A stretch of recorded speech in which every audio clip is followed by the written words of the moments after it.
need to find a way.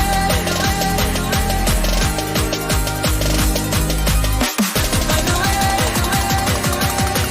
Find a way. Find a way out. Find a way out. Find a way out. Find a way out. Find a way out.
I got no choice, no choice, and I'm here. I got no choice, no choice, and I'm here. I got no choice, no choice, and I'm here. And I'm here.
never taking whatever you told me. know what I could be. Making emotion paintable answers. Tell me, is this what you made me?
And I've been chilling, watching the ocean with you. Baby, up with a slow motion crew. And we up in our growlings when people change, but not us. And we just chilling, kicking it, kissed by the sun. Could be soaked to the skin in the moss groove. I know she got the good vibes when seasons change, but we're the same. Even if I lost all my money, the zero runs deep, honey. And I don't need to speak a single word, 'cause you got me holding, holding. Even if my jokes don't funny, my tongue tied up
haunting melody.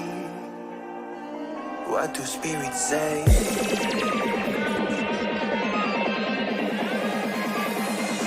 What do spirits say in a darker day? What do spirits say?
And their story stays with me like a haunting melody. What do spirits say?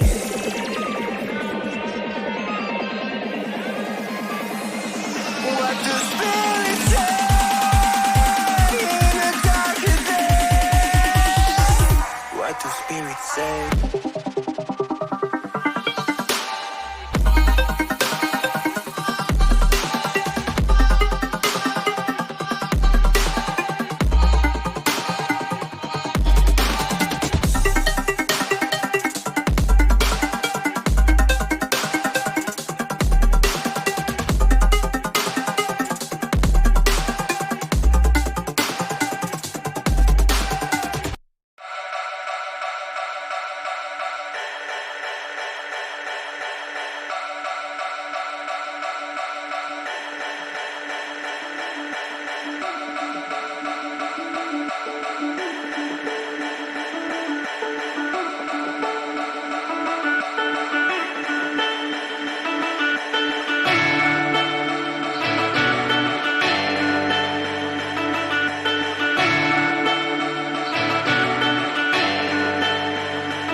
Ladies and gentlemen, boys and girls, welcome along to Esports Wales and our show match of the day, which is going to be Esports Wales versus Ireland all day long today. Glad you're with us for this fantastic competition. And who better to take it through the first segment of this show than a Scotsman and an Englishman? My name's Grafman, and that is Digital Bacon over there. And we are bringing you the Rocket League. First of all, it is a best of 5 between Wales and Ireland for the first points of the day.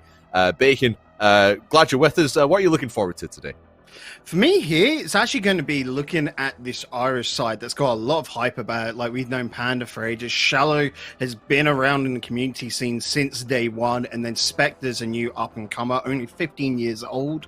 And I saw him recently take a tournament over on the TCS International Masters, taking the first qualifier. So I saw him with 2 other players for that one, so it's going to be interesting to see how he adapts to this new squad, especially since when in that other roster, he was playing more of an anchor player sort of role. So coming over here, like, does he want to show off, get a bit of flair? Because, you know, we can see their MMRs, and we've got some very stacked players. Yeah, the average MMR on the Ireland side is about 2,000, so very high-level players. Meanwhile, on the Esports Wales side, this is a team that we've seen before, Bacon. Back in a couple of months ago, actually, myself and Ireland were taking you through Esports World Esports Day 2020, and this team just dominated the bracket, playing as Retrobite. Kathy in Swansea, I want to say. I can't remember. Someone's going to correct me on that. Close enough, I'm hearing. But it was it's a team who pretty much dominated that entire bracket. Natsumi, Mechafox, and Renji. Renji, who we're just finding out actually is not going to be playing today, so they lose a very mechanical player. But they do gain a big mechanical player in the form of Tails. Yeah, Tails coming in for that is probably going to be an all-right case. He was their coach and already their sub, so he knows how the team plays. It's not like they're just quickly grabbing someone from a ranked lobby that they played with last night, you know. They are grabbing a friend who's going to be able to come onto the roster. And knowing that coaching role, he's probably going to be taking more of that third-man approach, allowing the other two just play their game, and he's going to slot in pretty much fine to wherever they need him to be. Yeah, and Tails, who actually played with Renji back in way back in September for the Esports Cup of Nations, the last time that Wales took on a friendly nation in the form of Scotland, who won that tournament, by the way. Just sort of rubbed that in a little bit. But they ended up getting swept by Scotland, who was it was a stacked team anyway. It was free camp shots and Kilsafi taking on Tails, Renji, and Dippy, or Dipsy, excuse me. But Tails, I remember him way back in the British Esports Association All-Star Showdown as well. He is a very, very mechanical player. He can make some big plays upfield. And look what is happening. Come on in out of the cold, ladies and gentlemen. It is cold outside. It is December. It's that time of the year. So we're going to be playing in a bit of a snowy Manfield. I mean, Ireland and Wales are cold countries at this time of the year, so it's very appropriate. It's snowing up north as well right now, Crafters, so it feels very relevant. It's raining here, just so you know. Snowed on Wednesday Maybe not night, that but... north.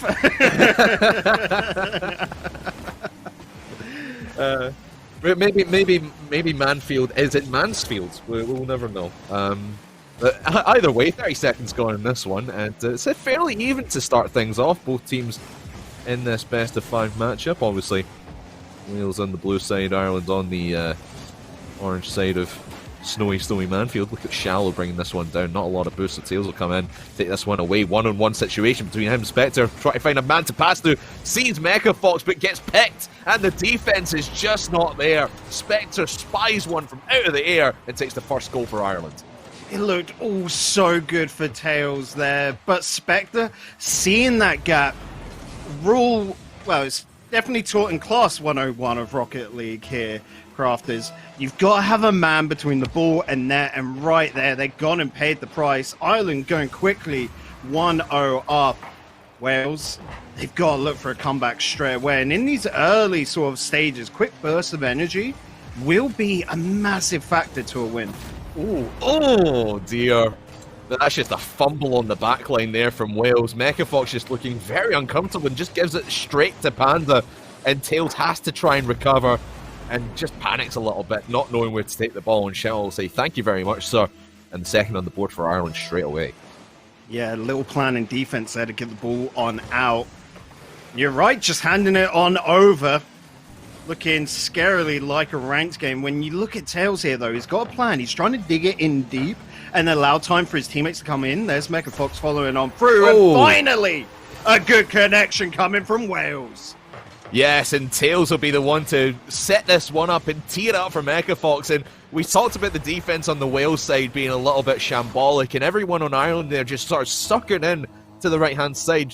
Must be someone on the Wales side with the black hole goal explosion, and they just set it off in the corner, drew everyone into that corner, and took everyone out of defense. Look at that little 1-2 passing play for Ireland, just doesn't really go anywhere. It sets into the corner, and Tails makes one heck of a save to keep this one at a one-goal game deficit. Yeah, but Ireland, they're sending 2 players on in for the finisher. Feels like a little bit of disrespect for me here, Kraft. It's a little bit overconfident. I mean, with drops like that towards Panda from Spectre, nearly connecting, that would have been disastrous for Wales right there, but unfortunately, the lines just did not meet. No, they did not, but a lot of pressure here from Ireland, as has really been the case, and a lovely 1-2. Spectre and Panda hook up again, and it's 3-1 Ireland. This is just beautiful. Straight and simple, a passing play that looks more like a work of art. And to be honest, the hype around this island side is definitely living up.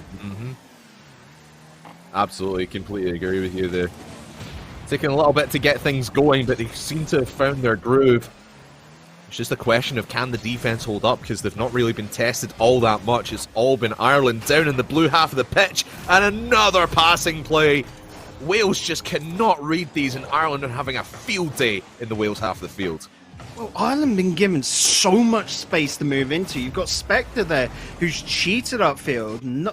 Seen that he's got no one to really threaten him, can just drop the ball down, because again, he knows the defender is going to come out with him. They've got one lad back in defense, and they've been able to send a third up to finish it off. Wales, you've got to start forming up here. You're just getting ran around.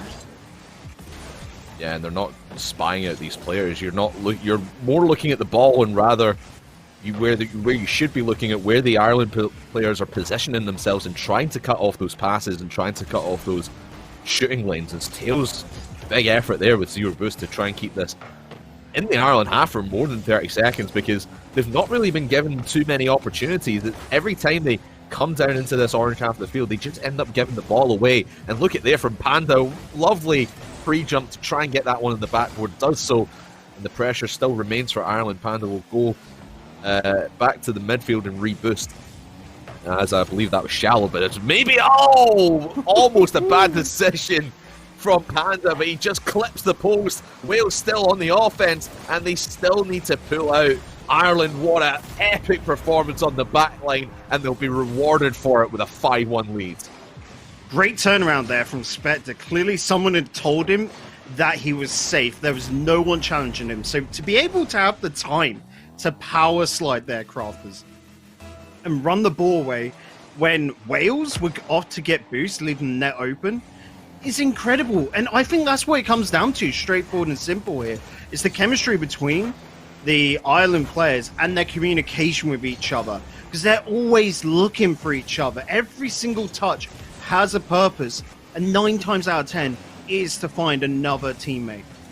And it just goes to show you with the high-ranked players that we have on this Ireland side. We're hearing this is only a one-time roster. They're a one-and-done roster, but you've got to think that players like this might want to stick together if they end up not on a team. Maybe going for the RLCS qualifiers. I know that's a little bit high praise. It's very high praise. But if you have a competition that you need to get into, whether that be RLCS or something else, you might want to consider keeping this roster together, because you're playing so well, and if you don't end up finding a team for whatever competition it is you're going for, you've got these guys in your backup pocket. Definitely are, and we know all 3 of these lads, let's just say from Ireland, taking a look at them now, are playing with different lads trying to make it through to the next level. So who knows, they might have just found the mix right here and now.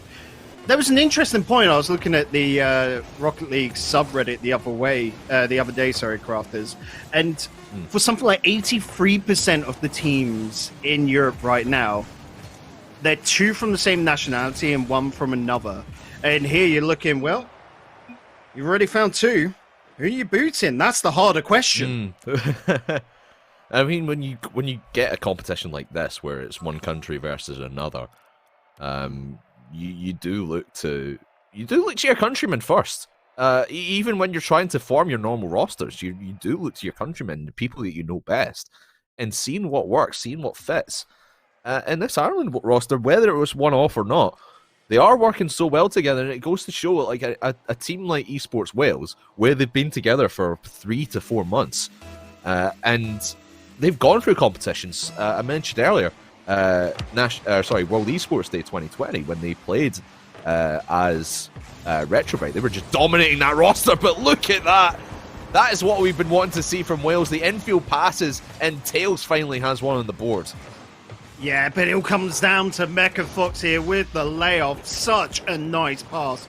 Previously, back in that game 1, it all came down to Tails, it felt like, to be able to get the ignition for their plays, to start them off. But here, seeing that Mecha Fox steps on up to be able to assist him, it's not just Tails having to put the hard work down, having to actually put his brain to use. Mecha Fox stepping up is going to be brilliant for this side. The problem is they've got to do it time and time again, because Ireland are once again on the attack. And you cannot afford to let this game run away from you like you did in game number 1. Oh, wonderful control there from Spectre. Just fools the defense, but not Mecha Fox. Just holds his ground. But you just think whenever an Irish player goes for something like that, they get closer and closer, and you just feel that the Wales defense is a little bit off kilter. That's a bit awkward there from Spectre as he took it across the face of his own net, and Wales are smelling blood in the water, just full sending everything down. But the most important thing here is, Bacon, is that they're keeping it close. They're keeping it at a 1-0 scoreline.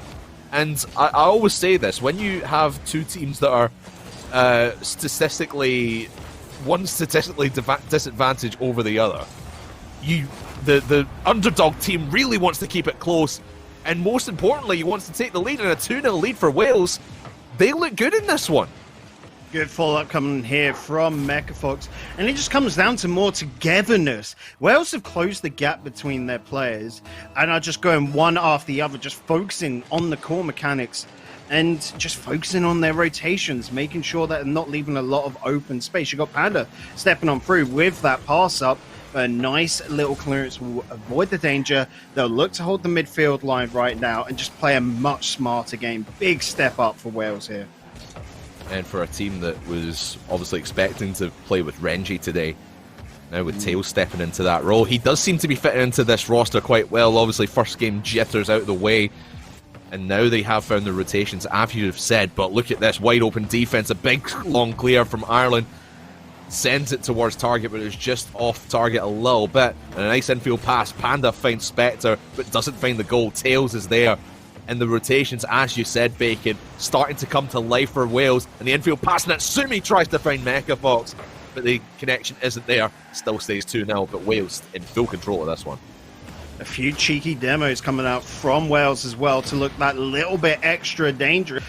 Talk of the devil, as Spectre once again removed from the pitch. So clearly Wales are starting to assess he is a big danger. We've seen Spectre time and time again on such threatening shots. So removing him should break up the rotations of Ireland, as well as halt him from being able to threaten him himself with these wonderful shots. And another one put in front of the net there, Crafters. And Ireland so far seemingly not able to connect with each other, and whilst it's not just sloppy, it's just the fact of they feel like they've had their wings clipped. Well, that's a little bit sloppy, isn't it? Tails just peppering that backboard, and Panda I don't know what he's jumping for. I don't know if he's got any boost there, but he's just jumped himself completely out of net. He should know that he doesn't have a touch to that ball. Excuse me. And he should just wait in net for the shot to come in that was inevitably going to come eventually. And Wales find themselves 3-0 in front. Bacon, what is going on with this Irish defense yet again? double commit there as they try and get it out of their own half and make something happen. But they're just on the back foot they've been on the back foot all of this game number 2. What's been going on with them? It's pretty, I'm going to say, unexplanatory. There's no reason for Ireland to be playing this loose and just throwing it to net, like you just saw from Panda there. These demos, of course, are very threatening and scary, but Ireland aren't looking for each other anymore. They're just wanting to go for a lot of solo plays, and that's when the defense can read it. It's more those passing plays which Wales struggle with, because they're always just sending one man to ball instead of trying to look for the in-between. Yeah, and just trying to look for that big play. And it's not been pulled off here. Another big play coming in from Tails. These passes are starting to find home for Wales. Weren't finding the right man in game number 1, but they've started to come to life and started to gel much more. Finding their passes, finding their mates. With 50 seconds left, it looks like my high praise of Ireland in the first game is a little bit overreaction. From their play, but they did look good in that one, but Wales just looked better in this one. Mecca puts the 4th in for Wales. It's definitely made the series a lot more interesting though, Craft, as we've got to say. I was a little bit worried after that game 1 that we were going to be looking at a 3-0 sweep for Ireland and, you know, we'll be done in 20 minutes, but here Wales actually showing up, causing an issue. And let's just see where this goes, eh? Yeah, we shall indeed. Remember the last time that Wales took on a Why is Spectre going Four in for Nations that game? touchdown? Yeah, I don't know. It's really weird. It's really odd. But again, like you said, the demos are just throwing Ireland off kilter. As I was going to say just there, Wales, the last time they took on a Four Nations contender was, as I mentioned earlier, Scotland, and it was a 3-0 sweep in the Rocket League. And Scotland ended up taking the Esports Cup of Nations overall. And in this 3 games day that we've got coming up for you, we've got Overwatch at 2 o'clock and then League of Legends later on at 4 o'clock. Looks like Wales might just be tying this one up. 4 seconds to go. It's pretty much done and dusted. And Wales getting their noses back in front and getting themselves back into this series. Well, Wales are just showing us how powerful the mind game mentality is in Rocket League, because they'd stepped up purely by dismantling their opponents here. Ireland looked frustrated. They didn't really know what to do. They had boosts stolen away from them, left, right, and center. They were demoed. And it was just shots. Wales. Yeah. That's nothing. Both come from Spectre as well. Ireland, I'm surprised, aren't using this break time. You know, normally we see that full 60 seconds getting used up, talk to each other, right, where do we make these changes? And here they're just going headfirst into it again, which is not good. And that just leads to the frustrated nature. They've got to look for each other, and an opening goal for Ireland would be massive right now to get their heads back in the right space. A little mistake like that. Beautiful play coming out from Spectre. A good save, good hold in the defense. Yeah, and it was just no one was there to pass to. So Wales were straight onto that one, but I agree with you. What is this? If Ireland wants to get their confidence back, they need the opening goal, and Shallow was there to try and fake it the defense, but I heard you react there. Just 2 men up on the right-hand side of the pitch, going for the same ball, going for the same play at the same time. That's not what you want to see if you're an Irish fan. You want to see them rotating well and being in space. You can't have 2 men committing on the ball like that, especially early on. I can feel the Danny Boy aura coming on through right now. Do you know how badly he wants these new Irish players coming on through? And I look at Spectre and see so much potential in this lad. Again, still 15, so a little while away from when we'll see him on the big stage, but I truly do see him getting there soon. And this frustration, this mindset problem that they've got right now, because, again, that is going to be very vulnerable to them because they are almost a pickup team, right? They've got to work it just naturally with each other. And when you've got young players like this, that is going to be their greatest weakness. And somehow Wales have come through and found that on out. And I've got to lend it all to Tails here. It feels like he's been the instigator of everything for Wales. Certainly so, and the resiliency of the Wales team to come back from a 5-1 beating and put the smack down on Ireland 5-0 in game number 2 and still hold their own here at the start of game number 3. It speaks volumes of how well they are being coached by Tails, and obviously Tails stepping into that role today in the third man, but it's Natsumi puts the first shot on for Wales, just ricochets off that crossbar. Mecha Fox was there but could not get the touch to send it home, but it's threatening shots from Wales, and Ireland are just scrambling everything on the back line to keep themselves at 0-0.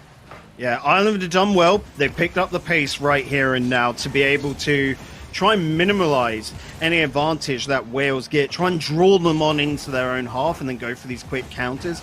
But Wales are keeping together very strong. Those rotations, again, their biggest strength right now. The only problem is to respond to that pace, they're having to go with more clearances and big plays. That was a very small gap to find. Panda threading the needle. Yeah, he just takes this one all by himself, and it's been solo plays that you feel Ireland have been going for more so than the team plays, and Panda just makes that one work. And I think Wales were just caught a little bit off guard on that one with 2.5 minutes gone, 2.5 to go. Wales still keeping themselves in this, but Panda's now starting to come to life, and he's got Shallow in midfield, goes up to Mina. Here comes Spectre as the third man puts it in the corner instead of towards net. At least Ireland set themselves up down here in the blue half of the field. Now Spectre tries to make a touch. Panda will keep it deep. Shallow on that right-hand corner. Excuse me, Spectre, in fact. As Mecha Fox now finally brings it out for Wales, and there comes Shallow. And this is what you want to see if you're Ireland, is the midfield presence. And look at Tails. Oh! I say the midfield presence, but Tails has just found the gap and pops it onto net. Ties the game. And that right there is miscommunication. Going for the demo, expecting your second man to follow up, basically be given a free net to shoot upon. He didn't get that memo. Turned around, last man, third man back. Knows that he's not going to be able to reach in time, but double shutout. Wales doing great right now because they needed that second goal as well to get their heads back in the game, to really demoralize Ireland. They've done a fantastic job to close this up. Yeah, brilliant defending from Wales, and Tails just missing that one there will give Spectre some space. Panda towards the backboard. Shallow will get this one out from Tails on the right-hand side towards the backboard yet again. And the defense of Wales still holding strong after that double save there. Keeps themselves in it after a barrage of shots from Ireland, and Ireland are now starting to smell blood in the water. Try to get this one into a shooting position. Here comes Shallow from the right-hand side towards the backboard. Tails will snuff it out, sends it long. Panda there to keep it deep in blue territory. And again, Ireland shot towards the net. Shallow's there to make it. Yet again, they just cannot find anything past this Wales defence. They're either hitting the crossbar or they're hitting a man in net, and Ireland are starting to get frustrated with this offence.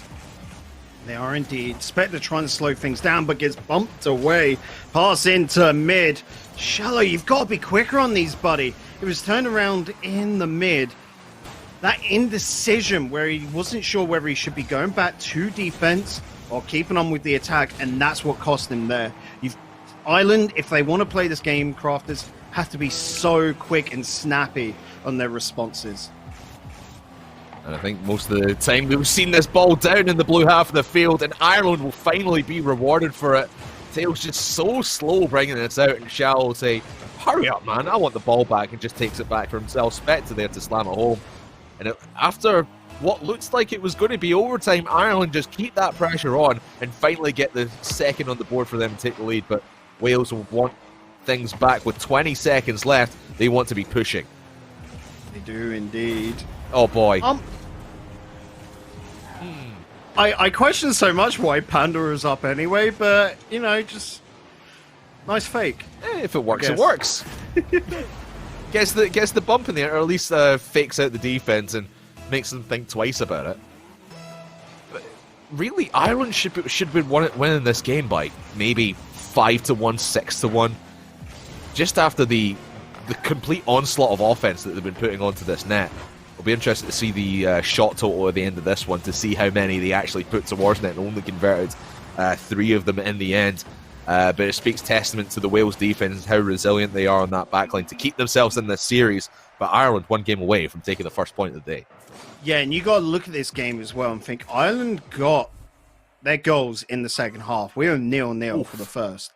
So it all just comes down to, I think Ireland have just found their connection once again. Wales did a great job, but Ireland have come back, solved the issue, and turned things around. It now comes down to Wales to now create a new issue for the lads, and that's going to be a difficult ask here, Crafters.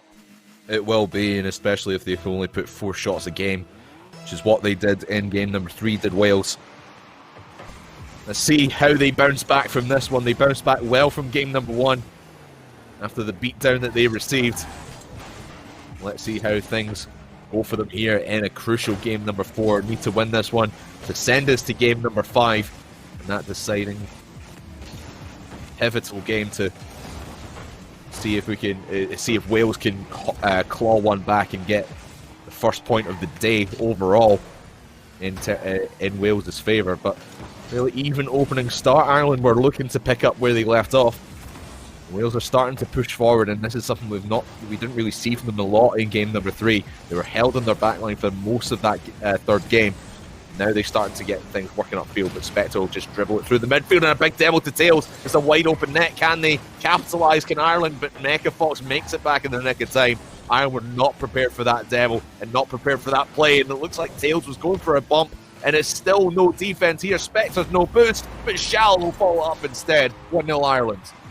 Yeah, you could see Wales had gone for a very high pressure play style. Once their lines got broken on through, Ireland were free to attack.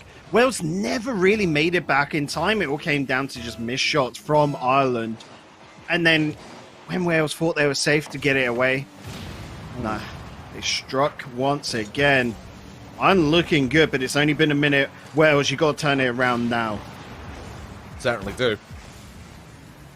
And they're going to have to do it from their own back line again. Ireland's so pushy and so pressured down in this blue half of the field. It's a bit of a malfunction at the junction on the Wales defence. Where's his options? Mecha Fox was there on the right. He needed a man past you because he was running low on boost. Tails is all the way over towards the far right side. The ball's only able to find him purely because they got a pinch. And then, of course, the last man back, Natsumi, was all back in his net. So what was the options for Mecha Fox there? That's what Wales have got to fix. Just really scrambling. Just feel that they're throwing everything together at the last minute and just being reactive instead of proactive down on their own end of the field. That's why Ireland's having a bit of a field day, but that outfield pass to Mecha Fox just ricochets off the crossbar. The shot will come in again, and again it hits the upper bar. Wales, a couple of good opportunities there to tie things up, but not taken, not finding the back of the net. And we'll stay at a 1-0 scoreline for Ireland, but Ireland need to be very careful in this backline because Wales are inching ever closer. They are indeed, and miss hits like that from Shallow send Ireland back into their own half. Spectre finds a way out though, and he should be on a good run here. Pass 1, pass 2. Mecha Fox comes in clutch, but you look at this midfield line, Panda a little bit overextended, but again, not being pressured, and I don't know why Shallow is coming in on that one. And there always seems to be a man on the back line for Ireland. They seem to have sorted out the rotations after the disaster that we saw from them in game number 2. Look at this from Spectre. Spectre's been all over this Wales defence and just finding the holes there to put his team in good position. A big demo to Dales. He was there to try and clear it downfield and make an opportunity for Wales up on the Ireland end. Again, every single touch that comes from this defence is met by an Irish player. And Wales just cannot find a clean passing play upfield. You see them every now and again. We saw them maybe a minute or so ago. But they just keep hitting the crossbar. The shooting percentage is not there. Not indeed. Bumps like that, but Natsumi got onto the ball anyway. And Spectre having to hold this line. Ball's high. Trying to lay it off to a teammate, but that's a brilliant little run for Inspector now with the air dribble. But again, Shallow, let the lad play with the ball. You don't need to be on everything, buddy. You feel he's trying to do too much. Yeah. And when especially when you get high-level players like this, as a pickup team, they feel they need to be the one to make the big play. Whereas you can communicate it, hand it off. You're high-level enough players to know that you can hand it off. And you've got to just have trust in your teammates. As you say, let the boys play, stop trying to be the hero. It's like, to take it onto a very famous case, it was the problem with Bluey. That's why he was off of PSG. When you slow it down, everyone takes their role. You can see Panda has just taken a much more comfortable third man approach. Because of the flustered nature back in defense, he's able to just walk up to it, knock it away, and he can feel pretty smug about that goal. It wasn't anything spectacular, but it's a goal nonetheless, and could be the decider for Ireland here. And nonetheless, it's Ireland still with a 2-0 lead. Wales need to claw something back. Shallow's there. Oh, he was backwards. Lost all his momentum, but still able to make the touch. 23 seconds to go. And it's still Wales trying to find two. Might find one here, but again they shoot high. Every single opportunity they've had in this game has gone high off the crossbar and off the backboards. And that has been the undoing of Wales. As shambolic as Ireland has looked, they scrape away with a victory here in Rocket League.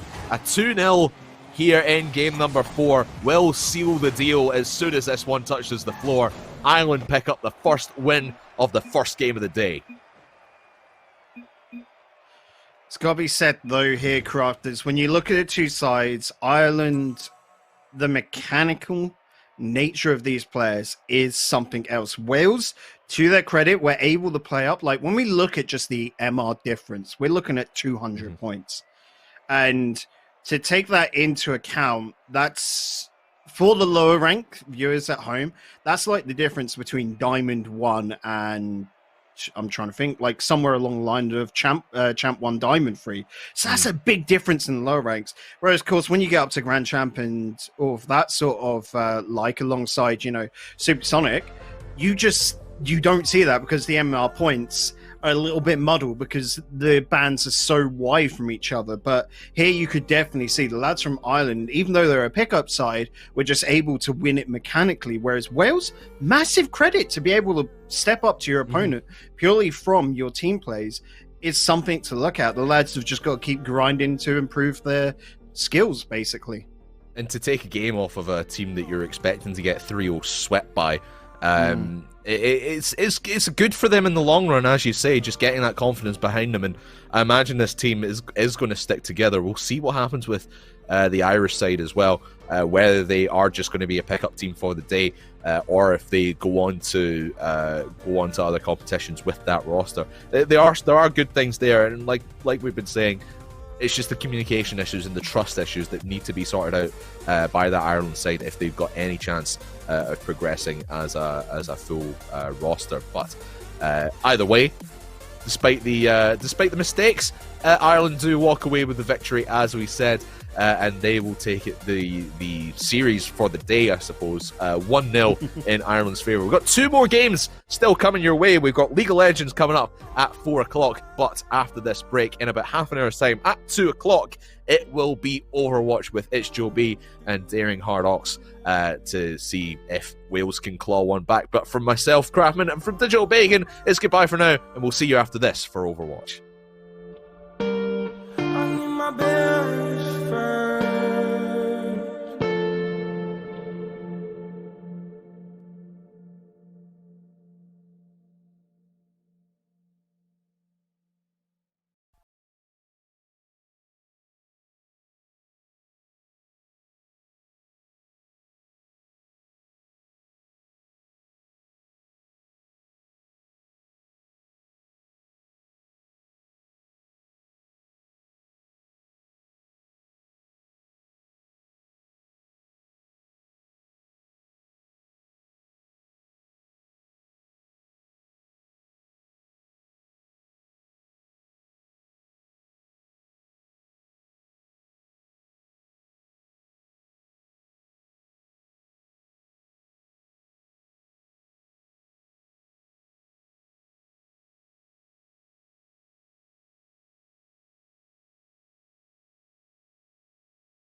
broken home. I gave you all the bricks that I own and know.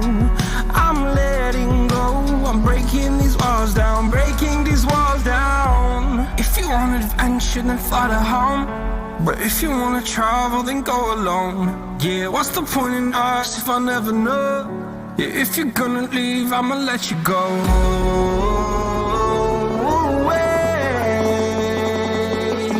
I'm tired of the pain. Go away. I'm tired with yesterday. Harder, harder.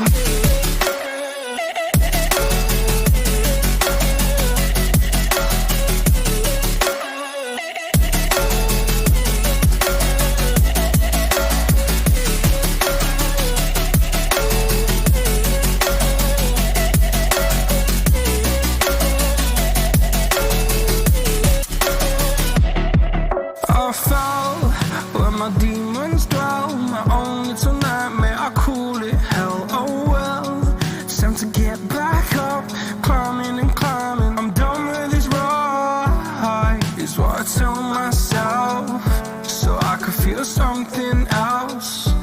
Yeah, I guess I had my bad days, but it doesn't mean I lost my style. Darling, where were you when my heart was on the ground? I thought time would prove that you would stick around. I guess time stood still, a king without his crown. Now I'm breaking and you're faking, girl. You never made a sound. Oh, wait, I'm tired of the pain.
Okay, yeah, I can talk for hours if needed. But I'm getting paid to do so. That is good stuff. Yeah.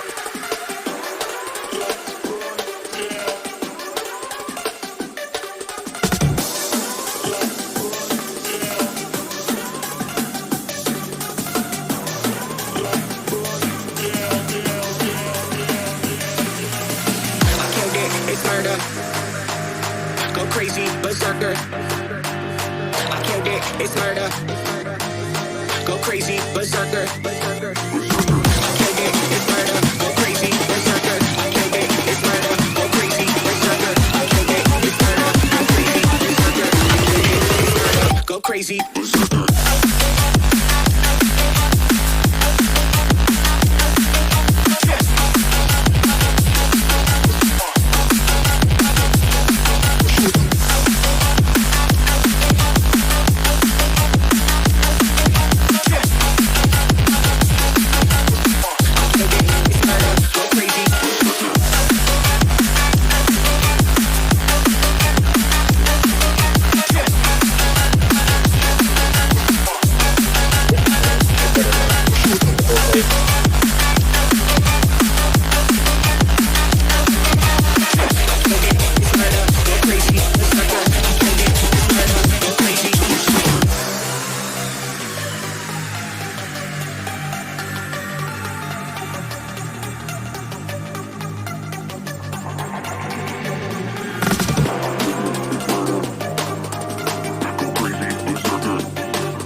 The back and forth has got me so messed up. Don't ignore the signs. We've had enough of the whole damn thing that we got going. You hold the strings without me knowing. Why do I have to suffer through the thinking? Why do I have the feeling that we're sinking? I need to find a way.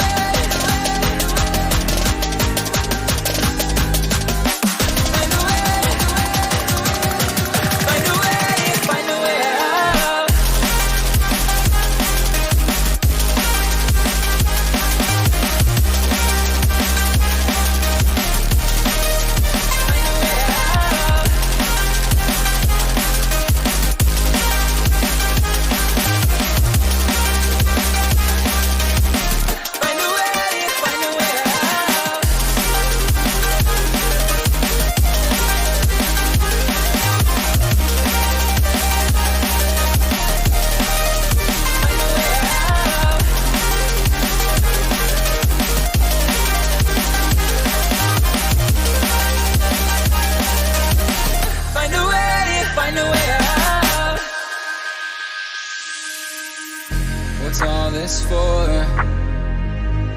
It's got me turned around, but I can't ignore the feelings that I found in this whole damn thing that we got going.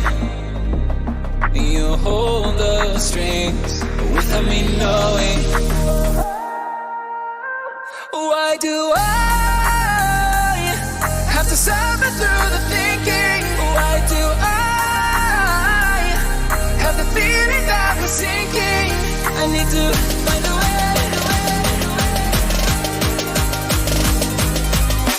Find a way. Find a way.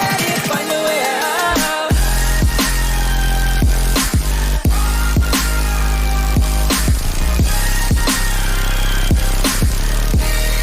out. Find a way out. Find a way out.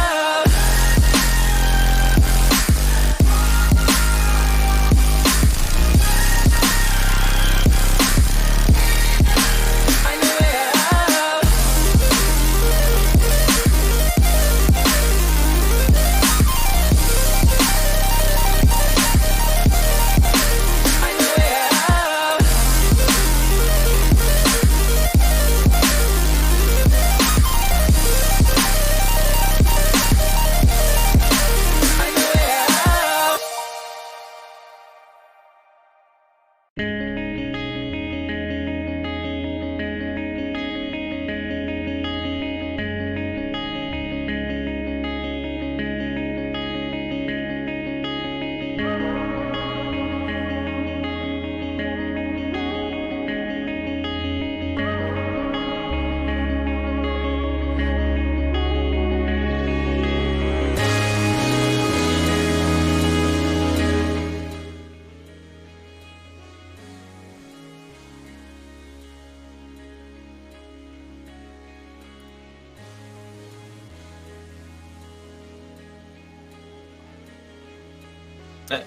Hello, welcome everybody to the second game in our esports Ireland versus Wales friendlies. We've just seen Team Ireland take the victory 3-1 in the Rocket League, and now we're moving on to Overwatch, which should hopefully promise to be some exciting games, and then moving on to League of Legends later. So on Team Ireland, we've got a very promising roster. We've got on the tank position, we've got Dino and Damon. I think this is where you need to look for Team Ireland, because this tank line, blink and you'll miss it. If you're not keeping an eye on them 100% of the time, they will be in your back line and your support line will be dead. It's likely we'll see some Reinhardt Roadhog. That's their preferred positions. But this team do say that they enjoy the double shield, so it's likely to see that as well. For GPS, we've got Waldo and Naisu. I have been victim to Waldo myself, so I know how dangerous he is, especially on the Ashe. So definitely another player to look out for. He's dangerous with an Ashe gun, and he's dangerous with a Hurl as well, so dangerous all around. Naisu on the Doomfist is a player who used to play for Scallywags in Open Division, so when there's Scallywags on the roster, anything can happen, really. Support line, I think, is where Ireland may take the edge, because we've got Lime and Scally, who Scally was on the Team Ireland roster in 2019, and Lime played for Funny Hot Bath in Contenders. So I think hopefully, if God willing, the support line is where Ireland can take the edge. And on to Joe for the Wales roster to see how they are doing. So, having over a look at this Wales roster, sorry for the slight issue going in, but I am back. Looking at more of a dive style compared to the double shield or the more brawly style that we saw from Ireland. You've got SZ and Desticus on this tank line, the Winston and Diva respectively. Very, very high rating, both of them in GM and very much pushing forward. You then look at this the DPS line. Ender, 4.3k flex support moving over to the Genji most likely, so it could be an interesting swap there, but also consistent projectile DPS from Simba. And then looking at the support line, Shades and Fuquan, very, very strong support line. Looking at possibly very aggressive with the Lucio being able to speed in. Shades, a lot of people will know as well, and actually retired, but come out of retirement for this match. Also, Fuquan as well, if you are playing in the collegiate scene in the UK, you know him as the IGL and main support for the Cardiff team as well. So looking at these teams, it could be not down to mechanics, but more of a compositional mismatch. You've got more of a brawl style coming in from Ireland compared to the dive of Wales. And if they can find anything, or if they can find any targets that are caught out, maybe not caught in a speed boost, this Wales team could decimate through them and then look to push through. So, looking at the first map, we will be heading to Busan. We will be on control for the first game. Be interested to see how this matchup stacks up. Looking at Busan, which team do you think favors it? The team that's running the dive or more of the brawl style? Well, it depends which stage comes in Busan first. If it's mecha based, I think Ireland definitely has the advantage. I think the aim of the game for them is to cut off the supports when the Winston Diva dive in, if they do go for the dive composition. And if they can't get any healing from distant supports, then there's nothing they can really do, and they'll just be decimated. As for the other stages, I'm not really sure. I think we'll just have to see how it goes. I think synergy may play an important impact as well, because these teams have only been together for a week or so. So really, if you gel together naturally, then it could go either way. Yeah, that could be the thing that really solidifies this matchup. Looking at those players that have played together before and whether they can bring that synergy to the rest of their team. We should be heading in any second now to Mecha Base to start off with. So this is one that you called out beforehand, and we'll see how these teams stack up any second now. So, just a couple seconds left on the clock. So, what are you expecting to come up from these teams? Are you expecting Ireland to run the team which you mentioned before, looking at this more brawl style? Or are you expecting to see some adaptations? I expect to see definitely a Reinhardt from Dino. He's an absolute madman in the enemy backline. I'd expect to see an Ash from Waldo, because snipers are quite strong in this map, and then we see it there. And as I said, the Sigma Rhine could be very vital for splitting up the support line of Team Wales. So I think that may be the composition they choose to go for. Yeah, and looking at this Wales team, something which, up until then, something we've been seeing a lot in the Shanghai Masters, if people have been over watching that, a lot of the Winston Zarya, but it is look like they are going to swap over. Go for a full dive here with the Winston and the Wrecking Ball. Simba moving over to the Genji and Ender on this Tracer. So, both teams just looking to scout out the high ground, look to try and take a positional advantage to begin with, and it is going to be nice you going in for the engage to start. Full dive coming out from Team Wales, so it'll be interesting to see which target they choose to dive onto. I'd expect it to be a Scally on the Ana, as that's probably the most diveable target, but if the sleep comes through, it could be deadly. Yeah, Waldo getting set up on this high ground, and it is just going to be a jump in. It is going to be Desticus who is going to fall first. He's got the pocket from Damon, so Waldo can just wreak havoc on this Wales roster. Yeah, this Wales roster, unfortunately, they do get anteed up, and it is going to be Nisu cleaning up, and it is going to be Ireland looking to take this first point as they do clean up and are going to win this first fight. Wales fighting back though. They take down Waldo, so it's possible it could go either way, but Ireland do get the first cap, which can be quite vitally important on a control point. Dino doing an awful lot of work on the wrecking ball, just keeping people in check, making sure they can't get any value.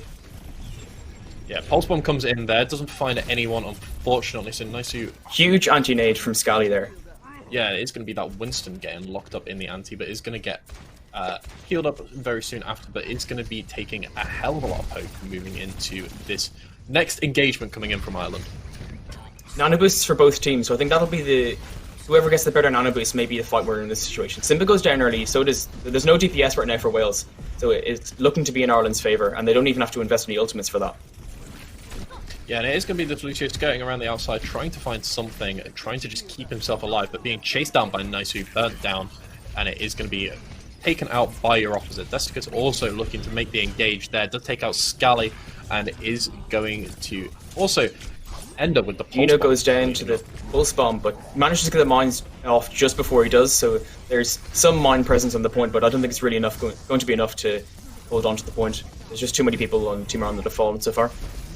But going into this next fight, they have an awful lot of ultimates. They've got the Gravitic Flux, which I think may be the game changer here, and they can obviously put the Nano Boost onto probably the Wrecking Ball or the Sigma, depending on what they choose. Yeah, already used the Nano Boost over onto the Sigma, so a lot of damage coming out there, and it is just going to be the one Nano Boost. They did use the Bob and the Lucio Sound Barrier to engage a little bit earlier, but 3 ults is going to flip the point here for Ireland.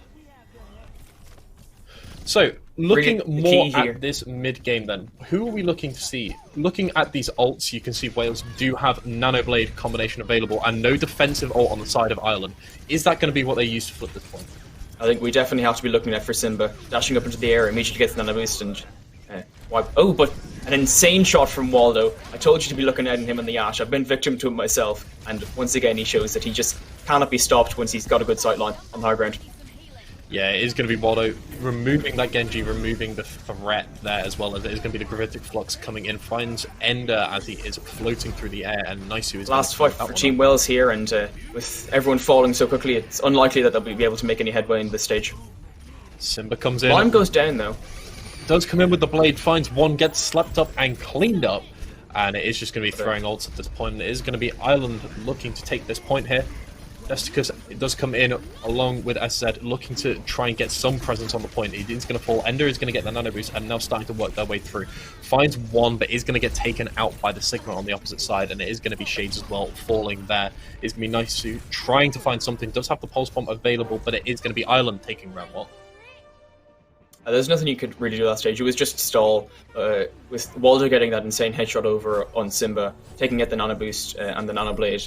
That really was the key for Wales to open up that position, but unfortunately they just couldn't get it off, and there was nothing they could do from that situation. As I said, the Brawl comp really worked in Ireland's favour there, so moving on to this next stage, it'll be interesting to see who has the advantage. Yeah, I'll have to see how this lines up going in to the next round. We are going to head over to Sanctum. So Sanctum having a lot longer sightlines, we are going to take a pause, but it gives us time to break down this last round and heading into the next one. Longer sightlines available on Sanctum, so is that going to be able to play a little bit easier here for Ireland? Looking at, you have Waldo on this Ash being able to sit back along with Scally as well. So is Sanctum going to be more of the same, or is it going to be, because the map being a little bit more open, is it going to allow Wales to finally make this dive work? Well, there's a lot more ability for Wales to flank around and perhaps jump on Waldo, who's been so oppressive on the Ash so far. So I think that's probably Wales' best opportunity to take an early lead in this series.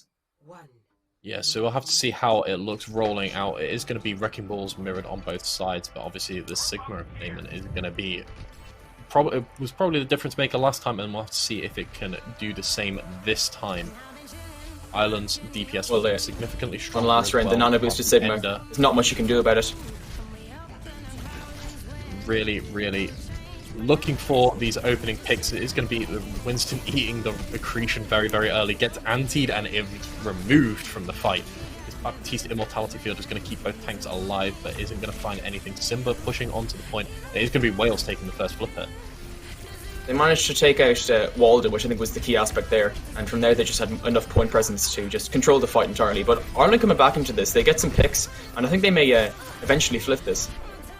Yeah, they do manage to find 2 picks. That's going to be it's going to be the majority of Team Wales removed. They're both tanks, the support, and a DPS, and that's going to be enough to clean it up. Only 18% on the point so far for Wales. So, looking at this, we are seeing Waldo moving over to the Soldier as opposed to the Ash, as I say, that is going to get cleaned up with a clean headshot from Simba.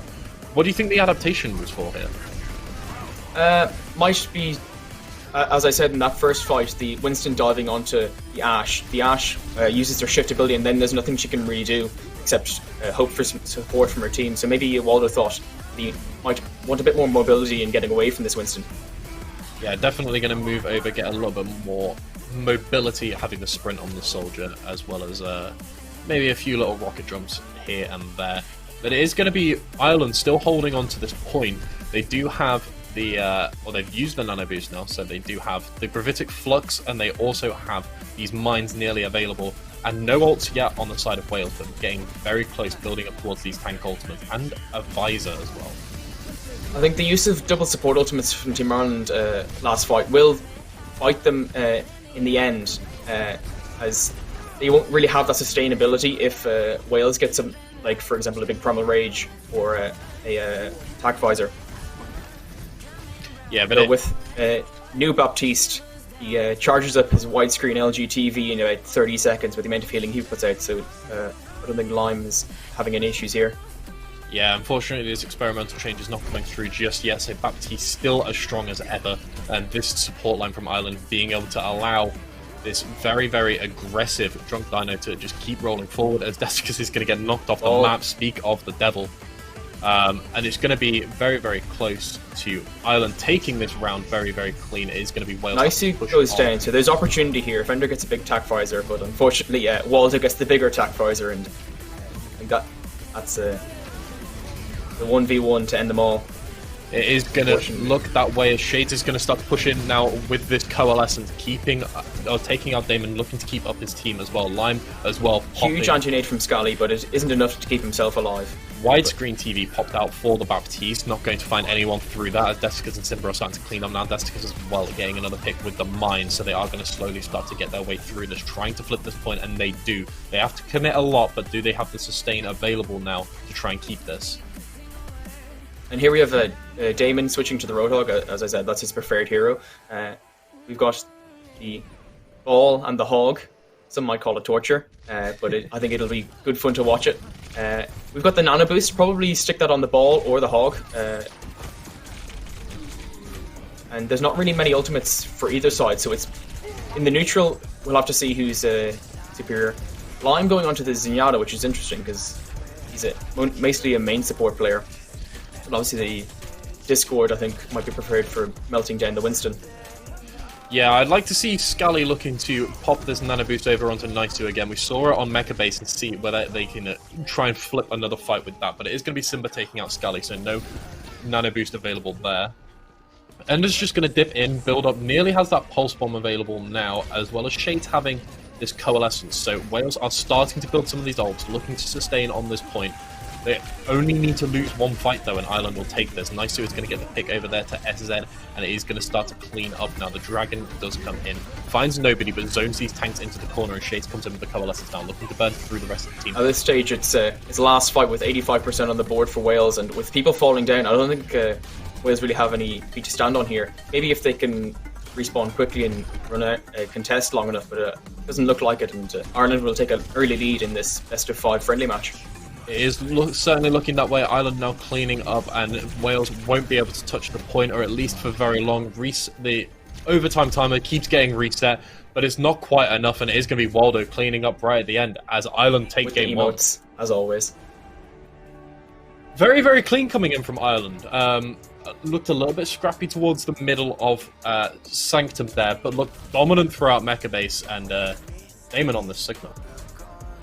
Yeah, as you said earlier, I think Damon was the difference maker on the Sigma. Just the damage with a Nano Booster Sigma is just insane, and he creates so much blocks off the supports from the enemy team that there's nothing you could really do to compete with that. I think it was mostly compositional difference there with that first map. Yeah, it was definitely Ireland taking that first series. So we will be heading over to an assault map. So that will be Wales having the choice of either Temple of Anubis, Hanamura, or Volskaya. So looking at these three maps, which do you think Wales will look to go for? They're clearly favouring this dive style. Which of these three assault maps is going to lend itself more to a dive favoured composition? I think the first map you really need to look at is Temple of Anubis. Reasons. One, you've got its classic dive back in 2018, get the Genji, get the Winston, get the Diva, and the second reason is that Ireland, it's their least favourite map. They're not a big fan of that one, so I've heard. So I think if Wales has the insider info, they'll definitely be going for Temple of Anubis. Yeah, Temple of Anubis does definitely seem to suit this Wales squad a little bit more. It's not a lot of people's favourite map, but when they're running the dive composition and they really need to get a win to pull themselves back into the series, it really is the map for them. Looking at this Wales squad, though, they do have clearly some highlights. They looked at saw a lot of play from Desicus. Normally the off tank, normally looking at the Diva, but has moved over to the Wrecking Ball for this series and clearly playing very well. Do you feel like this Wrecking Ball is something that is going to work very well in this composition, or do you think they're going to have to move back to the Diva to try and maybe negate some of the spam coming in from this Island team? Well, the Wrecking Ball has been working quite well so far. I think the difference between the two Wrecking Balls has been almost non-existent. They've been playing at a very similar high level. Unfortunately, Desicus did get knocked off the map in the previous stage, but that's just unfortunate. The Diva, however, it would be quite useful for dealing particularly with Waldo on the Ashe or on the Soldier, just getting rid of that hit scan damage that's just been so consistent. He's an absolute god at aiming. So if they could deal with him, I think that really is the key. Yeah, it'd be good to see if they can look to maybe counter this hit scan. And we were right, they are going to be moving over to Temple of Anubis. And Wales on a slightly different composition from what we've seen so far. Perhaps they've, in their voice chat, they've decided that the Sigma was the difference maker in the last map, and they decided to pick up one of their own to see if that can make a difference. Yeah, so looking at this squad, they are going to be moving, both teams actually, moving over to use the Echo. Echo very, very strong in recent times. Those sticky bombs combined with the focusing beam with its damage ramping up when you get below 50% HP. Very, very strong ability, and we'll see whether they can utilize this as we head in to the first attack.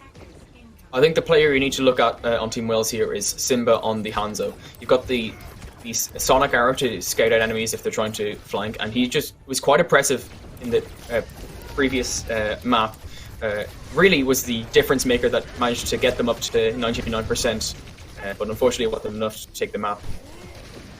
Yeah, so we will see this Winston clearing out the high ground, trying to deny that. They really... If you Ender in the back line doing work, of course. Obviously, you don't want to give up high ground for free, and especially when you're playing into Waldo, you really want to keep that high ground as best you can. But it is going to be Wales winning this first fight and looking to hold this defense a little bit stronger than they maybe did on Busan.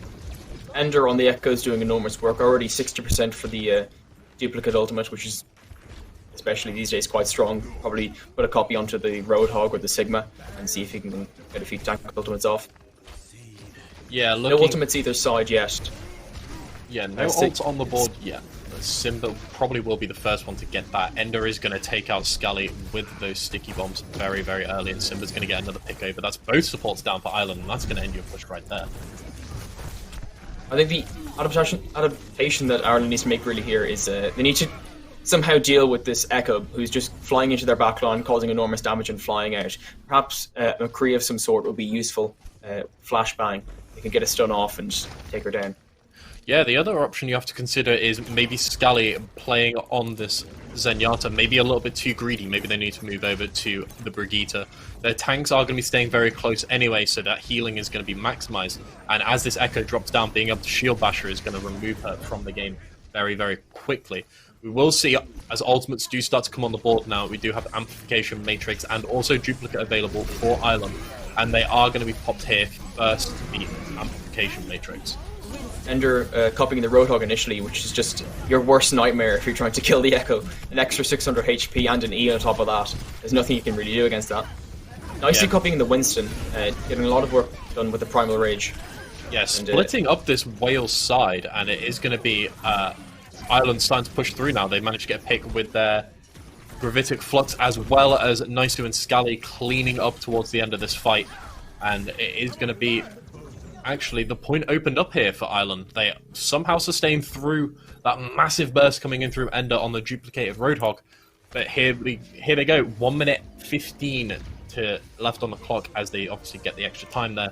Ireland take point A. I think the key thing to take away from that fight is that they held on to the Transcendence. So they'll have the Transcendence, they'll have the Bob, and they'll have the Whole Hog as well coming into this next fight.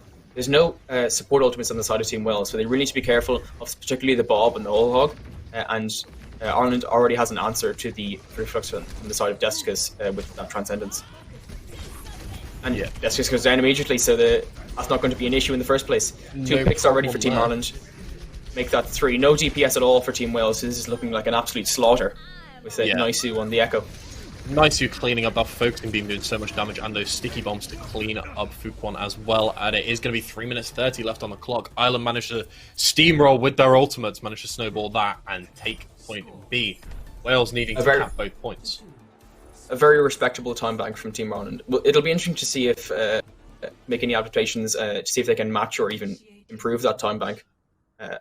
And I'm thinking we may see some double shield here from Team Ireland. They did hint at using the Orisa earlier, and especially on defense, Orisa can be very oppressive.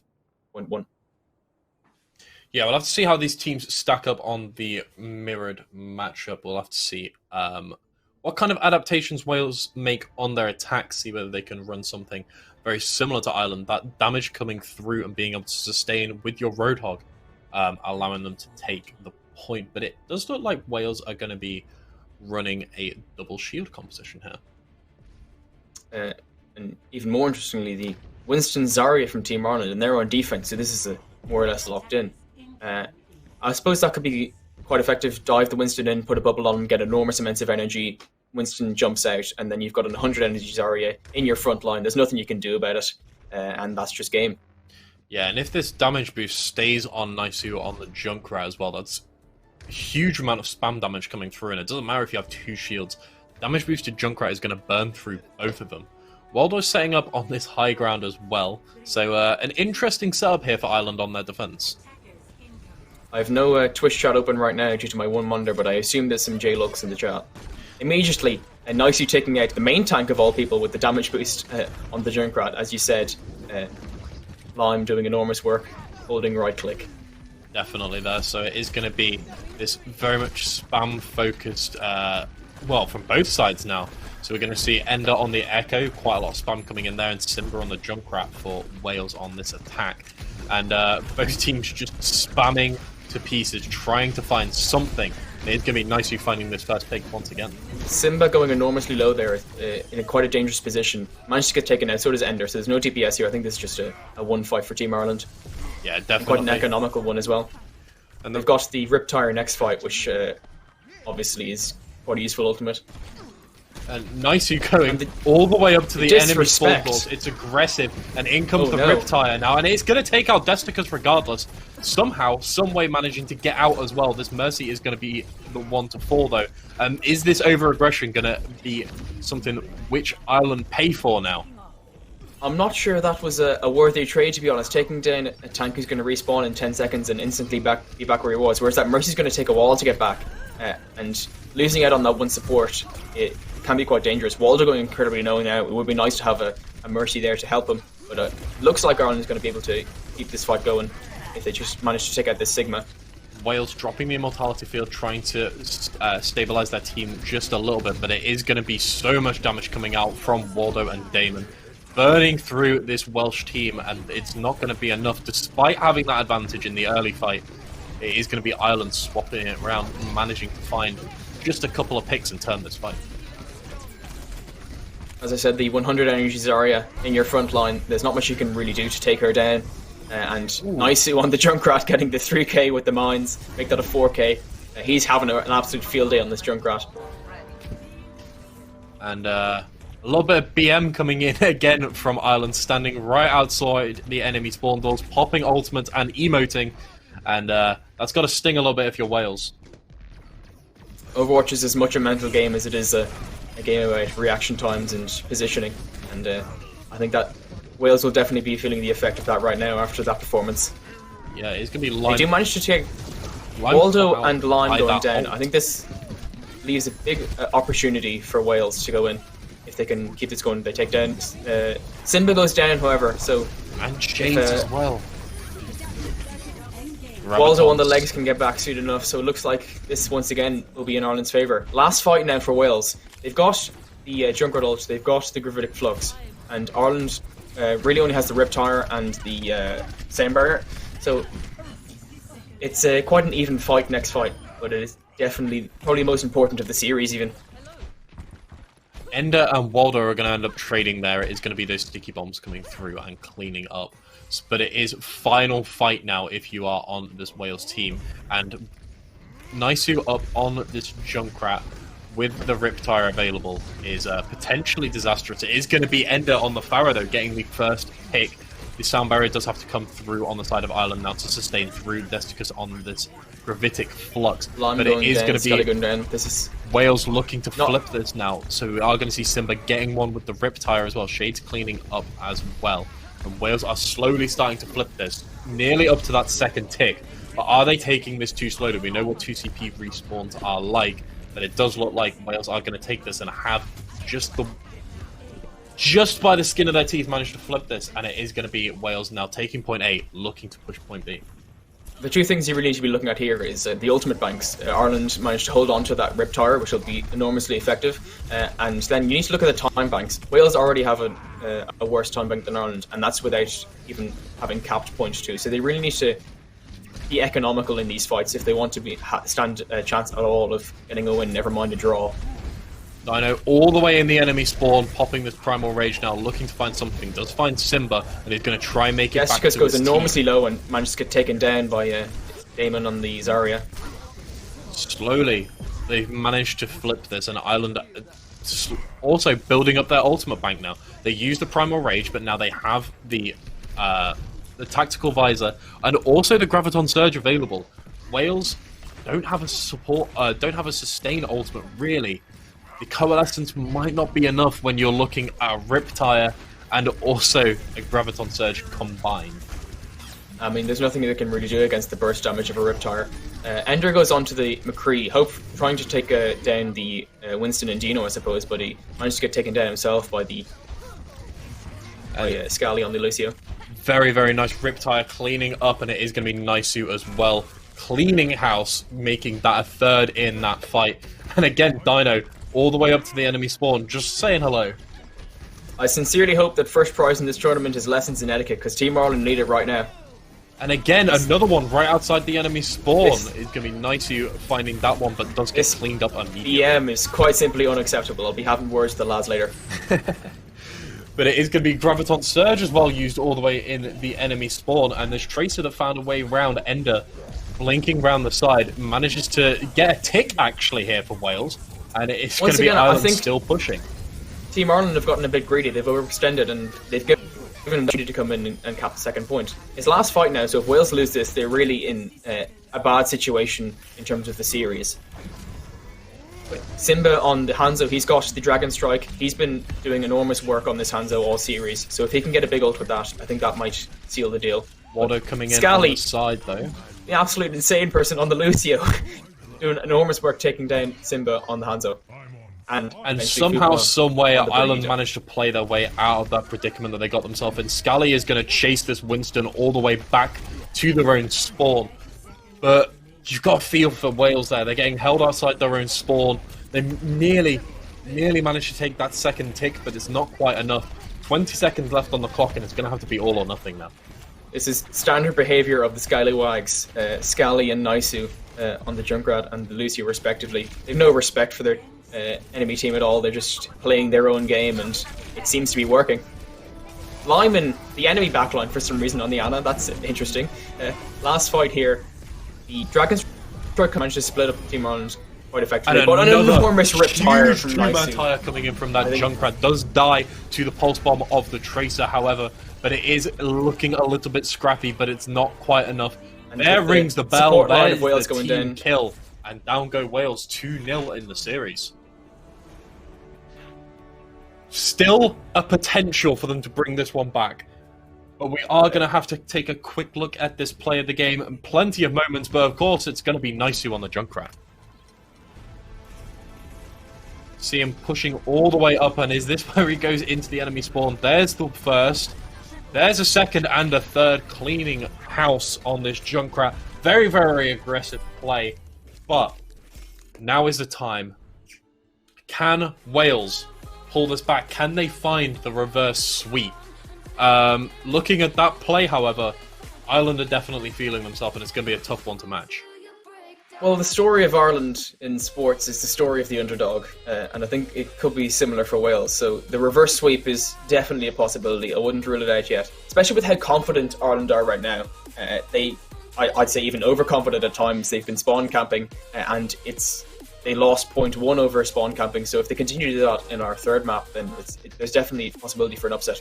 Yeah, all it takes is one slight overextension from Ireland. We nearly saw it towards the end of Anubis there, where we managed to have Wales all the way up onto the point, nearly managing to claim that one. We will be heading to a hybrid map next. So Kings Row, Numbani, Eichenwald. Don't even get a chance to tell you all of them or discuss it, because we will be heading to Kings Row. It's a favourite of everyone's, and we could see a variety of comps here. I do feel, though, Wales may be falling into a trap of a comfort map here, because this island composition surely favours Kings Row. Yeah, you've got Damon on the Zarya, was an absolute beast in the last map, constantly 100 energy, and you can put Dino on the Winston or the Reinhardt. It just fits right into the map. I think Wales really, I think this may have been a mistake on their part, but obviously they're the professionals. They've got something up their sleeve. They may have a plan for this one. Yeah, they've definitely thought about this a little bit more than we have. We're just here to talk over the top of it.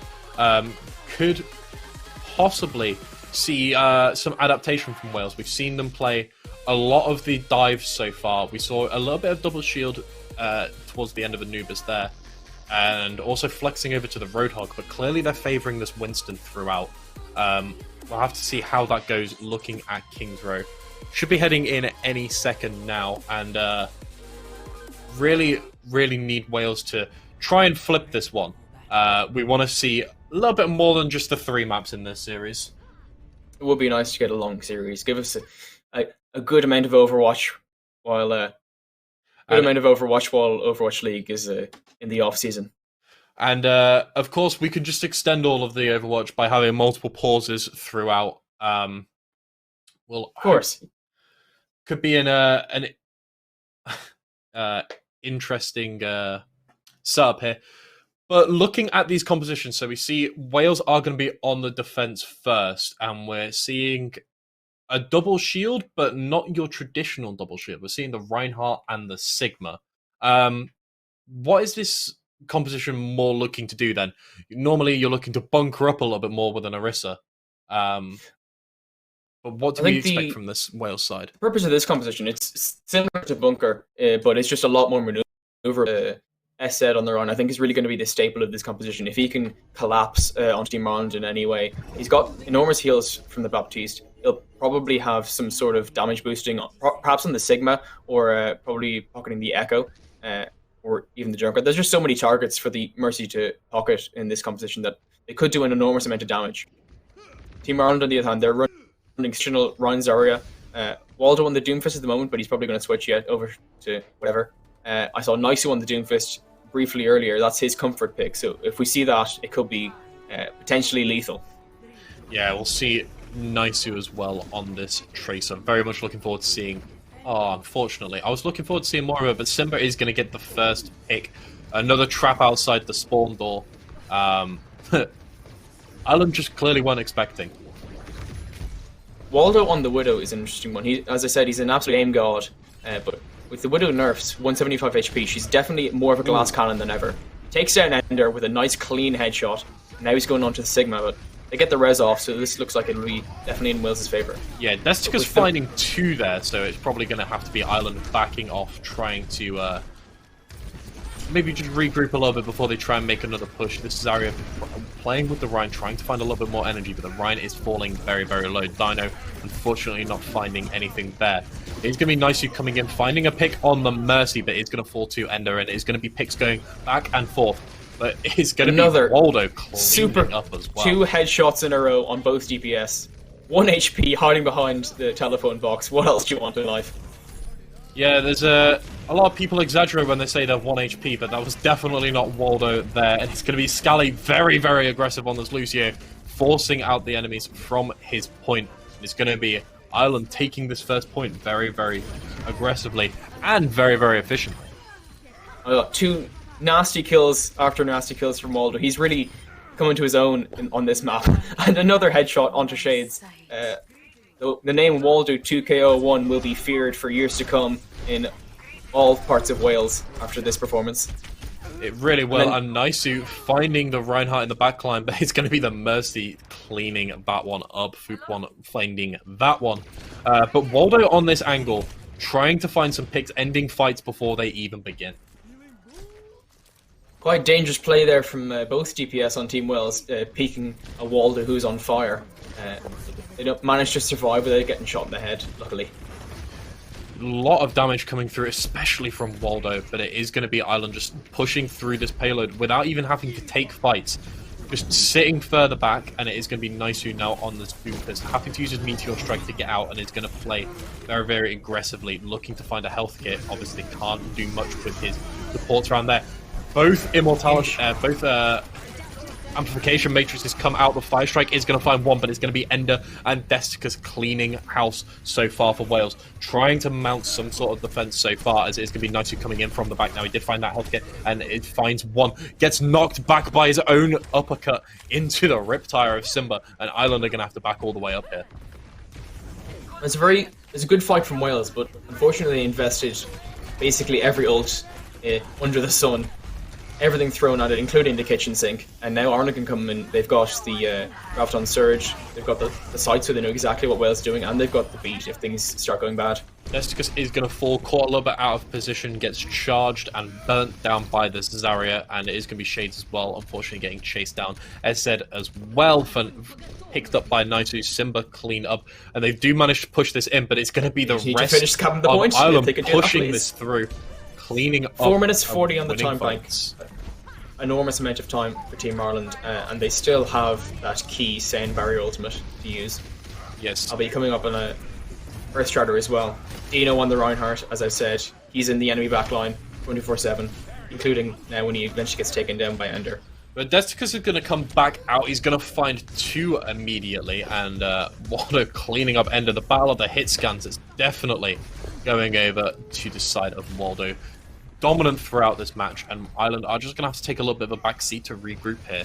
But what the Wales need to do with all of these ultimates to try and end the unstoppable tide of Ireland coming through this? I think playing around sightlines a lot more. They've been peeking Waldo a lot, and he's been getting opportunities that really shouldn't be given to get headshots. Like, he's 2v1ing, he's got 2 snipers against him, but he's not afraid. He's on fire right now, and he's just not missing shots, and there's nothing he can really do about that except not go in his sightlines. In comes the Sound Barrier, and Ireland now looking to push this. It's going to be Gravitic Flux coming in. Finds nobody, unfortunately, as Waldo finds another one that's going to be Shade picked off. In comes the Doomfist now. The Meteor Strike comes in. Finds Simba in the backline, and Waldo cleaning that one up. Shades finds Nisu, but is it too little too late? Waldo chasing all the way to the backlines. It's going to be Desticus found and cleaned up. Scally getting the kill credit for that one.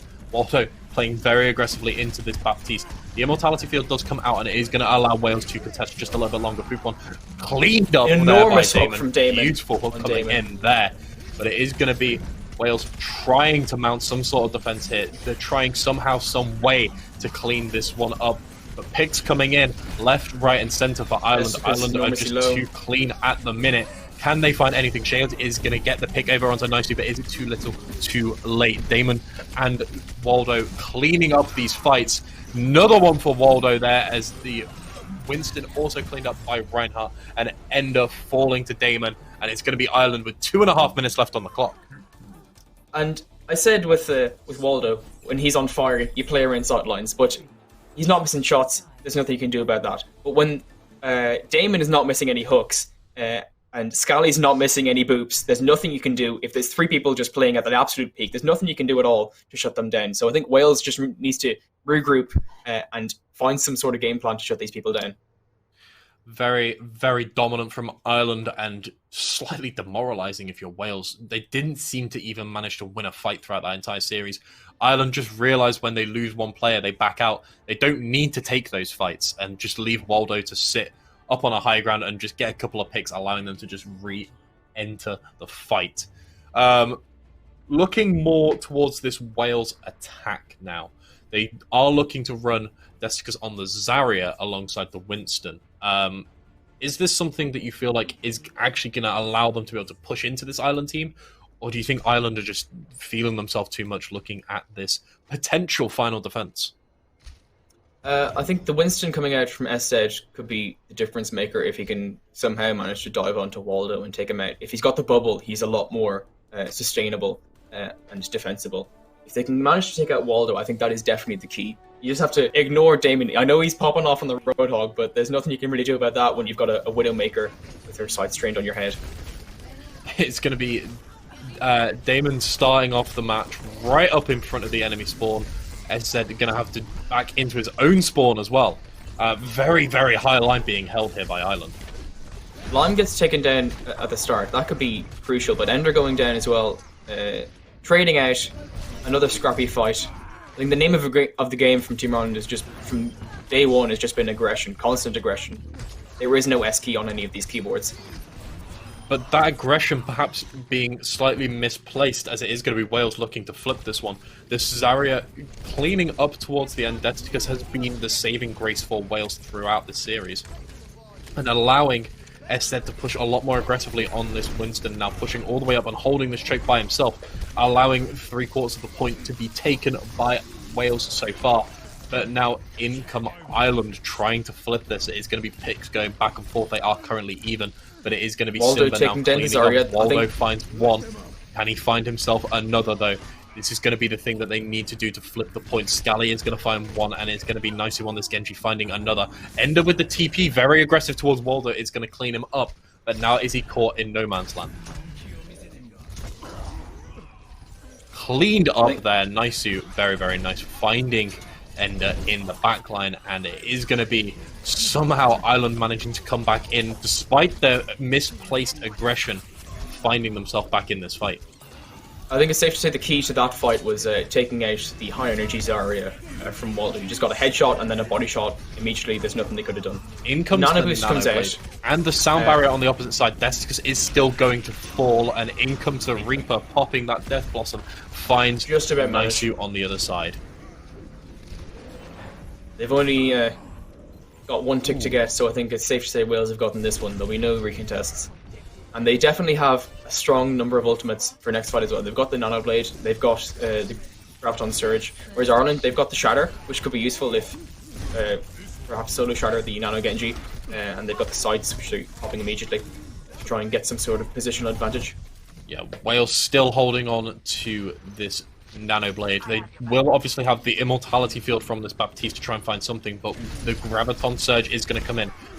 Out goes that Immortality Field, and that leaves Wales now with a free Nano Blade. Nothing defensively to be able to counter through this. They just have to rely on their mechanics and their healing. In comes the Nano, and in comes the Blade now. Doesn't find anyone on the first dash, but does get the first reset over onto Lime. Finds two, cleaning up there. Makes that three. Very, very clean play from Simba. Unfortunately, dying to the Venom Mine in the end. That's got a sting. And it is going to be Wales, though, off the back of those picks, looking to push this forward a little bit. Staggering out Damon on that Diva. And Shades does get picked up by Nisu, though, so possible for recontest as we see SZ pushing all the way back to the first spawn, chasing down Nisu. But is he just wasting his own time? Going all the way back to his first spawn there. Huge investments from both teams last time. No real ultimates on the board. There'll be a Nano Blade coming for Team Ireland soon, and Dino with the enormous charge on the Reinhardt takes out Simba. And then they've got an angry monkey upstairs in a confined space. That's not where you want to be. But in comes the slam. The bubble only blocks it on one. That's going to be 4 knocked down. doesn't find anyone on the charge and doesn't manage to clean anything up. SZ is going to get picked over by Waldo once again. This man is an absolute nutcase on this Widowmaker. Is going to get picked over by Shades though, and Immortality Field is going to fall, as it is going to be Wales looking to flip this. They find themselves 4 picks, losing just 1, and they are now trying to push this in and take point B. Unless Damon can do some serious stall on this card, looks like Wales will be taking this point. But it's not too bad of a situation. They've got the Nano, they've got the LG TV, they've got the sights, which they're popping immediately. Perhaps they're thinking of contesting. Early Graviton Surge does come in, and the Dragon Strike to clean that one up. SZ is going to get the pick over onto Dino, but is going to die for it as well. Lime on this Baptiste playing very, very well here for Ireland, perhaps saving grace on this slightly scrappy defense from them so far. Waldo just sitting at the back, looking to just land a couple of headshots as in comes the charging Reinhardt. Going up to contest the point, but in comes the Nano Blade now from Naisu. Finds Fuquan immediately, trying to clean that one up. He's going to find SZ as well, diving into the backline, looking to find just another one, pushing them all the way back to the spawn. Isn't going to find anything. Actually, just manages to clean up Shades. Doesn't get the reset though. Dino finding 2, and Naisu is going to fall to Fuquan on that Lucio. Looking in this next fight, obviously there's the amplification matrix. I think that could be crucial, but they've really, the big difference is the Nano Blade from Wales, but it doesn't really matter much when you're already 5v6 after 2 seconds as a result of Waldo on the Widowmaker. Simba getting the pick over onto Lime as the charge kill from Dino comes in, picks up SZ, so Pick's going back and forth. Naisu is going to clean up Shades as well. The bomb cleaning up Simba, and that cuts off Wales' potential Nano Blade for this fight as well. Another charge coming in all the way into the enemy spawn, perhaps just a little bit too aggressive there coming in from Dino, as SZ is going to come in with the Primal Rage, gets slept. Beautiful sleep coming in from Scally, that veteran instinct to end that one right there. And Waldo's still free on this high ground, and it's going to get chased down by Simba. Now the Nano Blade does come in. He finds 1 immediately, make that 2. That's both supports down. Finds a 3rd, cleaning up. Very, very aggressive play from Wales and Simba on this Nano Blade. And now they look to finally push in. Can they complete the map? No one can hide from The difference maker there was Lime switching onto the Lucio to try and get back in time. No Baptiste, no Mortality Field, so it was basically a free Nano Blade. Wales now have the Graviton Surge, but Ireland coming up on another Nano Blade. It's just Nano Blade after Nano Blade, everyone's trading. But Graviton Wales Surge comes in, finds nobody. Descus slightly off on his Gravitons just this once. But it is going to be Wales cleaning up the picks now. They are 2.5 meters away now from cleaning up King's Row. Full push, Blade and Naisu comes in with the blade now, one. finds 1 immediately, dashing back and forth. Shade is going to get the pick over onto Waldo, and it's not going to be enough. SZ is going to clean up Naisu, and now looking to claim this for Wales. SZ getting another pick, and Ender cleaning up Dino. They managed to cap with 1 minute and 6 seconds, and we're heading to a round 4. I think it's safe to say that Ireland specialises in attack. Their defences have been, as you said, scrappy is the best way to describe it. They overextending is another way to say it, but really, once they're on attack, that's where they feel they're most comfortable. And since they've got a strong rank, they really do have the advantage in this potentially last map in the series. Yeah, definitely the time bank favouring Team Ireland here.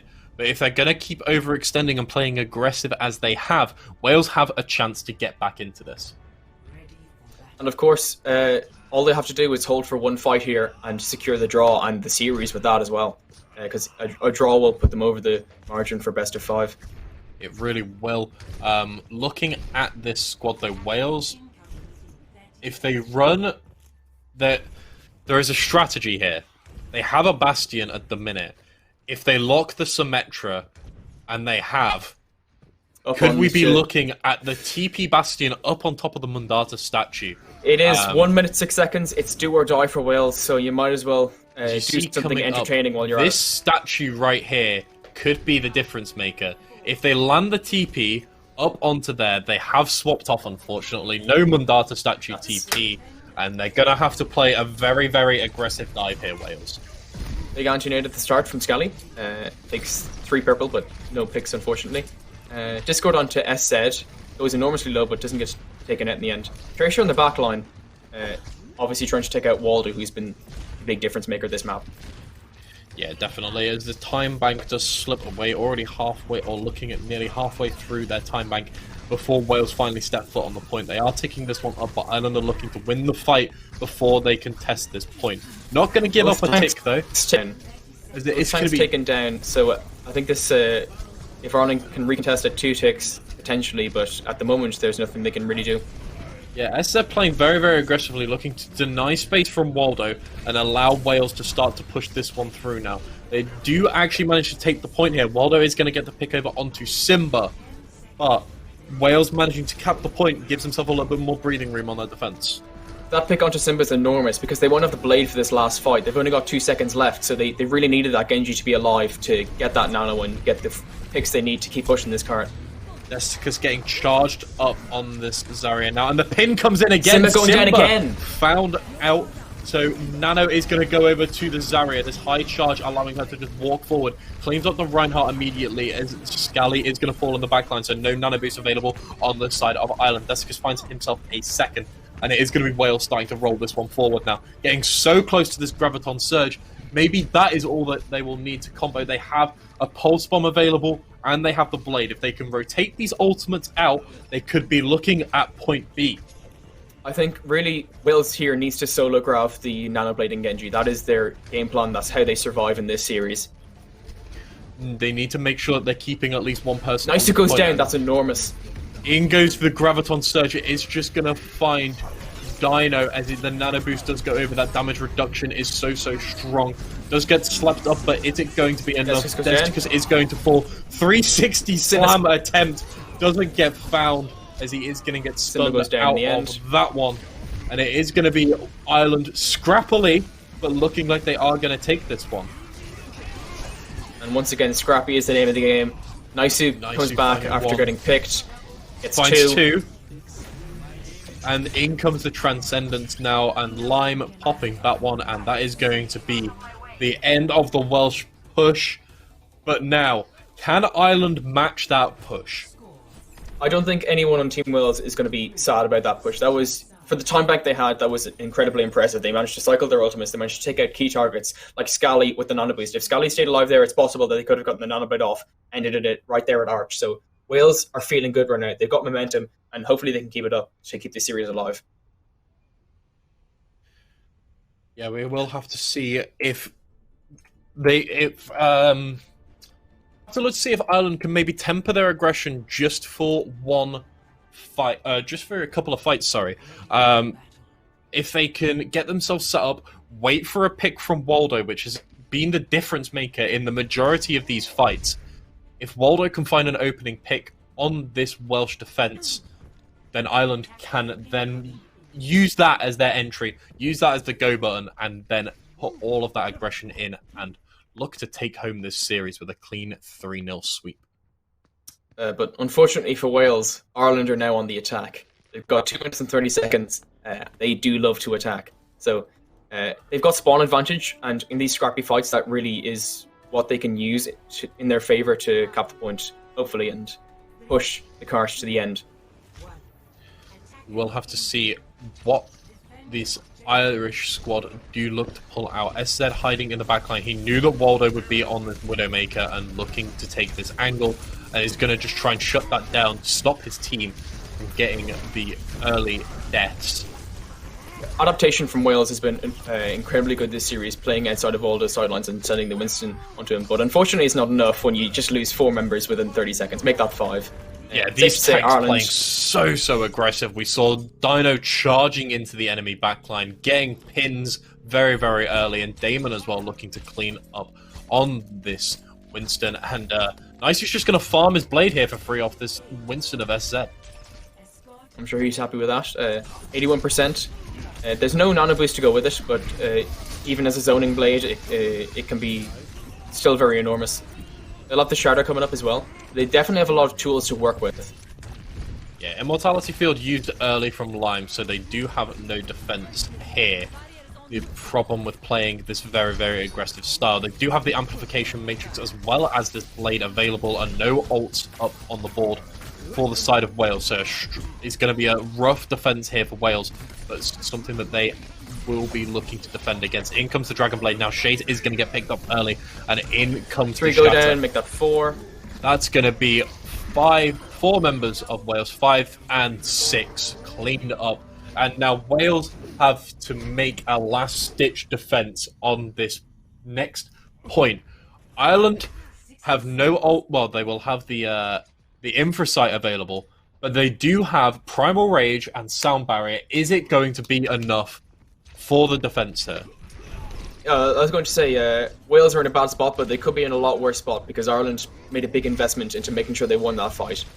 There's still time in the bank, so realistically, if they need to, Ireland can scramble back for one last fight. They can afford to lose this one, but not by much. SZ popping this Primal Rage, looking to just bully Waldo to try and stop these picks coming in as the Immortality Field is popped. Perhaps a slight over-investment here as Desticus is going to get the pick over onto line. The Nano Boost coming over now onto Desticus, getting charged up. Has the Graviton Surge available, and in comes the Sound Barrier here. In comes the Grav, and they don't even need to use the Dragon Strike. Wales now with 10 seconds left on the board, looking to hold this early investment. If Ireland can touch here, then they might want to have that Grav Dragon back. If they manage to touch, this isn't over yet, and Nicey takes down Yana. I think Ireland may have very much of a leg up in this fight. 3 going down. If they manage to take out the Reaper, I think that's it, done. Ooh, the Reaper finding 3 with his Death Blossom there. And Wales are looking to hold this. Damon is going to have to pop the Primal Rage now. To get the Primal. Bullying Desticus in this corner. Is going to manage to get that one cleaned up. Trying to clean up this point by himself, but is going to be too little too late. We're going to see Scally looking to nail this rollout, trying to get back to point as Ireland are trying to end this. Wales fighting for their lives. SZ is going to have to pop this Primal Rage again, looking to clear out the point, looking for just a little bit of sustain. But Nicey does have this blade available, and in he comes now. But they don't touch the point, and it's going to be Wales taking their first game of the series. I think if Ireland had managed to touch the point there, I'm not sure that blade would have done much, to be honest. There was just too many people from Wales on the point. But it was a commendable effort from Ireland. I genuinely thought they were going to take that, but unfortunately Wales' respawns were just back too soon. This Nano Blade was so clean early on in the series from Simba. Finds 1, finds 2, make that 3, chases down the 4th just after that. Very well played from Wales. Scrappy in their defense, but it worked throughout the series. We will be heading to Escort, Dorado, Rialto, Havana. What do you think Ireland are going to pick? My gut instinct tells me Rialto. They can have Dino on the Reinhardt. They can have the Winston for potential boops on first point. I think that would work with their composition and team play quite well, especially against Wales. Yeah, it could be a very strong defense, and also very aggressive on Rialto. Possibly also looking at Dorado as well. They've played so well around these high grounds, and it is... Just hearing in my ear from the producer, it is going to be Rialto, so you were right on that call. But the Widowmaker difference could be that. Looking at the sightlines on Rialto, you have a lot of areas where your Widowmaker can sit so far back and just spam down, and we've seen how well Waldo has played throughout the series. Maybe even looking to take the Ashe here as the points do get a little bit closer. What are Wales going to have to do, though, to try and burn through this unstoppable force, or so we thought, of Ireland? Well, I think the key is if Waldo gets set up on the high ground in point A or point B, I think it's just game over. Because he's just been on fire all series. He hasn't missed a single shot, basically. I don't think Wales can really put up that kind of performance on Hitscan, so they can't really do the Widow 1v1. So really, I think the key may be dive tanks as usual. That's what worked for them last map. So if they can pull that off again, Winston playing around sidelines, I think that's how you take out Waldo and then take out Ireland. Yeah, we should be heading into the game any second now. Very well played here. So we are just going to be waiting on one player, but Wales somehow scrappily, but it doesn't matter how scrappy it is when you actually pull out the results, taking one in this series, and are we looking at a potential reverse sweep here for Wales? It's possible. I think you have to look at SZ on the Winston, and Simba on the Hanzo as well has been very impressive so far this series.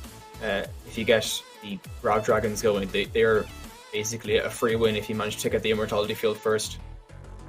So it'll be interesting to see if there'll be any change from Ireland. Maybe if Ireland decides to finally reel in some of that aggression, because it has been the deciding factor in some fights. They've been over aggressive, but at the same time, that is their style. They know how to play these scrappy fights, and they do tend to come out on top of them. Yeah, so if it gets scrappy, it could go either way. But we have seen that Ireland are more than happy to play scrappily and actually pull away the results. Wales claiming that one towards the end, and we should be heading into the game any second now. Any predictions heading into this game? Do you think Wales can keep the reverse sweep going, or do you think that this is a map choice that really suits Ireland with these long sightlines? Well, I do like the idea of the underdogs. Wales, they have the momentum. They have the right mindset, but I have to support my boys. Team Ireland, they have the map pick, they have the composition, and so far they've just been on fire this series, so I think they're going to take this one, to be honest. So we should see a very, very strong series. Wales fighting for their lives in this, looking to keep this reverse sweep going. Do they have the momentum to pull it off? We will have to see. They are on defense first, and this is exactly what you called. We're looking to see SZ on this Winston, Simba on the Hanzo as well, and not enough credit I think has been given over to the support of Wales. They've been playing very, very well, building up the nano boosts on this Anna when they were running the nano blade compositions. But will Ireland have the pick potential? Naisu on the Echo, Waldo on the Widowmaker. Can they look to flip this? An awful lot of burst damage from Ireland with the Widowmaker and the Echo. Dino goes down very low, but managed to get healed up. And as you said, the support line of Wales has been doing quite well today. The sort of silent healer. You can't play this aggressive with your tanks without some solid healing backline. Yes. SZ goes down. With the Discord, he just gets melted entirely. Shade's going low as well, so if they can pull it off, I think Ireland will have a nice leg up in this fight. Yeah, Simba was the first one to fall in that fight. Naisu on this Echo playing so aggressive, but Dino forgot to check both ways before crossing the bridge and got flung off the map by Fukwon there on the Lucio.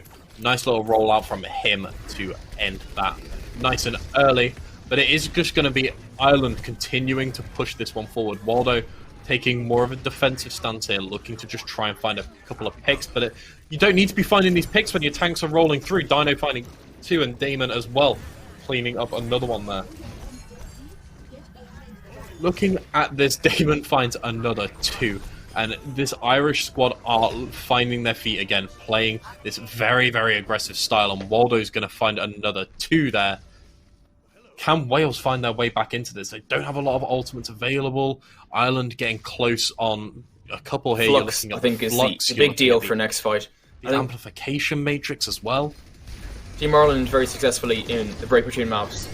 Took a step back, looked at what happened on Kings, and they're coming back in reinvigorated. They really want to win this series, it looks like. Yeah, playing like so aggressive, and in comes this Flux. It's going to be huge Flux falling there. And Simba though on best. the Genji though coming in, finding two, and alive. Naisu finding two as well, not to be outdone by his counterpart, and it's going to be Ireland continuing to roll this one forward. And you've got to give a lot of credit to Naisu here, playing so aggressive on this Echo with limited heals as well. Baptiste's not going to be able to land his orbs at that sort of range, and the healing orb coming in from the Zen, not a huge amount of healing. I think it's safe to say Naisu has been the star of the show, Sora, for this map anyway, as he was on Temple of Anubis at points. Genji was incredibly low, they managed to take out Simba. Yeah, this is just a done deal, basically.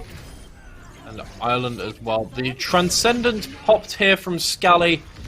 Questionable choice there, but it is going to be Ireland pushing this one forward. Now, they do have the Supercharger available, as they do pop Infrasight as well, so they will be seeing where this Wales squad are coming from. That's the second time in this series that Ireland have just decided not to cap the point for a few seconds before it finally gets done. Perhaps their aggression getting a little bit too, getting a little bit of the best of them, as they do look to push this one forward. Nearly everyone standing in this choke looking to just spam out Wales, not give them a chance to walk forward. Supercharger is dropped and so much damage coming out. Scally even finding a pick for himself as well, but it is going to be mainly Damon getting the triple kill there, burning through. It does have a flux available for what definitely could how be, you have to take that fight. Wales had the duplicate, they had the nano blade, they had the send barrier. You have to take that quick and early to make sure that Wales has no chance to react before you cap the point with 4.5 minutes. Lightning fast round there. It's not even able to get out there. Nano blade, it is going to be Ireland rolling this one through. They decided that the last map was just for fun, and they've decided to turn it back on now, dominating throughout these streets. But as you mentioned before, Ireland very, very strong in their attack, not so much in their defense. So could Wales be looking at a similar time on their attack? I'd say Ender and Simba are kicking themselves now for not pressing Q earlier in that last fight. They just didn't have the opportunity with the Ireland just pressed W to put down the bongo, and there's just nothing they could really do by that stage, unfortunately. I think the key just try and regroup. Don't let the 4.5 minute time bank affect your mental in any way. You got to stay resolute and maybe pull another map out of the series to continue going on. Yeah, definitely. Ireland looking at Dino on this Reinhardt, Damon on this Sigma as well. Played very, very well. Damon has been unstoppable on this Sigma today. Waldo moving over to the Reaper here, so something a little bit more defensive. And this is something which, if you've managed to catch some of the null streams, we last week had some very, very aggressive teams on Rialto looking to take this angle. If you crouch walk all the way up, no footsteps heard, and if you're able to speed in on the enemy, not even give them a chance to touch the cart, Ireland want to end this one right here, right now. In comes the charge, in comes the speed boost, and they are immediately all diving on SZ. That immortality field popped right outside the enemy spawn doors. It's not going to matter. Down goes SZ immediately, and Ireland are looking to hold this so aggressively. Ender's going to find 2 on the soldier, though, as Waldo's going to TP up, trying to find that one. Gets slept Waldo up gets slept. That's enormous. Ender playing so well on the soldier to try and flip this now.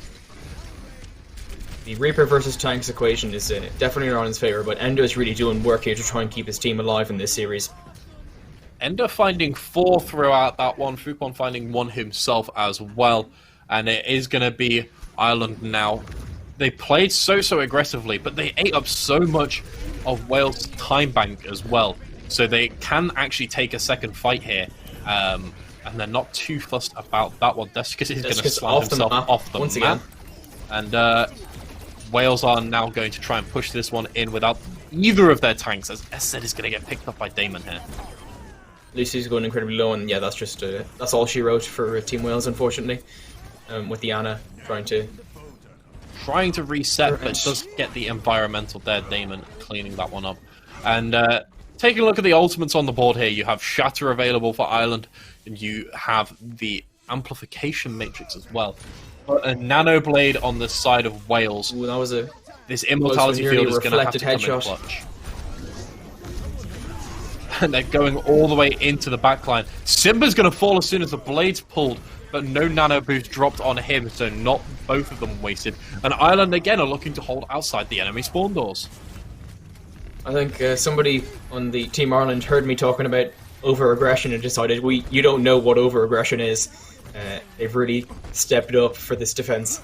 Or is it even a defense at this stage? The best defense is a good offense here, and Ireland are showing that, holding all the way up to the enemy spawn. Waldo finally making the swap back to this Widowmaker and cleaning up Ender. Goes down. That was beautiful headshot. So clean. No one can hide from my sight. In come the mines here from Desticus. They are popped, but the Immortality field comes in very nicely from Lime and manages to keep that one up. Simba's going to find Waldo after he gets the pick over onto SZ. So it is looking at a potential push here from Wales. Their tanks are going to be coming back. But in comes now the Shatter from the top rope, finds no one. That's Dino wasting another Shatter. And a Nano Visor, though, from Ender does find 1. Desticus is going to get a pick, as well as Shades cleaning one up as well. And do Ireland have it in them with a potential retake? I don't think they can retake from this position, to be honest. It's a good thing Wales managed to take that fight because they're approaching last fight territory. They can mentally reset now and go again. They have gone in with the push, though. 0.01 meters. In comes the flux as well. The beat is going to be forced from Scully here now. as Ireland It's a are bit too looking close to for try comfort. and hold this one. They do find the boop over onto Desticus. That is cleaned up, and Naisu and Waldo cleaning house. It is going to be SZ trying to just juggle them off this point, but even with your Primal Rage, you're not quite able to sustain through that. 30 seconds left on the clock and 10 centimeters left to push this one in. It is going to roll back. That's got to be crushing. Absolutely crushing for Team Wales. They used basically all their ultimates. They've got the Blade now, they've got the Mines, but they don't have any Nano for it, so really if they can just get an Immortality Field off, they can shut down the Genji and end this series 3-1. It is looking that way. Desticus on this Wrecking Ball is going to have to be the one to touch, chasing down Waldo, and he's going to get met by both tanks at the same time. Naisu finds 2, and SZ cleaning up Waldo in the backline. So they are starting to burn through this one now. And it is both tanks on Team Ireland are incredibly low. If they can keep them up, I think they win this. But unfortunately, both tanks go down just as I say that. Still a chance here. Looking to find picks on the other side. Ireland are holding both their supports on the point. In comes the beat, beautifully timed with that Genji Blade. It's only going to be the one falling and downfall Simba. Waldo up on this high ground, finding picks now. Ender is going to get the pick over on to Naisu, and in comes the shatter. Oh, and the shatter. From and they cap it just They do manage to cap the point. 2.5 minutes added to their clock, and Ireland need to retreat slightly now. Or do they? Because they have Waldo on the high ground cleaning house. Both supports taken out. Desticus finding 2 as well for Wales in the response. But it is going to be Ireland looking to just back this one up a little bit, regroup, and looking to push. As I said earlier, if you get Waldo with the high ground at point B, it's just game over. But Wales managed to cap the point, but it's a little too close for comfort. If they really want to stay alive in this series, they can't lose any more fights. If they want to have an even reasonable time back, never mind the excellent one that Ireland has. They're going to have to be very stuck together on their defense if they want to keep this alive. Doesn't matter how stuck together you are, if you're below 50% health, Naisu is coming in with that focusing beam and melting through you. Ireland finding picks left and right. Desticus only just cleaning up Naisu on that Echo, but it doesn't seem to matter. This Reinhardt of Drunk Dino playing very aggressively, spinning the shield, trying to keep himself alive, I guess, is what he was trying to do there. Or he's looking for an interesting take here. And Waldo with the Reinhardt. There will be no flying monkeys today. That's what Waldo says. Desticus trying to get away on the Wrecking Ball. He's very low. If they can catch him out, that's another bit of stagger done.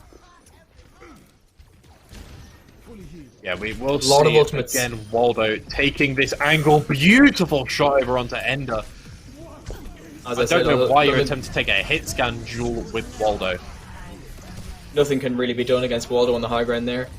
Enormous amount of ultimates for Ireland. They've got the Shatter, they've got the Sights, they've got both support ultimates, and this is the last fight now. So this really is do or die for Team Wales.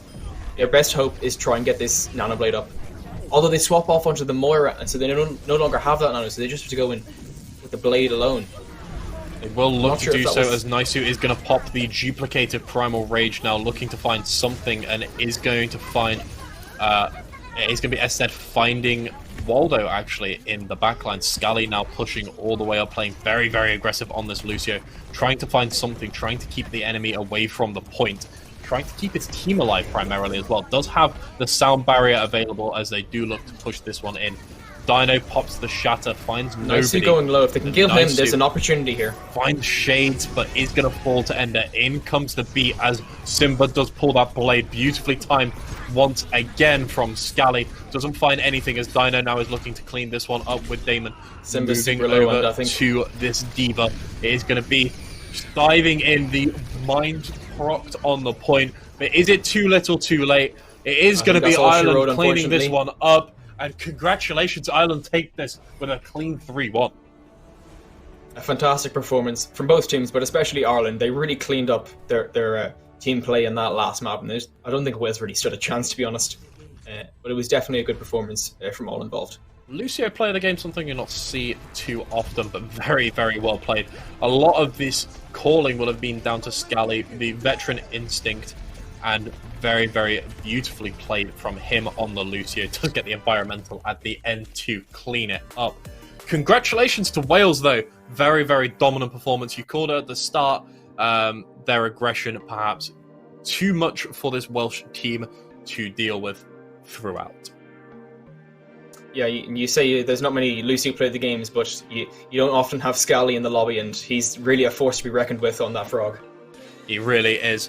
And we will be heading over at 4 p.m. There will be a short break after this one to the League of Legends with Viperoon and Doctor. But before we go, I've got a little announcement to make for all of you.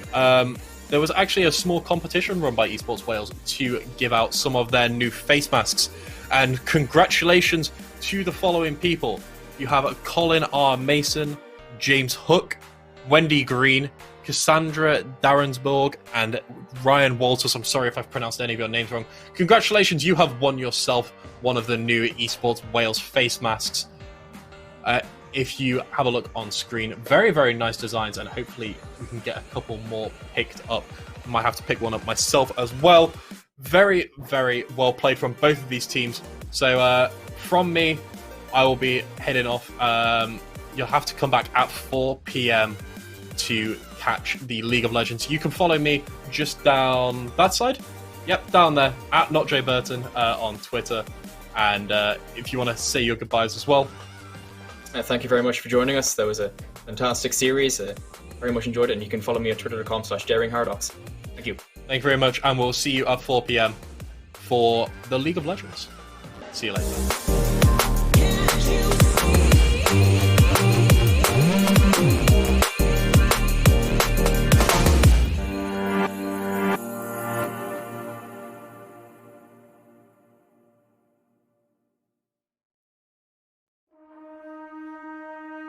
The back and forth has got me so messed up. Don't ignore the signs. We've had enough of the whole damn thing that we got going.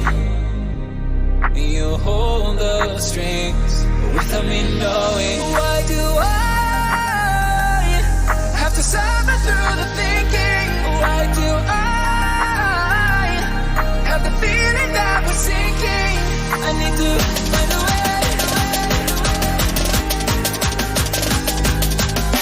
Find a way. Find a way. Find a way out. Find a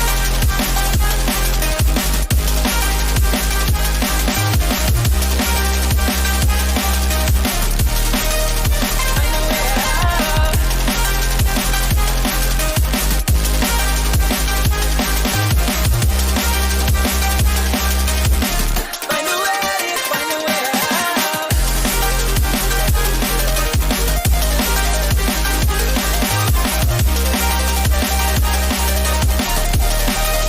Find a way out.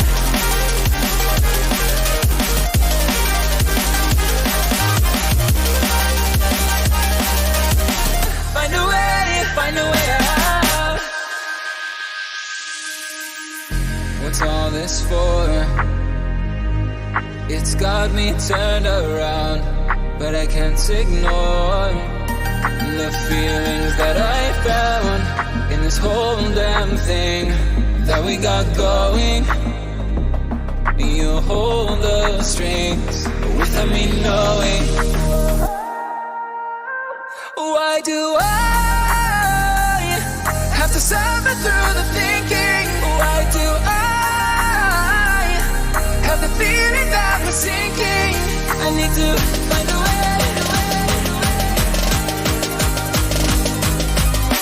Find a way. Find a way. Find a way out.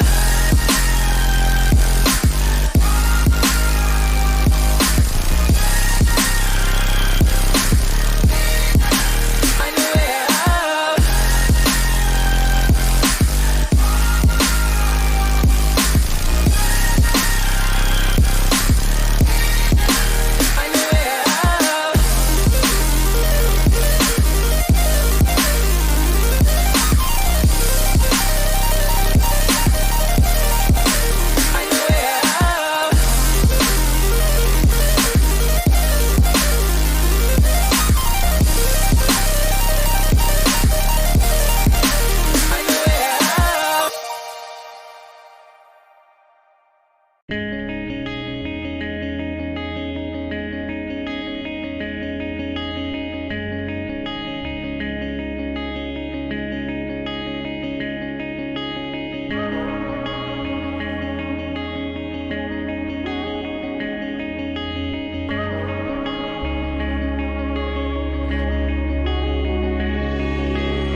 overtaking whatever you told me. I know what I could be. Making emotion paintable answers. Tell me, is this what you made me?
And I've been chillin', watching the ocean with you. Baby, up with a slow motion crew. And we up in our growlings when people change, but not us. And we just chillin', kicking it, kissed by the sun. Could be soaked to the skin in the moss soon. I know she got the good vibes when seasons change, but we're the same. Even if I lost all my money, the zero runs deep, honey. And I don't need to speak a single word, 'cause you got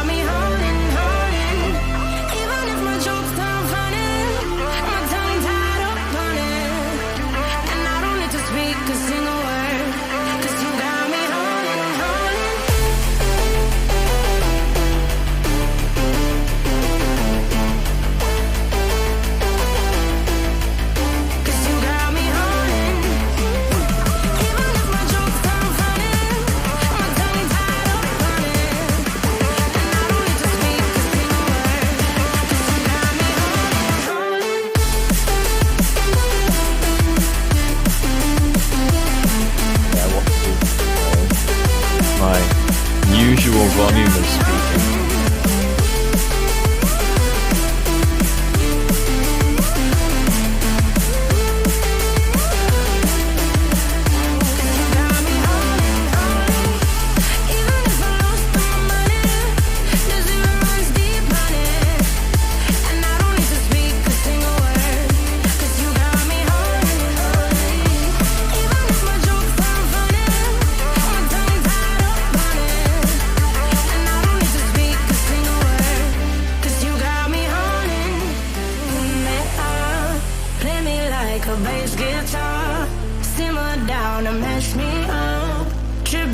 I'm Jimmy at Woodstock. Drum me around in your red Ford. Shivers down my spinal cord. Oh, oh, oh, oh. 'Cause you got me holding, holding. Even if I lost all my money, the zero runs deep, honey. And I don't need to speak a single word. 'Cause you got me holding, holding. Even if my jokes sound funny, my tongue tied up on it.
Above the sea, and this story stays with me like a haunting melody. What do spirits say?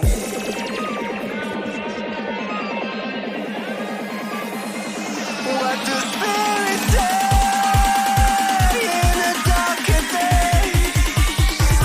What do spirits say?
And this story stays with me like a haunting melody. What do spirits say?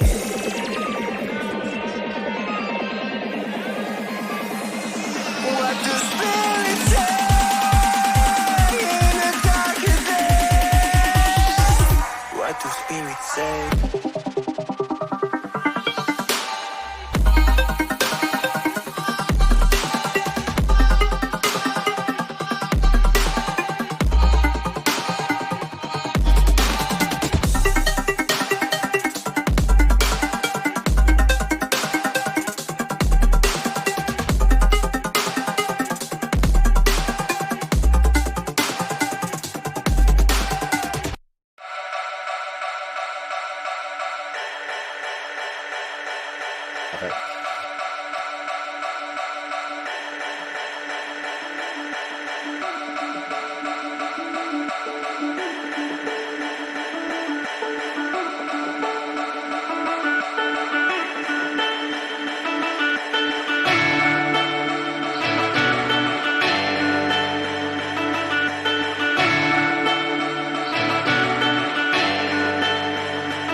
I think the girls with their nails done now.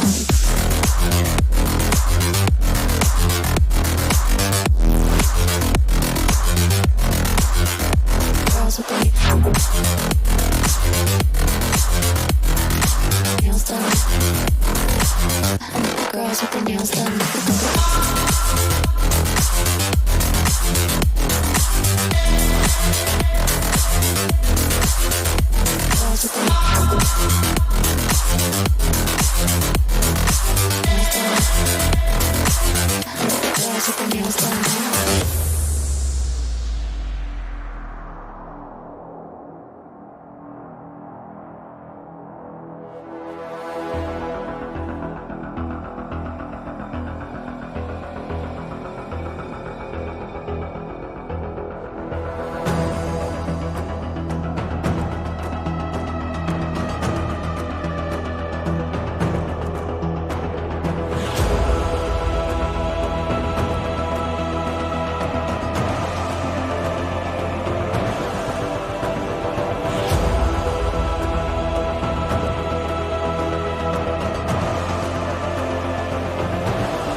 Girls with their nails done now.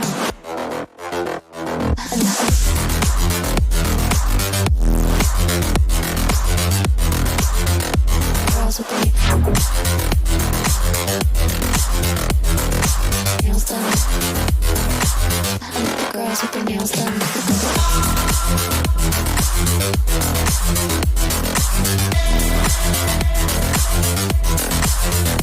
Girls with their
The way your body syncopates, you're driving me crazy.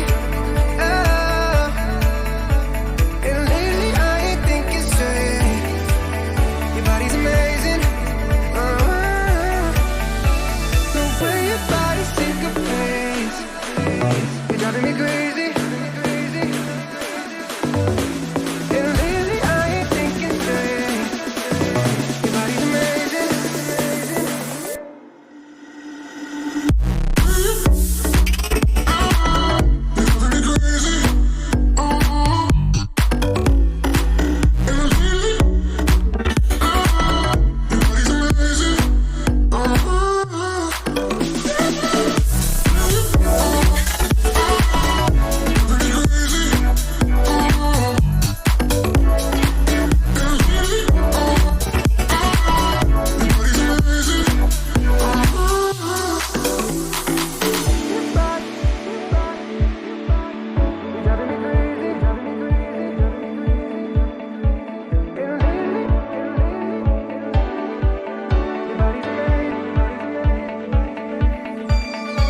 The way your body syncopates, you're driving me crazy. And lately I ain't thinking straight. Your body's amazing. The way your body syncopates, you're driving me crazy. And lately I ain't thinking straight. Your body's amazing.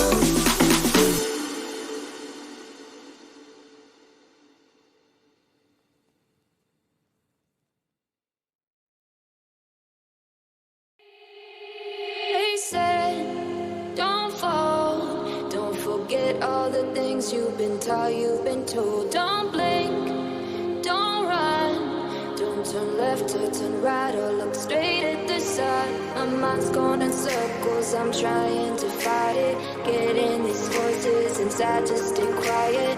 Going to the place where all this began. Just start again. Oh, you won't see the light until the dawn breaks. No, till it's all said and done, you won't know what it takes. Gotta make a wrong turn and turn around. Gotta fall fast to pick yourself up off the ground. Until you get lost, you'll never be found. And you can't start again until you break down.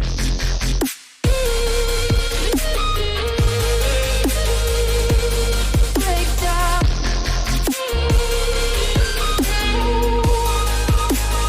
Until you break down.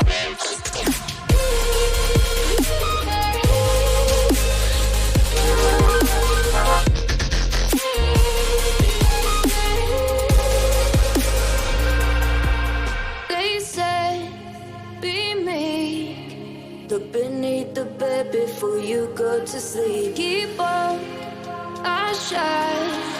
You'll surely get burned if you reach out and touch. My mind is a battle, I'm trying to hide it. Getting these voices inside to stay quiet. Going to the place where all this began. Just start again. You won't see the light until the dawn breaks. No, till it's all said and done, you won't know what it takes. Gotta make a wrong turn and turn around. Gotta fall fast to pick yourself up off the ground.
slowly drifting by.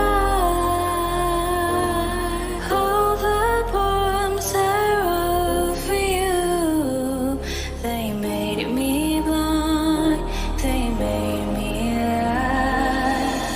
Heard you in the rain, will you always be there? Last thing you said, it's too late.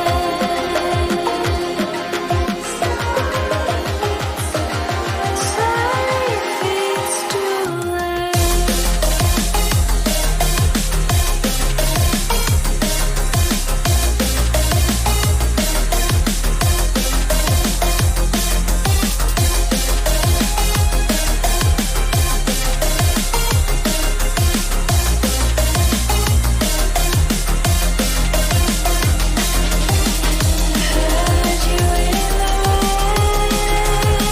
will you always be there?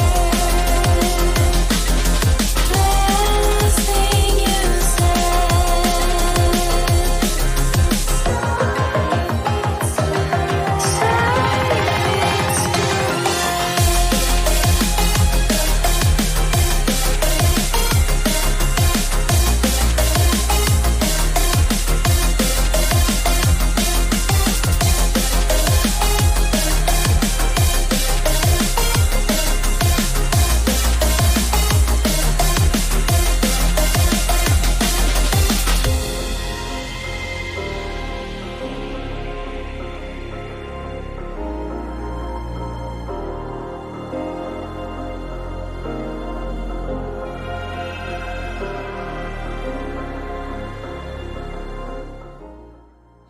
Hello everyone and welcome back. We're going to be moving on to League of Legends now in this series for the Esports Wales and Esports Ireland. Esports Wales not been having the strongest time so far. I've lost out in both Rocket League and Overwatch in some pretty convincing matches, but League of Legends is where Wales are going to shine. I'm Will Byron William, joined by Harry Doc Evans, and we're going to be supporting the Welsh team all the way. Nothing too biased though. You know us. We like to be giving it both sides. But what's your middle name, Harry? Just out of interest. It's very, very unbiased. It's a very classic Swiss name, very neutral in that regard, of Llewellyn. So no biases coming through this time whatsoever. Good. Well, I'm glad to hear. Obviously, last time I appeared with Esports Wales was against Scotland. I had Sin next to me, and Scotland won out that one. So Wales going to be looking for a stronger performance against this Irish team. But we've looked at the two rosters going into this one. We've done a little bit of research on the players, and the Irish team looks pretty decent going into this best-of-3 series.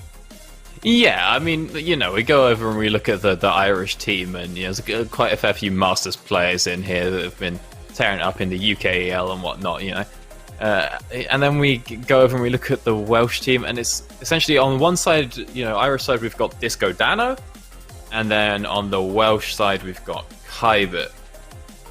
And there might be a bit of a diffy in the mid/top because they don't play the same roles. But from a purely gross LP standpoint, it's looking pretty good for Ireland. They're looking comfortable in the terms of solo queue ranking, right? But solo queue doesn't mean everything. The Welsh team does have some talent in as well. You mentioned Kybit, of course, currently managing or coaching Demise Academy, who have just joined the UKEL. You've got Mins as well, who is the highest ranked player, very, very good Elise player, was one of the strongest on that particular champion, so could expect to see a ban there. But the Irish team has some really, really strong talent. You mentioned Disco Dano already, off of... we mentioned the team beforehand. NRG Esports. Yeah. There we go. They very, very, very strong player in the mid lane. You've got players like Razor as well. I Won't Lose. You've got Vanguard down on the bench, so could be brought in if they feel they need a bit of a change down the bot side. But exceptionally strong across the board for Ireland. And while Wales haven't won a game or haven't won a series yet, of course they won games in both Overwatch and in Rocket League before. Ireland, they just have the advantage on paper. And what would you do? Okay, you've done a bit of coaching yourself. You've also done a bit of playing in your time for Bulldog Esports. And that kind of draws into this. So For Bulldog, 2 weeks, yeah. perennial underdogs a lot of the time whenever they've been playing esports, especially when they've got someone like you Especially on the with roster. me, yeah. When you come up against a team that is higher ranked than you, is on paper stronger, what's the mentality like? How do you go into those games? Is it different from going against teams that you're probably the better team than? Just to remind you that my only competitive success was on that Bulldogs team for about 2 weeks, and we did win by default. We only qualified by default. I think there was 2 brackets above us. Like we won by default twice in a row to close out the whole bracket after some shenanigans, people being banned. So when it comes to this, you say, it's a bit of a fast next. Let's just cheese it. And you lock in your most comfortable picks and you pull out something a little bit spicy. Try and catch them unawares. And we're into picks and bans. We'll have to see if anything unawares comes up. Leona first ban away from Wales. Of course, there's the Elise that we picked up on being taken immediately away from Mins and Lucian as well. Doctor, on this patch, what are the champions that are really standing out to you as must watch? I'm a big fan of Kindred as of earlier today, when I won 8 games in a row on her, and then lost 1, and then ended up being a net positive 35 LP. Great, you're really doing a quality job on that one. But Kindred's having a pretty good time, to be fair.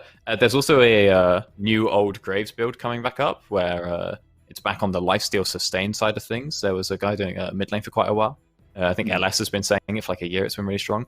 I was very upset when lethality Graves became a thing, because I prefer the Drain Tank Bruiser, and that's now back. And you can play him in apparently 4 lanes. I've tried a bit jungle. I've seen it dominate mid, so that's a thing too.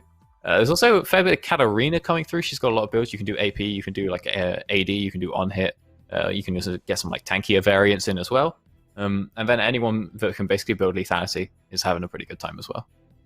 Well, Jen, going to be locked in as the first pickup. We've got Akali, Lucia, Leona, Elise, Kha'Zix, and Nunu all off the table. Very interesting pick to put on the first choice, though, because Marksman, some of them are having a pretty rough time at the moment. Yeah, so there's essentially 4 Marksmen going down. It's in order: Samira, Jin, Kai'Sa, Misfortune.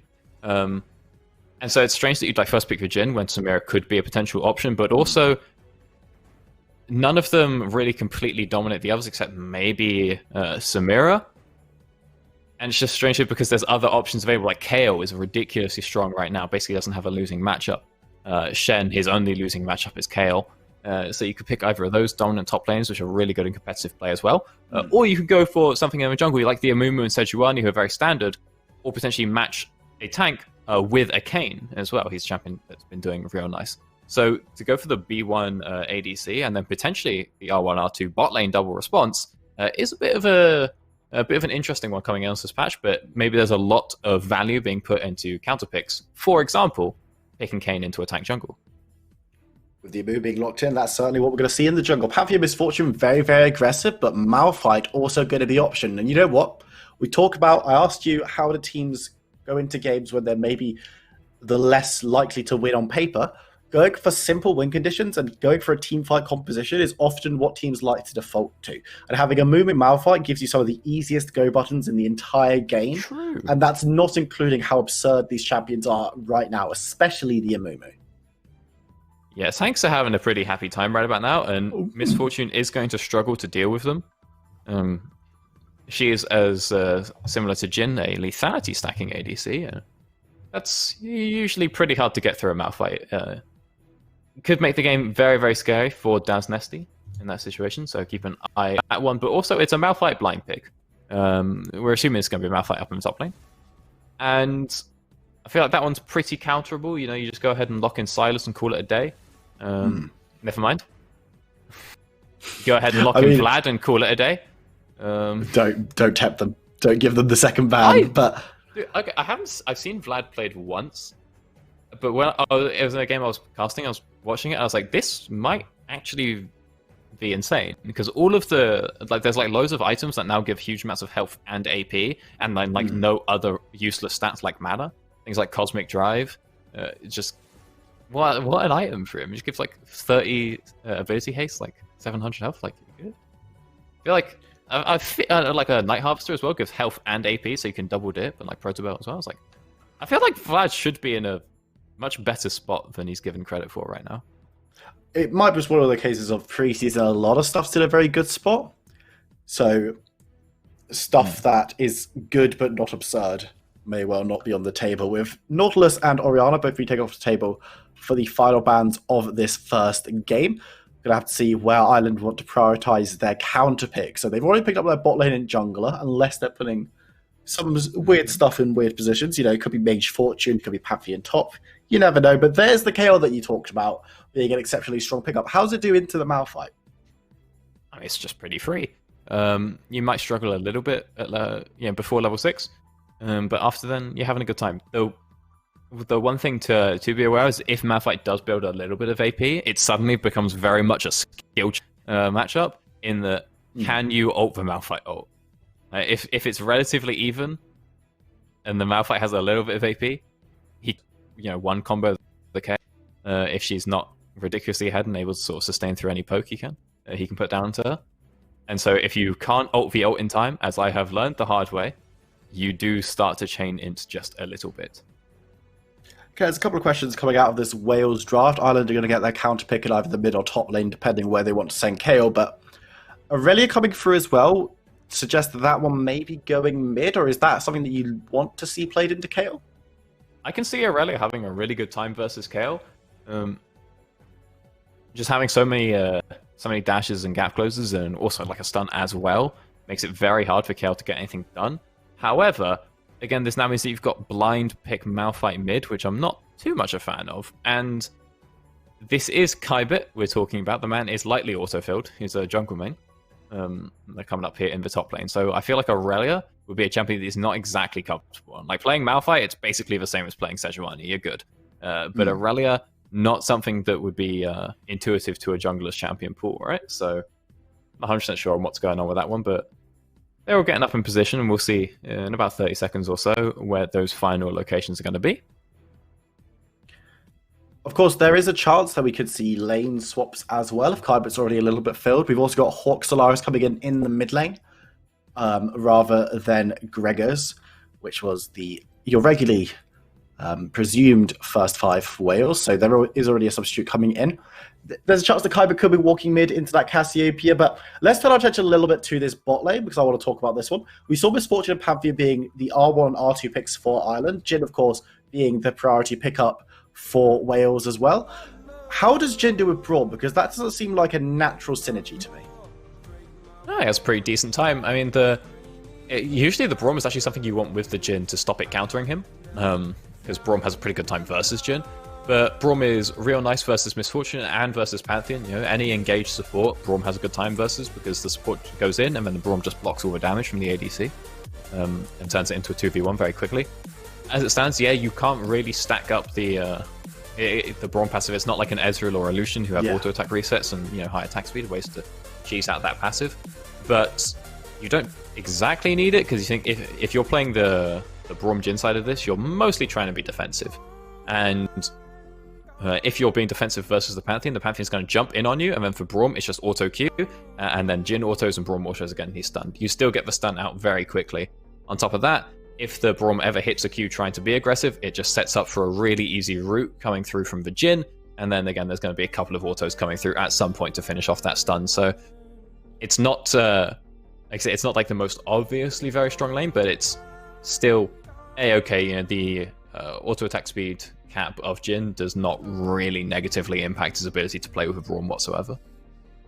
Interesting. Of course, it's very easy to look at one facet of a champion and where they're usually very good. So if Braum, for example, the concussive blows is really, really nice tool. That's why you see him with stuff like the Lucian, stuff like the Ezreal, as you mentioned, because it's so easy. But when a champion doesn't naturally synergize with that, it can be a bit difficult to say, okay, well, why is this a good lane? But let's talk about the win conditions for both of these teams. So let's start with EsportsWales. We've got very obvious team fighting tools. You've got Malphite, Amumu, and Braum, who all have massive team fight ultimates, all pretty beefy, and will be wanting to get into the mix of things. Are the Aurelia and Jhin enough to be the damage carries from this competition, considering they're both heavily AD as well? Yeah, it's an interesting one. Again, with the Aurelia pick coming through, it's going to have a very bad time versus the Cassiopeia in lane, in that mid lane, and it's not exactly the sort of standard team fight 1v9 carry that you need when you have the Amumu and the Malphite. Right? Similarly for Jhin, he's very good at making picks. He's got high lethality, so he's putting out a lot of good burst onto individual targets. But the actual 5 versus 5, when you start bringing all those crowd control ultimates in, life can get a little bit harder for him. I don't see the Aurelia completely snowballing the game out of control off of 1 or 2 good fights and then being able to carry 5v5s. And then I also am not 100% sure if she's going to be able to side lane very effectively versus a Kayle and Cassiopeia as the game goes on. So a lot of pressure starts to now be put on towards that Jhin. Because as you say, you've got a Mumu and Malphite. They're not exactly the damage dealers. However, having said that, that is 2 champions that can build Sunfire Cape versus the maybe 1, I don't know what Udi is going to go for this game, of the Irish side. So if what I've heard on Twitter is true, the team with more Sunfires always wins. This is apparently the rule for preseason. Is it just Sunfire, or is it any of the items to build out of Cinder? No, apparently it's just Sunfire. Oh, that's unfortunate. How have you been finding some of the weird builds? Have you been seeing the Frostfire Ezreal?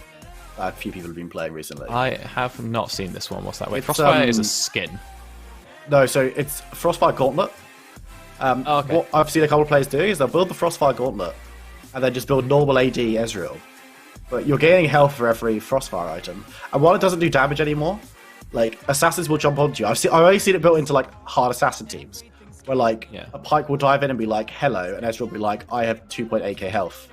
Hello to you too. And then we'll 4-shot the Pyke. So, it's very funny. I don't think it's particularly good in 9 out of 10 cases. But I've seen it a couple of times from, like, a couple of decent players and been like, oh, this is actually absolutely hilarious. So, good for you. Think of that. I feel like the Cyrilda's Grudge is just so strong on Ezreal, and then if you're getting Iceborne, you're kind of it's double dipping, denying yourself from that. Yeah, so you might as well just get like Divine Sunder and then have huge amounts of healing. You pair that up with Ravenous Hunter or Ravenous Hydra, and you are good to go. But you don't get the size outside of Frostfire Gauntlet. Yeah, true. You don't get to be a big boy. Now, what I want to know in this one is, all right, what's the Udyr going to go for? Is it going to be like a chem tank? Or is he going to go for Stride Breaker, which I'm pretty sure is completely useless, but it does give you 3% movement speed. It helps you close that last bit of gap as well, doesn't it?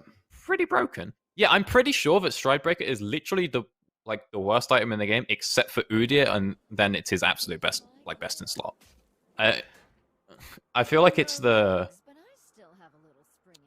I don't know, it's like the Season 11 equivalent of like Mana Moon, where I was like, okay, Ezreal's building it, and then like no one else. Actually, no, towards the end of the season, a lot of people started building Mana Moon. Yeah, but like there was a time where it was just a one. Earlier seasons Mana Moons, or like, it's like Runans, it was like Jinx is building this and no one else. Yeah, I do kind of like when there are items that are just kind of one build. Like you're the only champion that builds this kind of thing. It's like Rylai's back in the old day was built by like 2 champions. It was like, oh, you can build this on Malzahar and Cast. The good old days, Rylai's was a rush on every champion. But that's like the really old days. That's very old days. What other items were there that was just like one champion builds this and no one else? I'll have to have a think about that one. But if you haven't noticed, everyone, we're into game. We've got Wales on the blue side, we've got Ireland on the red, and Jugglers both starting bot side means that they're going to be both heading up towards the top side at around the same time. Moon and Udyr both have pretty decent clears. But let's watch this Udyr, because back in the day, Mr. Doctor, I actually introduced you to this champion and said, look, Udyr's free low. You didn't believe me, you went home, you played about 40 games of Udyr, and you came back to the office the next day, and you said, do you know what, you were right. Udyr is kind of free low. This story is already false, because I couldn't play games between work days. Oh, well. And I was staying at my sister's. I don't have a laptop. You know how it be. You know what I mean. You're lying on broadcast now. Actually, I think you'll find it was Nord that I played Udyr with. I think you didn't tell me about. I don't know how I got invested in the AP Udyr after I found the AP one NA streamer. Well, this is the thing, because I told you about Udyr. I told you it was good, and I told you it was free. But I was playing it in a very different way to the way you were playing it. Yeah, see, I was expecting this if I'm playing Udyr versus a Mumu. The devil. Mumu's jumped in onto Cassiopeia. Needs to be a bit careful, but Cassio does have Cleanse and Flash. I should be able to just sliver away. Doesn't actually have to use either of them in the end, but a nice gank there coming through early for Wales. Yeah, but look, if I'm Udyr here, I'm thinking right, PTA, probably just take Ignite because Mad Lad, and then just red to blue, sit there, wait for a Mumu to come. That's what every solo queue Udyr does, right? You just wait for the enemy jungler. You know, you've got, oh my, he's just ghosting. See, he very knows. aggressive, looking in towards Hawk. You can see Disco Dano coming down as well. Razor needs to be a little bit careful that he's going low, but Hawk's Lars goes even lower and does go down. Razor now running through, trying to survive. Will be able to do so as a second kill comes out for Disco Dano, and Kyber was a little bit too late on the draw. Does have flash available, should be able to go over the wall, but won't be able to if I won't lose picks up the kills. That's 3 easy kills in the topside river for Ireland, and not a good start for Wales there. Oh, I'm just going to go lock in Udyr. That was crisp. You just ghost and walk away. It's having a good time. Bit of a kerfuffle down bot, but it will be mostly blocked by that there Pantheon. And now it's Udyr time as he just walks on into the blue buff. And I'm pretty sure there's not a lot a Mumu can do about it. Although having said that, it's not PTA on the Udyr, so he is losing a lot of his early trade power for a bit of a late game skirmishing possibilities. As now there's a bit of a 2v3 going on here. Disco Dano still chilling in mid.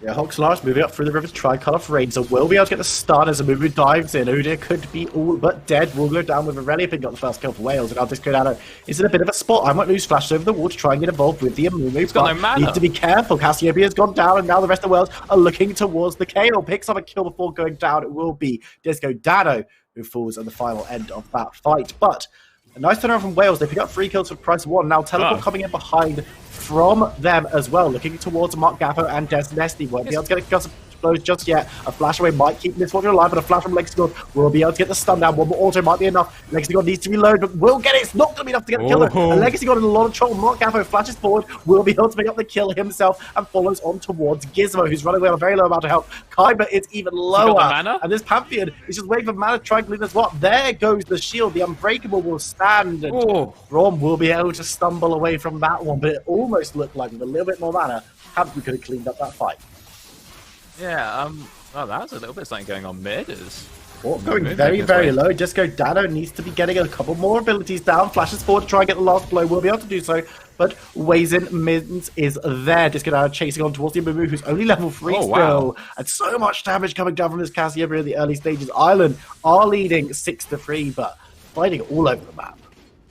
And now Razor doing what the Udyr does and running on in for that dragon, and looks like Hawk will be teleporting back on mid. Disco Dano going to have to recall there with no mana, but all in all, pretty good for Ireland off the back of those last couple of plays.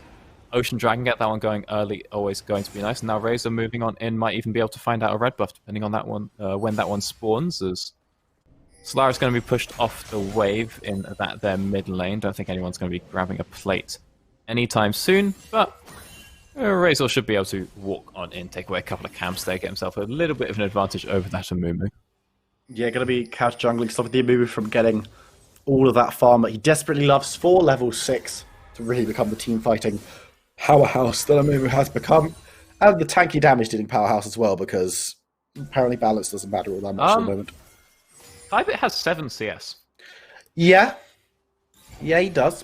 Yeah, Kyber, yeah, freeze this one. Yeah, you didn't need those creeps anyway. Well, in the mid lane, Hawk is trying to get a final, but it's 3v1. I don't think he really wants that one. Falls to Mark Gaffo, who made the roam up mid. Don't think Pantheon was necessarily needed there. But he'll be happy with the gold. How does he have 8 CS? He's being out. The TP wasn't great. Malphite is not known for his level 4 TP flanks, and he's going to catch a lot hit. No, he's not. He's just going to die. Cool. Yeah, I won't lose coming in from behind the tower, picking up the kill easily, and should be able to get plate as well. And Kale getting ahead early is going to be nice. I'm just going to keep talking because we've got Pantheon and Udyr coming around the back, looking for Jin and for Brom, who have overextended just a little bit. Legacy God and Gizmo in a lot of trouble. There's the Ghost, there's the Stun, there's the Root, and there's the Cleanse. Legacy God will be able to step away on the tower. Gizmo not taking too much damage as he wasn't the focus. Disco Dano has also turned up, spotted out on a trap and slowed down. There's not going to be any follow-up on that trap, and everyone from Wales is going to leave. They commit Ireland even. Ireland commit a lot of members to that fight, but Wales are able to get away. Yeah, they do commit a lot, but there's not too much in the way of a punish going through from Wales. No one's in position to be able to really do anything about it. You know, it's not like there's any heralds being lost here. The thing hasn't even spawned yet. No camp's taken out the top, so a bit of a heavy investment, but not too much coming out of it. As Gaffer could be looking for a potential dive here. He does have the Ignite up, although now having no access to his Mortal Will might be a bit of a deterrent from any potential dives here, as we do see that Udyr is farming up towards the top half of the map, something that Ireland are going to know. They're not going to have any reinforcements going through for this play, but there is potential for a bit of a 3v1 in the mid lane there as well, once Pantheon hits onto level 6 now. The 2 level down, Amumu has been spotted out and very quickly walked away from this jungle. Doesn't want to be fighting the Udyr right now. No way that he's winning those engagements. And Kybert being taken away from even more minions. Having a really rough time on the Malphite. And yes, Malphite is always going to be useful with that ultimate. So it's not the biggest worry in the world, but giving so much free time and so much free lane presence to the Kayle. Look at the gold difference already. 1.6k in the top lane alone. And Kayle's a champion that's meant to do badly pre-level 6. Yeah, she's not meant to have a great time up here, but again, I'm going to assume mostly off of the back of that TP, the lane got very easily, very quickly for I Won't Lose. Just able to basically freeze and get a colossal advantage up there. And now you can see it, Kybit's just being completely zoned off all the waves, just losing the cannon as well, and Plate's being funneled into I Won't Lose. He's 2 levels up, and he's working up towards that Nash's too. Got a ridiculous amount of attack speed coming through just from those Zerks there. And Kybit has to be scared, because he could well die to a Q auto-E-auto. And it's going to be a few more creeps missed if he does. Oh, in the bot side, Gizmo goes low. Gizmo gets taken out. Legacy should be able to walk away, gets the root down. Is there support? No, there's only really support coming through for Ireland. Legacy and Minza under tower, but Razor going around the back. Disco Dano going through the choke, and while Razor will be caught out and spotted out, it does give lots of time for Wales to get out the members that are still alive. But Ireland get another nice play in bot side. Dragon going to be spawning on the map in just under a minute as well. Meaning they should be able to get priority on that one, and even more plates being funneled into all their members. This gold lead is getting out of control. Yeah, although there is a world where this actually goes okay for Wales in the short term, because they sort of accepted that this was happening. They're not able to defend that tower, but they can't really trade too much. We see the Hawk actually reset during that play instead of trying to push for a plate on mid. So there's actually a slight item advantage coming across right now with Hawk and Evasion both having recalled and gone ahead to purchase those. So if anyone wanted to try and force some power on the Drake, but that's not the case. Hawk doesn't have the advantage when there's multiple members against him and will fall to the Ireland free stack. The jungler support and mid lane doing a lot of work there. Then we're going to rumble in to try and stop the recall and probably clear out the wave as well. Ashley going to be able to stop Cassiopeia from leaving. Stop that recall. Taking a decent amount of damage, gets the bandage toss, cleanse is used. The ultimate will not get the petrify though. As Pablo comes in behind, gets the spear, gets the kill. Usually the hero is the one that's killing the Medusa, but not this time. I can hear some pings in the chat. As, you can hear that little like come through. Disco Dano standing still as well. Not happy about that one. But again, we look up at top, and it's very slightly unplayable for Kybit here as the wave now pushes out away from him. Never mind, I won't lose. It's time to push this one in because the Udyr is here. Yeah, Razor just fighting his Kybit, a level up on the top laner, and will be able to half health before running away. Doesn't need to get the kill, just needs to take him away. He's got 26 CS. This is just bullying. It's challenging, but right, Malphite is still going to be able to ult people at 6, and he's level 7, has the ultimate available. Amumu coming up still will have ultimate at 6, although it doesn't seem to be lit up, so maybe he hasn't leveled it yet, and has moved it towards the Dragon alongside his team, but you can see Mark Gaffo showing up on the bot side. I don't think there's going to be enough from anyone really to stop the Dragon going down. First tower taken on the top side in return from I Won't Lose, and now there's a fight coming in. Here comes the ultimate, the bullet time coming down, and Legacy God has to flash and cleanse over the wall to get away. Hawkslash has no options and will just be the sacrificial lamb here. I Won't Lose flashing over the back of the pit, looking for something. Razor there as well, the fast man with the bear stance turning into the turtle, looking towards the Amumu. Should be able to hit the stun man, will be able to, and that's an easy kill being picked up again from Ireland. They might look to chase the Inferno. Disco now coming in from behind the tower. Legacy God is really low. The ultimate comes down from Kayle because they're not going to be the rest of the fight. Gizmo and Jin are both burnt down by the poison. Double kill coming in from Disco Dano. That's 15 kills to 3 at the 12-minute mark, and more than 10,000 gold in the lead. Ireland are running rampant. Yeah, they are pretty happy to just start walking over this game from this point onwards. I mean, just even if they don't get the Drakes, just pretty simple teleport on in. I mean, you think maybe Kybit could come join, but he's just in no. This is the only moment of respite he's gotten all game, and can't say the same for Hawk. Nope, no respite there. Petrifying Gaze will hit all those minions, but nothing onto the Amumu, who's looking to escape. Gets the bandage tossed down, looking for the damage onto Cassiopeia just to survive long enough, but it's not going to be able to survive through the teleport. Kaiba comes in, though, as gonna pick up the kill with the help of Gizmo. Shut down for Kaiba onto the Cassiopeia. What can they do from this position? No, I mean, that's not a small amount of gold, you know. That's a cheeky 900 put onto Kybit there, and a little bit extra into Gizmo's pocket, which does help. You know, like you said, doesn't really matter if Kybit's down, you know, however many CS he's going to be down, if he can TP and ult, which he has done. However, that's now not going to be up for 5 minutes. We've got to be a little careful of that one. But the teleport should be available just before the Baron spawns, so he should be good to try and make a similar play later on. As for what they can get right now, not a lot. Just going to offer a little bit of breathing room for the team. I mean, that could always be good as well if you're looking at... There's no objectives on the map that they can currently take. There's nothing they can really fight over, but it does allow them to maybe look for a reset, get healthier, get some farm under their belts because they are a little bit behind. And we talked about Kaiba being behind, but Amumu as well is what, 80 farm behind the Udyr, and everywhere across the map they're losing out. Bot lane and mid lane less egregious in terms of the numbers themselves, but are still behind in the gold department. And it just looks very, very rough for Wales. They've got this team fighting composition, but right now I'd be scared for them to go into a team fight even 5v3. Huh. That happened. Oh, that's honestly not unexpected.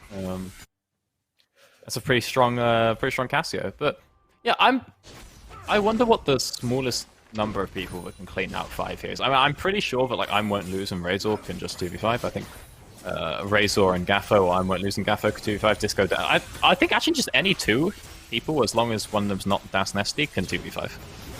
Well, looks like Mid is going to try and get the engage off, getting some damage onto Disco Dammer, but he's going to be able to get the kill and get the Petrify down onto the Brom. Hawk goes down in the fray as well as Gizmo runs towards the tower, but the tower is no respite. Triple kill coming through for the Cassiopeia. I won't lose, just putting more pressure down Tom. He doesn't even need to be in team fights anymore as Ireland will clean up another one. Yeah, I mean, this is going to be a pretty clean 3 towers picked up here, and a kill onto Kaiba there, who doesn't actually land, but I would knock up. And nice ultimate. The ultimate from Kale actually having to be used as Malphite almost gets away. The Curtain Call will be able to pick up a 1-for-1 return, but the tower goes down to I won't lose. And when the Kale's the one alive, they still need to be careful. There's a lot of damage still coming through. A bit of a misstep there in that the Kale can't auto-attack during her ult, even if she puts the ult onto someone else.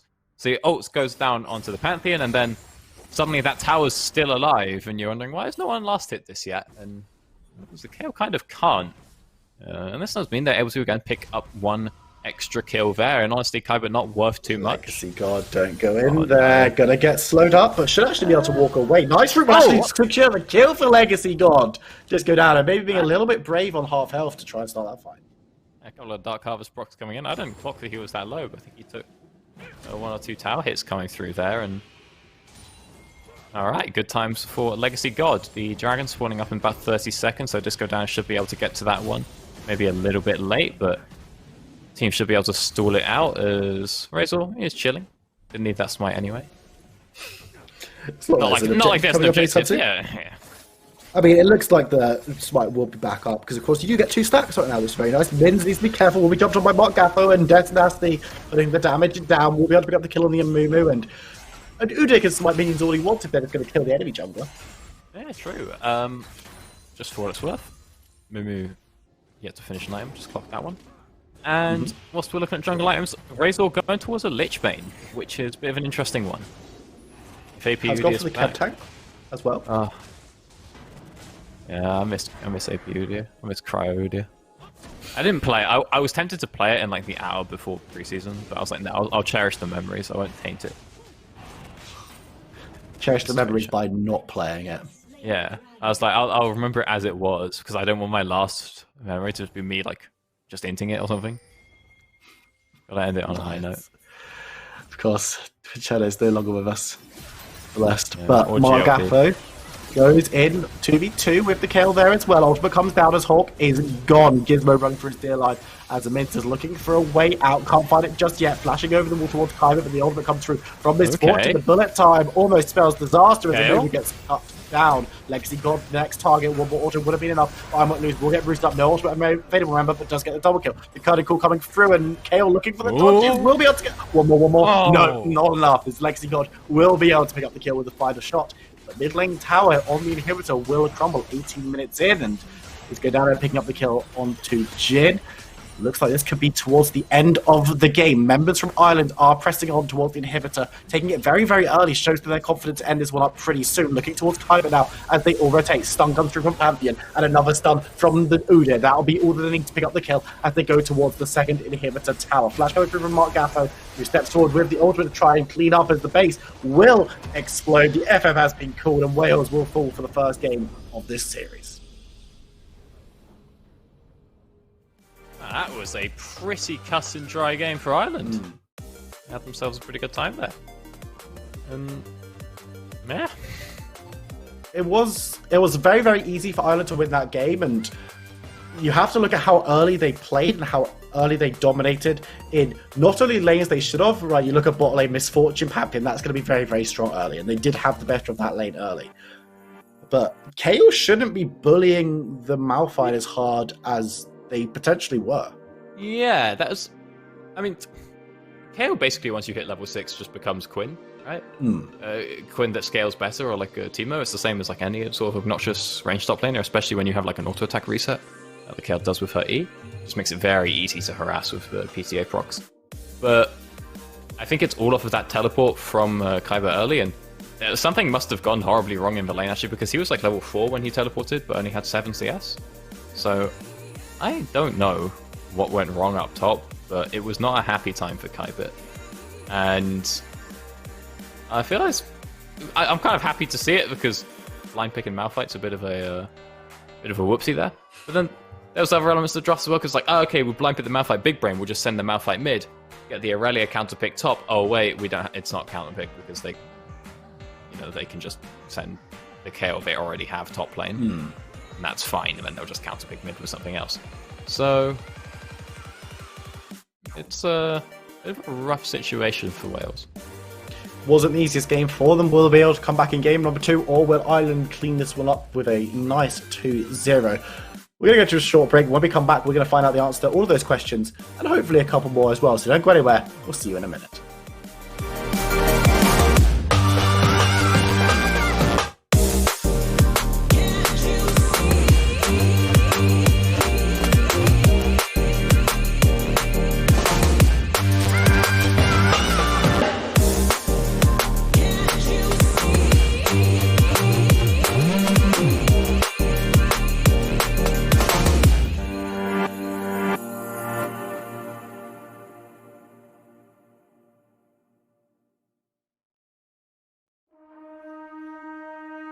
The back and forth has got me so messed up. Don't ignore the signs. We've had enough of the whole damn thing that we got going. You hold the strings without me knowing. Why do I have to suffer through the thinking? Why do I have the feeling that we're sinking? I need to find a way.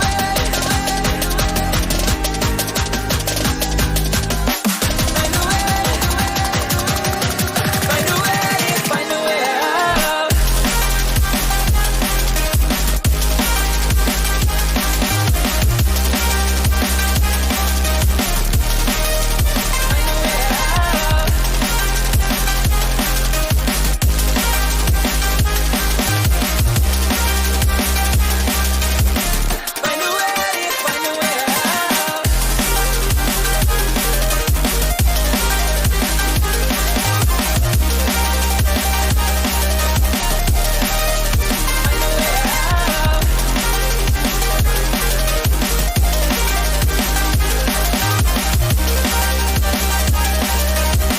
Find a way. Find a way out. What's all this for? It's got me turned around, but I can't ignore the feelings that I found in this whole damn thing that that we got going. You hold the strings without me knowing. Why do I have to suffer through the thinking? Why do I have the feeling that we're sinking? I need to find a way.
Welcome back to Wales versus Ireland. I'm still Viper, still John, my doctor, and Ireland continue their dominance throughout the day. An easy win in the first game in this best of 3 series against Wales. And Doctor, talk to me about why that was so. I don't want to. Yeah, what do you want me to say, Will? What? Okay, do you know what? Actually, I've had 7 CS at 10 minutes. What do you mean? Talk to you about how it went.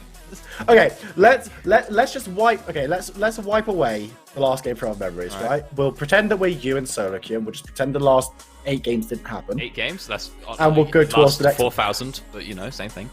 That's a lot of games to have been played. I hope that's like over your career rather than like a split. It's like because 3 years, I would say.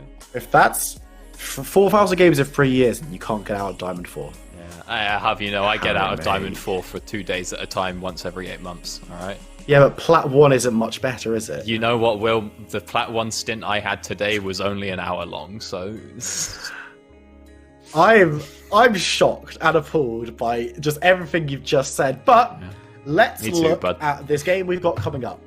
Ireland win this, they win the series, they 2-0, and they can go forward and have bragging rights forever and a day. If Wales win this one, then they take it to a 3-game series. What do Wales need to do in order to do that? Destroying the Nexus is usually a pretty good place to start.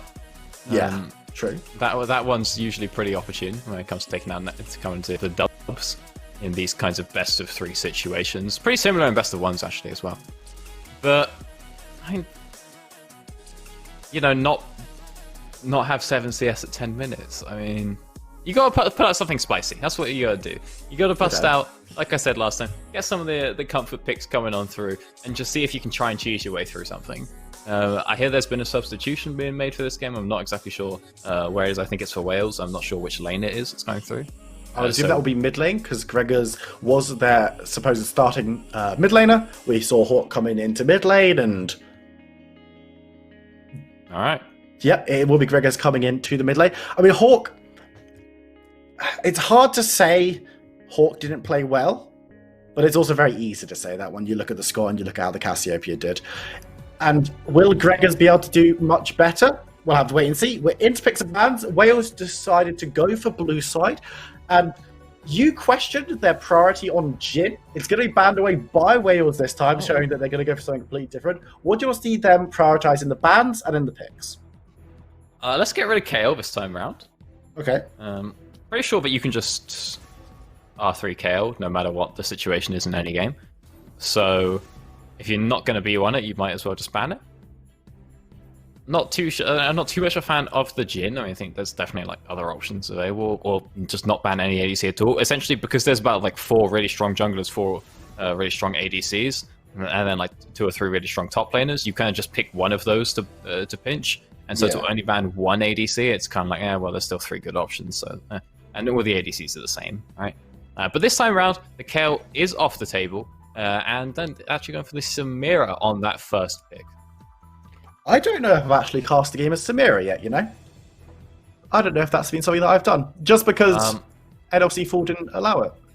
How good are you at going burr and skirt and scrap and all the other gun noises that not great? I can't make. I've got to admit. Right. If you don't know the ability names, you just wait for it to get in a team fight, and the second you see something that looks a little bit like Katarina but it's moving, you just start going burr, scrap, scrap. Okay, cool. And then just do the whole like man's not hot. Okay, skibby cool. bit bap pup and all that sort of stuff, and then you're pretty good to go. That's essentially the champion in a nutshell. Well, there's I know also what a sword does. involved at some point. Torn Proc Sheen. Don't worry about it. But Ireland are going to be picking up You're Campion really, and the Akali. really passionate about that. I just think it's dumb. I think it's right giving a champion a taunt that can proc Sheen when Mundo unironically exists. And like... Well, he's getting reworked. He's next on the list. Yeah, but look at champions that are Skarner next on the list. unironically exists. Yeah. He's not even on the list. Yeah. The thing about Skarner is that every champion either has like a character appeal or a gameplay appeal, right? There's a genuine thing where a lot of people like will pick a champion because they sort of like resonate with the character, right? The sort of classic example is, I don't know, think about like Pokemon playing like a Lux, right? Right. Apparently, it's very common, according to Riot, there to be like a lot of women that see Lux and they're like, yeah, she's like, light and happy and bubbly, and that's something I want to be like. I want to play a champion. Likewise, you get the people that are like genuine, true to life psychopaths that lock in Draven every single game, right? Yeah. So people that sort of like resonate with the like theme and the character, or you have people that really like the gameplay pattern of their particular champion. Yeah. I don't think a lot of people are resonating with Camille as a 90-year-old woman with knife legs. I don't think that bit's too much of a selling point for most people. But they like the whole Spider-Man sling slash slash situation. And then there's just Skarner. It's like, who is going? Yeah, oh baby, boy, do I love being a depressed scorpion. Like no one's resonating with that. And who is sitting there like, oh boy, do I sure love just pressing Q and mashing my entire ability set on cooldown whilst I walk through a jungle and then have just not be a champion on half of the map because someone took my Spire, but at least I'll get 15 gold when I bring it back. I say this as a man that played about 60 games of Skarner in 1 week, mostly in top lane. It was really fun. I loved every second of it. But I only enjoyed it because I just like making other people suffer. I don't understand why Skarner exists. And now his ultimate is just on another champion, but AoE. So, yeah, I mean, I like to think that there is a champ select going on behind us, by the way. Samira, Corky, Swain locked in for Wales. We've got Pantheon, Akali, and Lucian on for Ireland. But did they? Because you talk about champions resonating with people, like on a level, like on personality level. Is the release of Seraphine? Is that what Skarner needed? Because they made him like the hero in his own story by releasing this super arch villain character.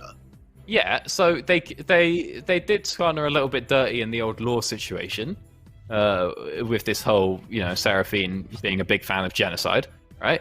What with all of her songs and crystals, and I don't fully understand how it works.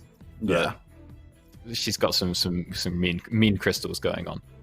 But then, if that wasn't enough, just to kick him whilst he is down, they moved on to the next one, and they were like, right, now with Skarner, remember your ultimate, the fun part of your kit, we're just going to put that as an AoE on another champion.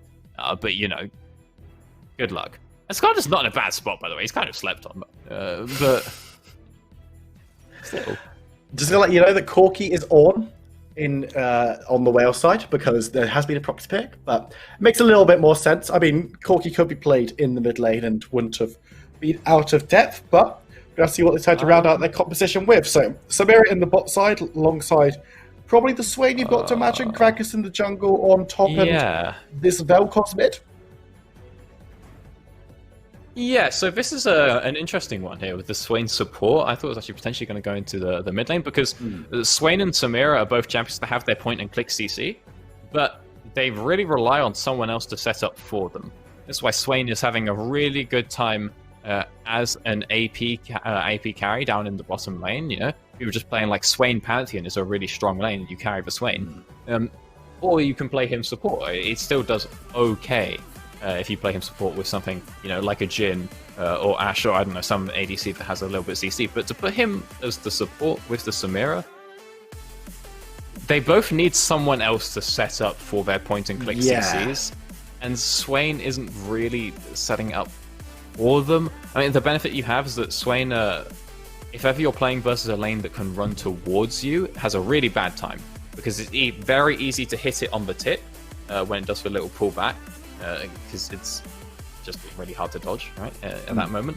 But if someone's moving towards you, they're extending the sort of time they have to move left and right to dodge it.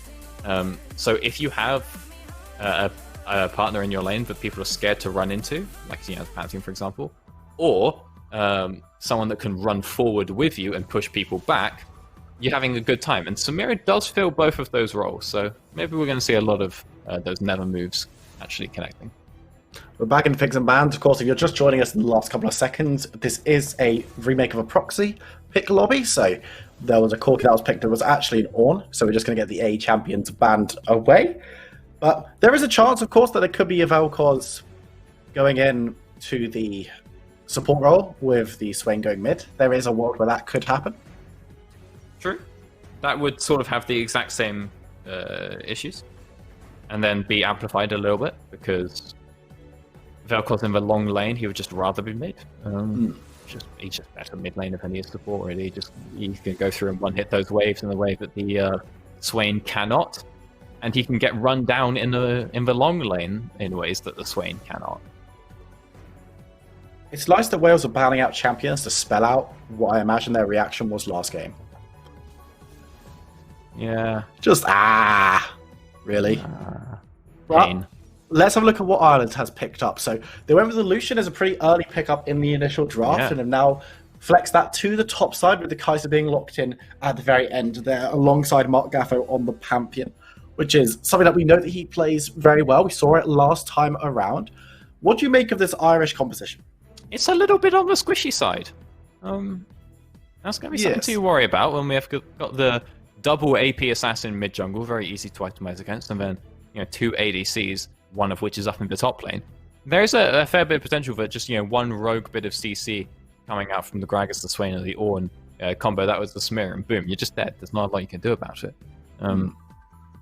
On top of that, being so squishy and relatively short range does make life pretty easy for Vel'Koz and Swain when it comes to poking people out as well. So I think that there is actually a fair bit of potential here for Wales, but I'm also thinking that Ireland have just locked in some things that are a bit more for fun, on account of the fact that they just completely rolled for last game, and they're thinking, we can just pick something that's snowbally and flashy and fun, just try and flex it a little bit. Question for you, Doctor. Akali has been swapped up. She has. In the last 20 seconds of that draft, we got the Lucian going mid. Why was that decision, do you think, taken? Is the Lucian, I feel like Lucian's pretty good into Ornn. How does Akali do into that matchup?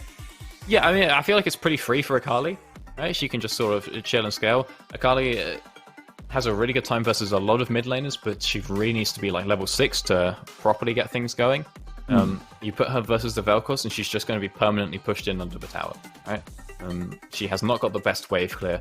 At least it costs all of her energy to do so and her shroud. So when you have someone like Vel'Koz who's just mashing W on the wave and maxing it, not a lot that she can do about it. If you put her up top lane versus the Ornn, she might not be solo killing him. Maybe she will, but you still just get a relatively free lane where you can just scale up and grab your first item, 1 or 2 items, wait for that like level 9 spike, and then you're having a pretty happy time. Similarly with the Lucian, he's going to dominate the Ornn in lane, but will fall off very quickly, as we see how ADCs sort of tend to be right now.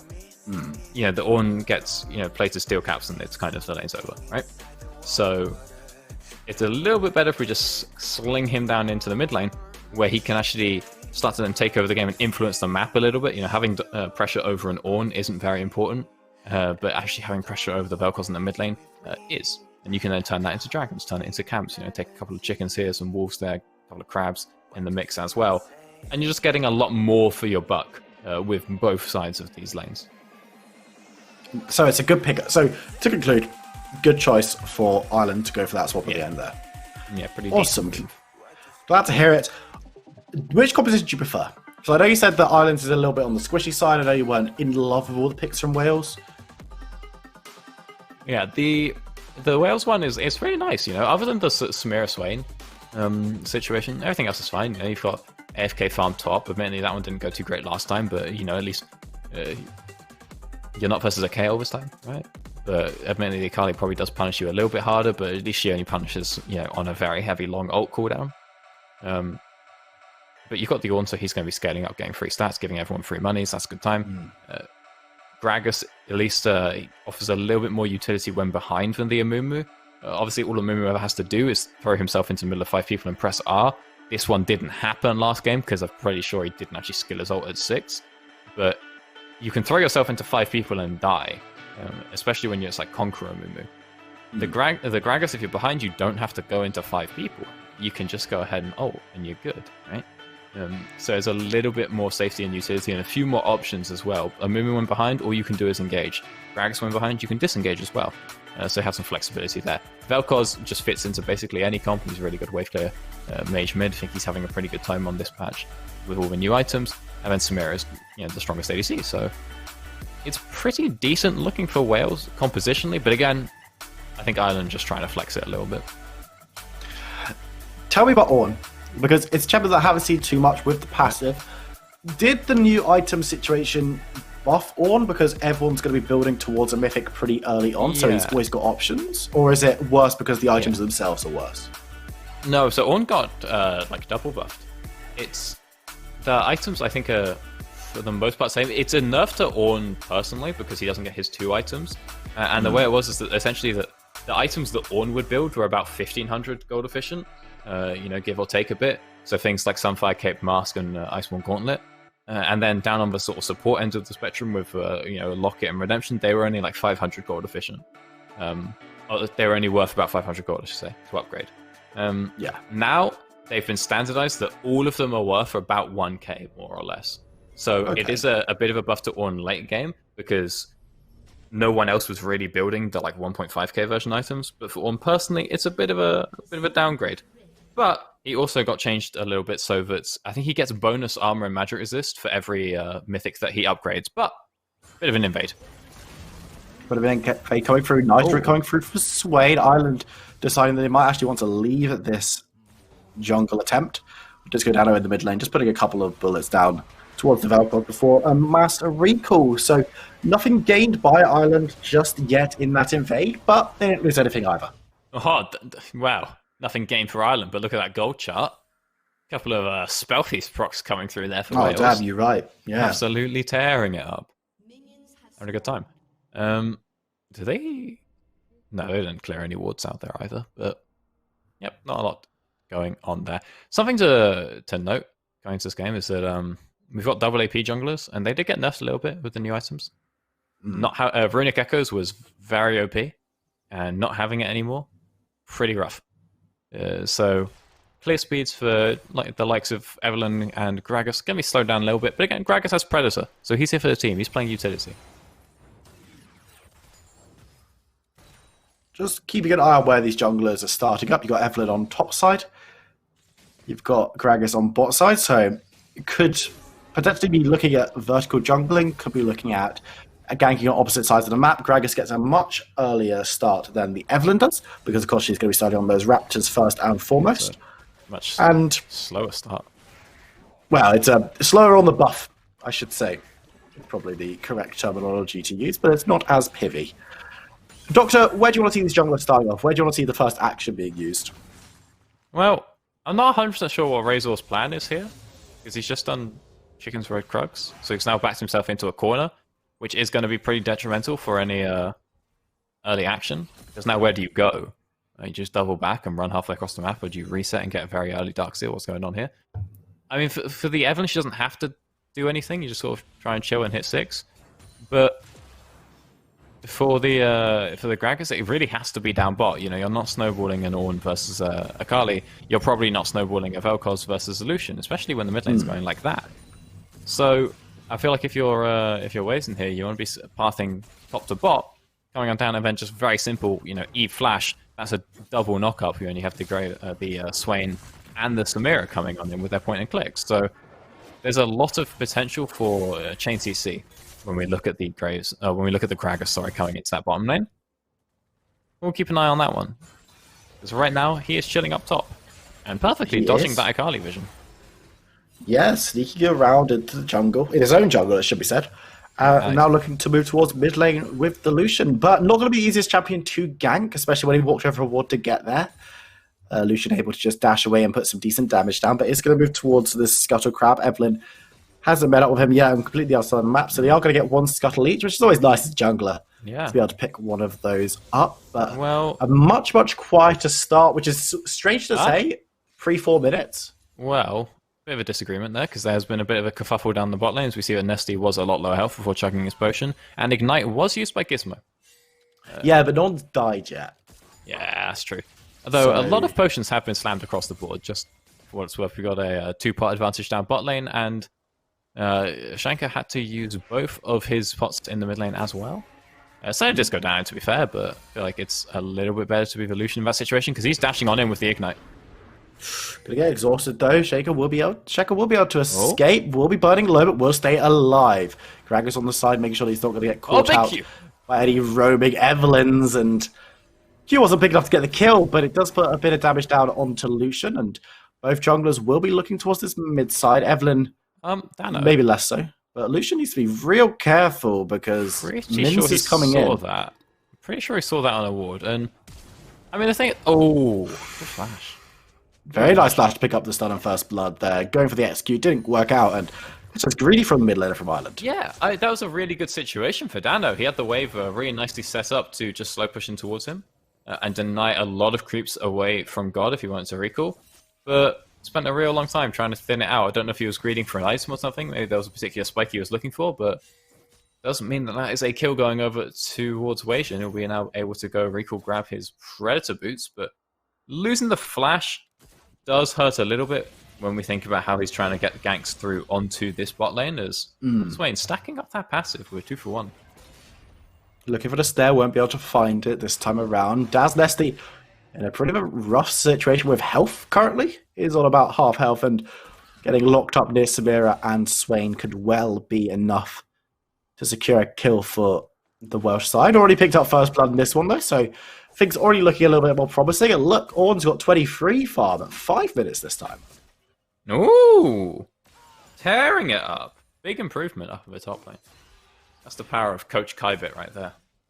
Well, it's just, the situation is looking a little bit nicer. You said that Akali wouldn't be able to put on so much pressure until 6, which she has just hit. So a little bit worrying, but in the bot side, Mark Gaffer gets hit up by a snare and is moving forward with the shield, but now it's run out. Legacy God moving forward, teleport coming in behind as Mark Gaffer goes down. Das Nesty might be soon to follow, and is going to be soon to follow. Double kill coming in for Legacy God, who's going to take up a tower shot and will go down to Won't Lose. Gizmo is in a similar bad situation, but teleport coming through means that Akali needs to be a little bit careful, looking for that last bit of damage. Will be able to pick it up for a double kill for himself as Kyber flashes out. Teleport there was a little bit brave, and once again Kyber not making a good teleport play early down bot. And Ireland, they don't take the kill lead, but they do take the gold lead. Yeah, it's a bit of a running theme for Kyber coming across this series, but 2 kills picked up for Won't Lose in exchange for 2 kills onto Legacy God. Interesting to see who will be able to snowball that advantage further. Both of these champions, very mobile assassins who have really strong scalings. And it's just going to come down to if Won't Lose is going to be able to farm solo kills on Kybit, and if Legacy God will be able to farm 2v2 kills in the bot lane. He's looking to farm a 2v2 again onto Mark Gaffer, who face check try brush, doesn't have that much support from his marksman. Das Nesty just watches on. Legacy got picked on another kill, and it wasn't a 2v2. That one was just a 2v1. Yeah, I mean, you'll be pretty careful going in for those face checks as now the Dragon is started up. Legacy God's not quite there. He's just now contesting the wave because I'm pretty sure he knows that this one is not going to be contested by anyone on the Irish side. I'm going to go ahead and hand that one over. Can I just say that I'm getting very confused by the fact that Wales have the red name, but they're playing blue side? Yeah, that was something that picked me up a couple of times last game. Blue logo, yeah. I don't know why I didn't notice it last game, but... Wait, Ireland don't have a blue logo. They do for me, because I've got some heavy blue light filters on my... I've got 2 layers of it on my screen. Why? Because my eyes hurt when I play the video games all day, and now it looks weird to turn it off. Yeah, that's, everything just looks wrong now if I turn it off. Like, it would take me like half a day to adjust back to it if I just don't want to. I mean, suit yourself. That's fine. I mean, it's not really weird playing things on like mobile, like TFT, and I played like RuneScape mobile, and I was like, all of these, every single like item just looks wrong. Well, because it's not blue. Well, because it's not missing blue. Like, there was something that's meant to be like bright pink, you know, think like Evelyn's Q in RuneScape, and it was just like, it was just red. That's weird. It's really weird to change back. I didn't like it. I always learn weird facts about you when we cast together, but we're going into a team fight. Kind of look for the knock-up. We'll be able to land it onto Evelyn. I won't lose, dancing around the fight. Maybe look to steal away the blue buff. Won't be able to do so. Mint is able to pick it up. You got Godshanker moving forward to keep Gregor safe, and everyone will be able to get out of that one as friends. No one goes down in that fight. Although Godshanker does have to flash over the wall, but again, there's nothing too much there. Now Razor could be looking for a extra kill here. I think he knows that Wazen is here. Should have spotted him out. Can't say the same for Wazen. Evelyn is a little bit invisible. Yeah, but he knows that she's there. Charm will land, though. Nice order coming through from Mins, but not going to be enough to secure the kill, as it's just going to be Razor picking up another. Yeah, grab that one out. The last caress was used by Evelyn. Pretty hefty cooldown to be blown, but you know what? No objectives up. Nothing to hold on to it for, really.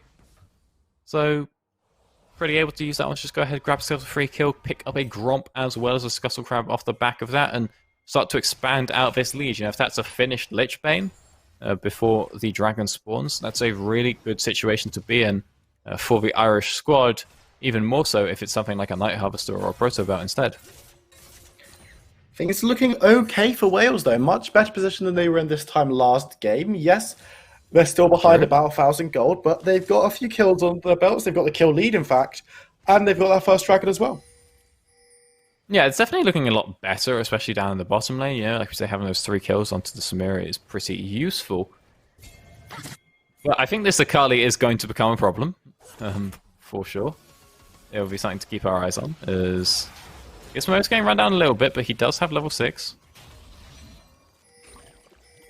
Should be okay, though. It's going to be able to just get a stun and walk away. In the middle lane, though, Godshanker might not be so lucky. The Carl comes through, and Razor picks up the kill.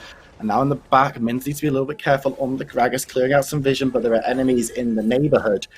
Will be able to walk away, but with Dragon coming up in 1.5 minutes, it looks like Ireland are really turning up the tempo and trying to get control of the area. Yeah, Razor are going to be able to just take these chickens out from pretty much right underneath Wazen. There's actually changing his mind, doesn't have the smite up for that one, decides he'd rather just have the double kill on bot. But the last caress isn't available yet, so I mean, this is just prime time to recall. You got a minute on this, so you just pick up your bot side camps, recall, come back with a copious amount of money plus an item, and then you're having a very good time. We also look up top lane, we see that those teleports are nearly available, although Kybitz is actually coming up first. I believe he's probably running the 5%, or not 5% CDR anymore, but he's probably running Cosmic Insight to have that, because he did TP after I Won't Lose. That's true.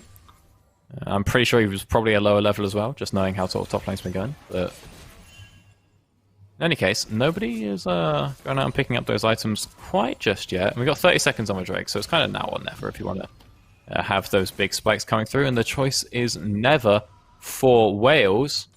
As we can see from Ireland, Rainsor just goes off, grabs himself some Stork shoes, and his Razor one-hit some people. Gragas and Orn actually both looking to go back from Wales, so both will be in base. Actually, Gragas counting that on the last minutes, trying to stay around, and a lot of damage coming down onto the Irish bot lane. Das Leslie has to flash away, but Legacy going to look for the damage onto Mark Gaffo. A lot of damage going through the ultimate will be used to zone. It's here comes I Won't Lose, looking to turn this fire around. It's 1-0 for Wales at the moment. I Won't Lose actually going to take a lot of damage. Das Leslie is in trouble. That's a shutdown going over onto Samira, and another kill going in for Wales. Razor is in the middle of the fight, but won't be able to find a way out, and Wales pick up 4 in that play. It's only the Lucian left on the map, but they're going to be able to get some decent money off this tower, and then good luck towards the Dragon.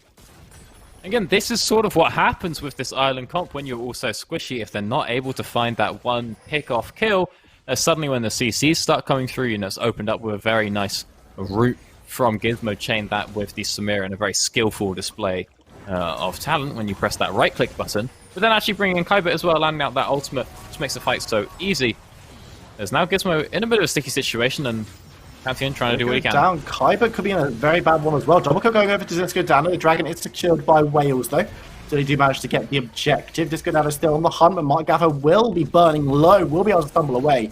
Now Disco Dano in trouble, picks up a triple kill on this one, but he's a bit too close to that Gragas. Doesn't want to be in melee range of him, putting down as much damage as possible, diving, dodging for his skill shots, goes down in the end to Godshanga on the Vel'Koz, but Akali now on the hunt. Razor as well. Das Nesty could look for a long range start. They know exactly where Vel'Koz and Gragas are and are looking to push forward. I Won't Lose, deciding on the target, looks towards the Vel'Koz. And he's going to try and get as much damage as possible. Evelyn there to help. Snipes coming down from down Bessie as well. As Mint looks to get the save. Won't be able to do so as he goes down. I'm losing one more auto, but he goes golden. And now Akali's in a whole world of trouble. Will be able to dive through Gizmo and looks to escape. Gets the kill down onto Vel'Koz. Very well played from the top laner from Ireland, and gets Gizmo as well for the second swing on his own. Could do nothing as Legacy God moves forward, but Razor is in the sideline, invisible, but still there. The tower's there, and I Might Lose to be a little bit careful as Razor does get some damage down. Here comes Pantheon. It's going to be a 4-for-1. The Legacy God will be able to pick up one. Will he be able to get a second?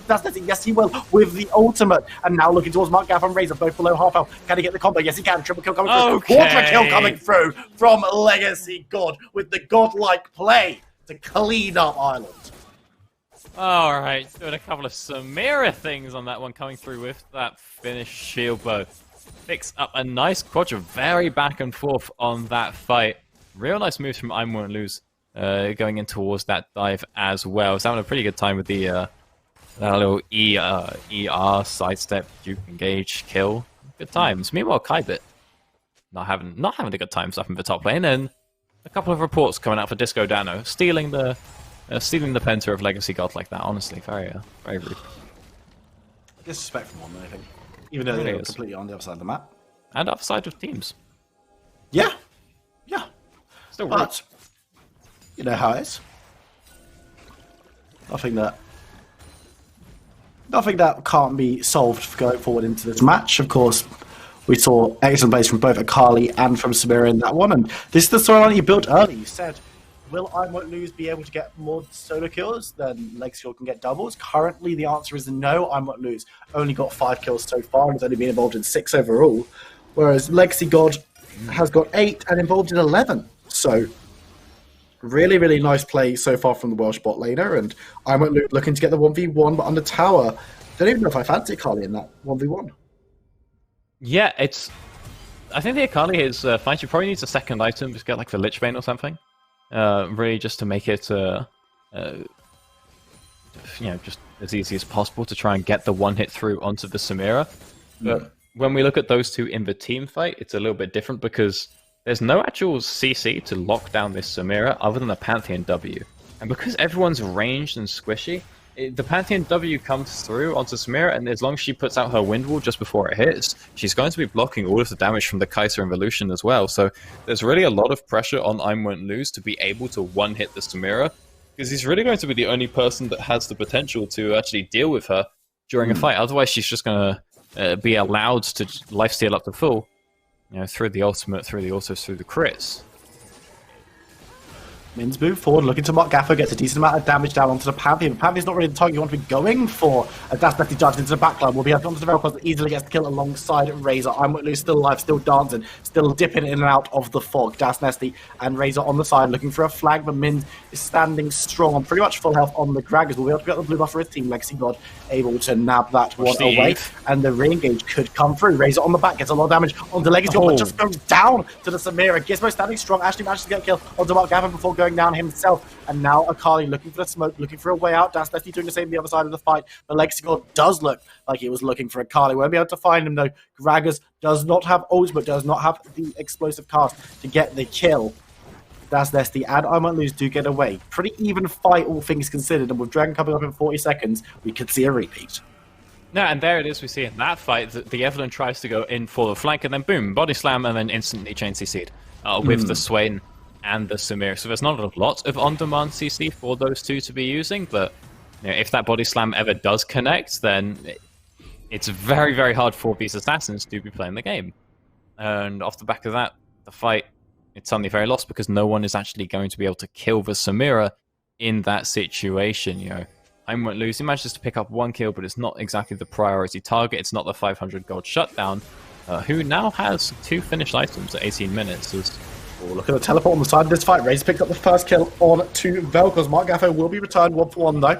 As this go down, stepping out to the side of the fight, flash away from Gizmo, looking towards Razor. Won't be able to find him, but here comes Kybert's ultimate, gets the knockup directly onto the Evelyn. I Might Lose looking towards Swain once again, but there's still the CT that you're talking about. Does manage to get a kill and will be able to slide out the other side of the fight, but it's very, very low. Goes back in, goes back out, but Samira gets the double, gets the triple, looking for more, gets the quadra once again. And this time, there is no Pendra available. The other member has already fallen. It's Ace or Wales. They'll pick up their 3rd dragon of the game, setting themselves up for Soul.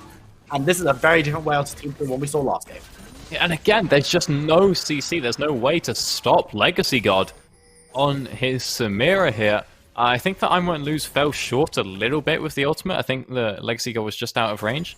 Means that he's not actually able to pick up that kill. And then again, Legacy God's just going to completely roll the fight. Start healing his way up to full, having a very good time. Ireland aren't out of this one yet, though, of course, we say it's very hard to kill the Samira, but once the Samira's down, is there that much else coming through for Wales right now? Well, the hope is now that for Wales, they're able to use the lead they have on Samira to extend it over to the other members of the team, so that if Samira goes down, bearing in mind a lot will have to be burned to kill her, then you'll be able to still win the resulting 4v5 because all those hefty cooldowns are gone. But you do still need a little bit of gold coming through onto like the Vel'Koz and the Gragas there to be able to make that happen. Let's see if Ireland can make it happen, if they can make the kill of Samira happen, most importantly, or if Wales is going to be able to keep her alive or turn around situations if she does go down. But I've been very, very impressed with the way that Mins is playing on this Gragas. I've been obviously very impressed with Legacy God. But Godchanga hasn't really turned up so far on the Vel'Koz. It's kind of been a non-factor, and I guess it's a case of if Samira is so hard to assassinate, it's very, very easy to kill the Vel'Koz with much less maneuverability, and it's just kind of a sitting target. Yeah, it's a lot easier to kill him, but for the Akali, the Perfect Execution is about a 2-minute long cooldown. So if ever you're using it to kill the Vel'Koz, it's 2 minutes where you can no longer use it to try and kill the Samira. So you have to try and, wonder which one's more worth it for you, given the state of the game. And I'd argue it's probably worth killing the Samira, Just looking how things are going so far. I know it's a hot take, but killing the member who has 13 of the 20 kills that Wales currently have. But you got I Might Lose it in the sideline against Kyber now. You got Razor coming down as well, wanting to try and make this an unfair map. Razor could look to land the charm, but Kyber looking to walk away. Would dodge out the charm initially, but won't be able to dodge the second proc of it. And it's going to be a kill going over to Evelyn. But meanwhile, in the mid lane, they pulled the trigger. Mark Gaffo once again needs to be careful. Has been called out a couple of times, but is going to be thrown away by the cask. So pretty happy to have an excuse to get out of that one. And Samira, not with the rest of the team right now, is moving up, but does need to be careful that she's not going to be assassinated on the side. I Might Lose and Razor were hanging around, weren't able to find anything. But look at the top lane. Lucian picks up the second tower, and now the fight is going to ensue. I'm losing, trying to get into Legacy God, gets more than half health. Will she be able to get the kill? She's been exhausted. Goes golden. Oh, good Legacy God exhaust. will be able to jump away, but Razor has got the kill onto the Samira. Now can Wales do the impossible? Can they win the fight without their Fed member? I don't know if they can. They've still got Mins, they've still got Gizmo, but a lot of damage coming down. Razor dives in just to try and get a bit of damage down. We'll be able to secure the 1-for-1 trade as Pantheon still stands strong. I won't lose, needs to be careful. But look, Kaiba had to go back to deal with the Lucian. They've lost their inhibitor tower, and they're about to lose their jungler. They do lose their jungler, and now on the bot side, Kaiba is going to get culled down and culled out by Disco Dano, picking up the ace for Wales and for Ireland even. And it looks so good for Wales, but now Ireland, they're running right across the map and could even take an inhibitor. It's such a good setup for that fight. Both the assassins lurking off on the side, just waiting for Legacy God to walk in over that ward. And then it's a really good job to just stall and buy time for I Won't Lose. He knows that he can't kill Legacy God, but as long as Legacy God doesn't reset and uses those cooldowns, uses the ultimate, then and the exhaust being thrown out as well, then you'll actually be able to potentially try and kill them. Of course, I Won't Lose won't be able to because he's already used all of his cooldowns as well, but that's when Razor comes in. So really good job baiting and stalling for time there with the Zhonya's, with the Shroud. It means that, once the Samira goes down to the Evelyn, suddenly that team fight gets a lot easier for Ireland. Much simpler for them to execute, and we saw it. Oh. Imperfection, what are you groaning about? Well, Lexi God's got a Infinity Edge third item. I'm pretty sure that the changes have not come through on that item, which I'm pretty sure make it very expensive for very little. Because if that's like a Bloodthirster, the game's over, right? He just never dies. Okay. Or a Death Stance. Okay, but now with the Infinity Edge, a little bit more damage, but not the survivability. And I guess with Legacy God, we saw what happens in the team fight after Legacy God dies. It's a little bit of damage, but there's some damage there. Looking to get a catch down onto Gaffer again. The call coming through. You can see the teleport coming in from Akali. Doesn't want to take the 1v1, but the shutdown's already come through. And actually might be a bit of a mistake, but they're coming in on the back. You've got Razor as well. You talked about liking this setup, but Kaiba has teleported in to make this one a 4v5. Dragon's coming up, and it will be the soul if Wales can secure it. But look at their base. There are Super Minions coming in and causing a ruckus. Kaiba actually has to go B, and now you see I Won't Lose jumping into the pit, looking to try and mess things up, looking to try and get onto the Dragon. Dragon is so low. Legacy God is so low. Legacy God is dead as God Dragon gets the laser out. Will go down. Gizmo gets the kill in return. And that's nothing, jumping, dipping, diving around. And we're going to see Akali try and get the Dragon. Will he be able to secure it? Yes, she does. Will, as Akali steals it away. That's nothing. Goes invisible, tries to rearrange, won't be able to survive, but will be able to get enough damage to secure the kill for I Won't Lose. Kaiba already back in base, doesn't go down, but the rest of the team do for Ireland. For Wales, and Ireland now really in the ascendancy. Yeah, Ireland now have to be a little bit worried though, as they're still playing for Soul Point. Yes, you don't want another fight like that that's going to be that close, especially when there's a Samira who's getting so much value from all the bonus AD and a Vel'Koz who can use that soul so well. You'd rather this situation doesn't happen again. Having said that, I say they're still in a decent enough spot after just picking themselves up 4 whole kills. Wow, that's a lot of damage coming through onto those or one particular Nexus tower. Just from that wave. Makes you wonder if there's a world where I Won't Lose like baits for teleport and just teleport slightly further back up top lane. Force Kaiba to TP out as well. Well, I mean, that's kind of what we saw in that last fight, because we saw both the top lanes teleport in from top side, and I Won't Lose having a massive impact, Kaiba doing nothing and then recalling. Yeah. Good times. Which is not a great use of resources, it must be said, and Kaiba hasn't been having the best series so far, and it's a little bit worrying. Ornn does want to be in this team fights, that is true, but teleporting through and then deciding that, oh, there's too many minions. You would have thought that he would have had the foresight to see the minions are going to be coming in top. The inhibitor's down.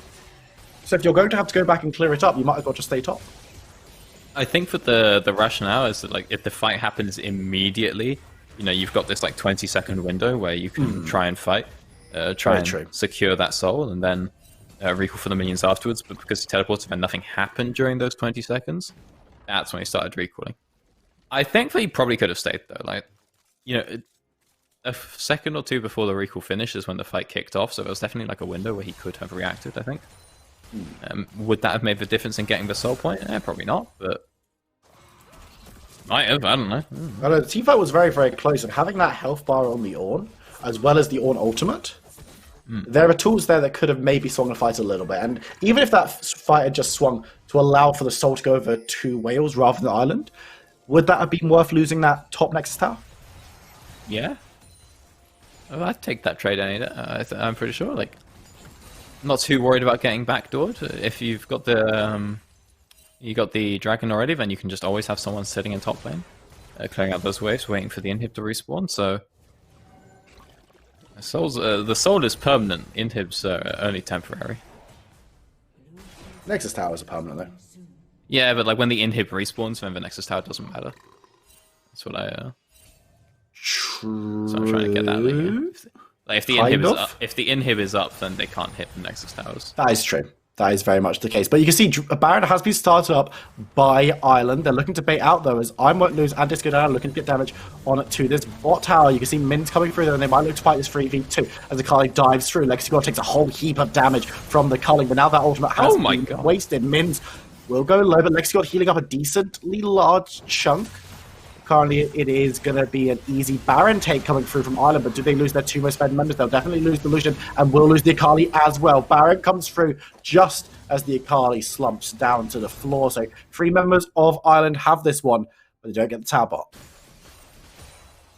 I'm not 100% sure what's the play there for Ireland. I mean, they've got the Baron pretty handily, pretty secured in the bag. Don't really need to try anything too spicy there. I think maybe they thought that Wales would be contesting the Baron a little bit harder, but not the case. So Wales are able to get a bit of a consolation prize there, picking themselves up 2 extra kills.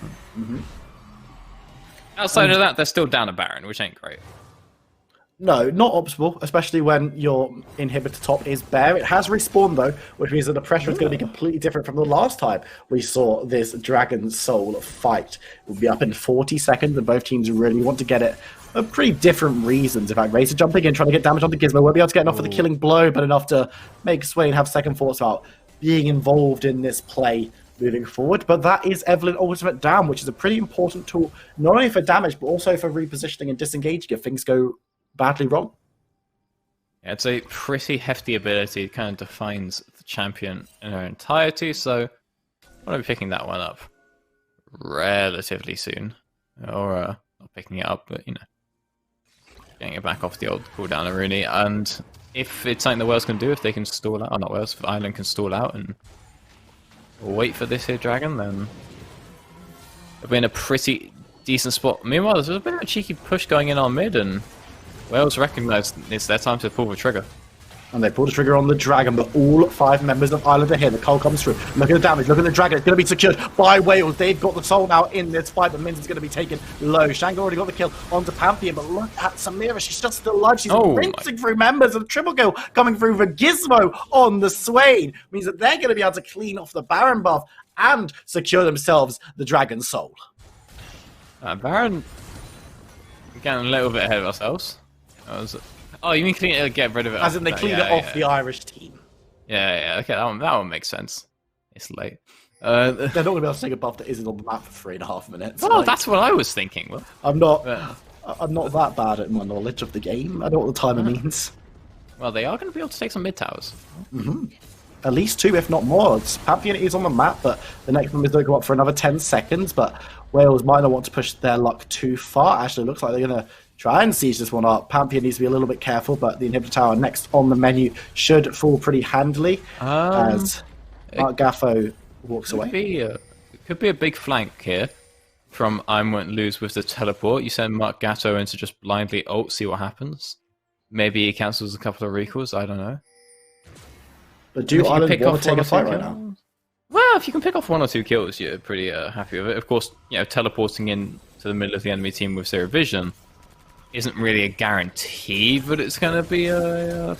Loads of damage going on to Legacy God. She does manage to die away from the ultimate, though, which would have been the killing blow, but Razor goes fishing for the pick that could win the team. That's hesitation from Razor there. You know, when you're playing these assassins like Evelyn, you just have to commit, right? You have to know how much damage you do. You don't go in looking for a kill, you go in looking to press Q, E, and R.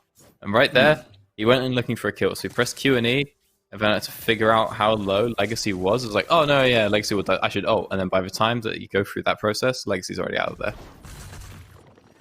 Just means you end up being one ult shorter for very little reason. Although it does, of course, get the benefit of the flash, but landing that pick could have done a great job for swinging this game back into Ireland's favour. I mean, they've still got a gold lead 4k, but as the game goes further and further, the gold means less and less. And look, the ornaments are coming out in full force. He's got 2 or 3 of those coming through, so decent amount of gold being shared there. 2k, 3k. It's essentially even. And then we got the Dragon Soul on top as well. That's going to be very, very nice, but they're looking to take another fight. Kaiba not even going to be able to get the ultimate second cast down as Armor jumps in, kills Gizmo. But that's only the support member. The Akali's been minced through by Samira. Dasnethi and Razor needs to be careful. Nice dodge away from the cask. Look at this go down in the mid lane. He's not involved in the fight. He's looking to clean up a second inhibitor. He's already taken up the top one. Will take the mid one as well. And it's going to move back towards the top side. Doesn't want to get drawn down into a fight, but looking to draw members away so that the bot lane can be sieged on further by the rest of the Irish roster. Wales are chasing shadows right now as Legacy God moves down towards the free attacking the bot one. That's a really nice charm, a really nice stun. Legacy God goes golden, but damage is coming through. They're looking to keep him alive with all the CC that they have, and we will be able to keep him alive for a second longer. Legacy God still stands. Mark Gaffo is not so lucky, but Disco Dano still being a complete and utter nuisance. Is going to be using the culling, but it's going to be cancelled up by Legacy God. Nothing goes down in terms of the Nectar, but everything else around the Welsh base is rubble. Really good juggling there from the Irish lineup to gain control of that base and take out all 3 of the inhibs. Yeah, if it hadn't been for that stopwatch on Samir, I think that would have just been the game. Had they been able to cleave through her with that Evelyn ultimate. And you could see the importance of some of these champions. When Samira was golden, there was so much CC flying forward to keep her alive. You got Gragas diving in. You had the Vel'Koz throwing that knock-up down as well. And no one was able to get on top of her as she came out of stasis and was able to bundle away. So it looks like we're going to be going towards the Baron up in 10 seconds, but I might lose diving in. Needs to be careful. They're already down below half health. Razor charge looking towards the Gragas. Will be able to pick up the kill, but Akali falls as well. So the jungle advantage does go over to Ireland. But they need to be a little bit careful. Just go down to half health as well. We're looking towards Kaiba and Gizmo, not able to get on top of the Lucian. And Mark Gavin picks up the kill onto the Swain. Things could be getting pretty worrying. Samira, though, will be able to return to the game from cleaning out bot side. And if Ireland look to push this one, they could be in trouble because Legacy God is full health, still very, very scary. Mark Gafford dives in with the ultimate to try and get these minions attacking these towers as quickly as possible. They want to be able to take down any objectives that they can, and the bot lane tower is absolutely melted through. Top lane should follow pretty quickly. They're actually going to go to the fight. Legacy God goes to low half health. We'll be able to stay alive. We'll be able to get the fight to the fight. Once again, onto the Pantheon, getting more and more damage down, and gets on Dasnesi, gets killed on Dasnesi. But Disco Dano looking towards the base. Triple kill already on the Samira, but Dano's not going to be able to go anywhere near Nexus. Should be able to get the kill onto Kaiba, but Legacy God's already full health and has a Vel'Koz in support. Will not be able to get anything more. So half health Nexus stands strong, but everything else is gone. Unfortunately, Dano doesn't have any wards to put down, so I Won't Lose might not be backdooring this one. Although there are some inside the base. Couple, and of course you've got the minions as well as options for teleportation. Disco Dano, half health, needs to be a little bit careful. He's been playing some of these fights pretty close to the line in terms of being able to get out, but is looking maybe to catch someone off guard. Mins might actually know what's up though, might look for it, but Disco Dano needs to be careful, taking over half health and is going to be sliding away, gets hit by the ultimate on the edge, but the cold comes through. Gragas caught up in the minions, won't be able to stand, but will be able to stand and get the kill. Also, Disco Dano, absolutely huge, will go down to the Akali in the end, but with Disco Dano not there, the threat of the backdoor is massively diminished, and Wales gain respite once again. But again, I Won't Lose could look for the teleport and doesn't have the ultimate, so a potential fight for this Elder Dragon could go very poorly for Ireland. Could be a game-losing maneuver if they're not able to secure it. But an overcommit from Wales means a teleport end for the Akali, so they have to hand it over. Handing over the Elder Dragon is not going to be what they want to do. Looked very worrying for the steal with the Vision of Empire, but not going to be able to grab that one. Gizmo on the Swain. Has got a lot of kills in his own right, though. 12 kills on the support. It's always pretty spooky, especially when you can do so much damage with that upgraded Leandries as well.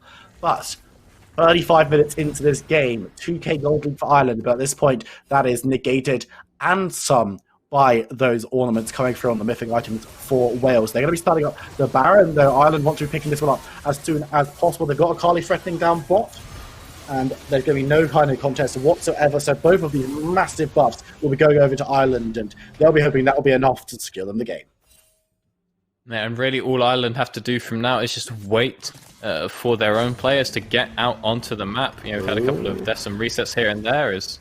I'm not losing a lot of trouble, though. You got Mins and Kai, but the entire of the Welsh roster looking to get onto that Akali, but Akali dives in, will be able to get one kill and goes into status. Will be knocked off on the way out of it, and it will just be a 1-for-1 trade, but the rest of the Irish roster is running in with 2 full waves, and the damage coming through should be pretty easy to be secured by Ireland. It looks like Wales, they're a little bit too slow, got caught out by the Akali, and that will cost them the series.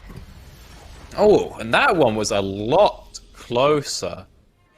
Looking real good for Wales, but again, a little bit of flex value coming through from Ireland that they were putting themselves in some very poor situations and still able to sort of out-macro their way through it. Of course, this is a team that has been around for quite a while, playing together for quite some time. At least I Won't Lose and Disco Dano in this situation. I think their subs, they still had Vayne God on sub, but we're trialing some bot lanes that we haven't seen before in the UKEL this time around. So all in all, I still had the understanding of the game that they needed to be able to take control of that one. And then you can see that even though it was looking real bad for them at a lot of times, at the same time, it still was looking pretty decent. You know, they still seem to have it under control, even after the back-to-back Samira quadra kills. And that's another win for Ireland. They managed to get the clean sweep of Rocket League, Overwatch, and League of Legends. And that last game, though, was a really, really good way of wrapping things up because it was so much closer. We saw Wales lose in 18 minutes in the first game, and I was sitting there in break like, okay, well, we're going to see a quick win. It's going to be, you know, whatever. But they came in swinging in that last game, and their fight was strong. Their early game was really, really good. They got the Dragon Soul as well. There was a minor hiccup with the 4th Dragon, but they managed to pick that one up.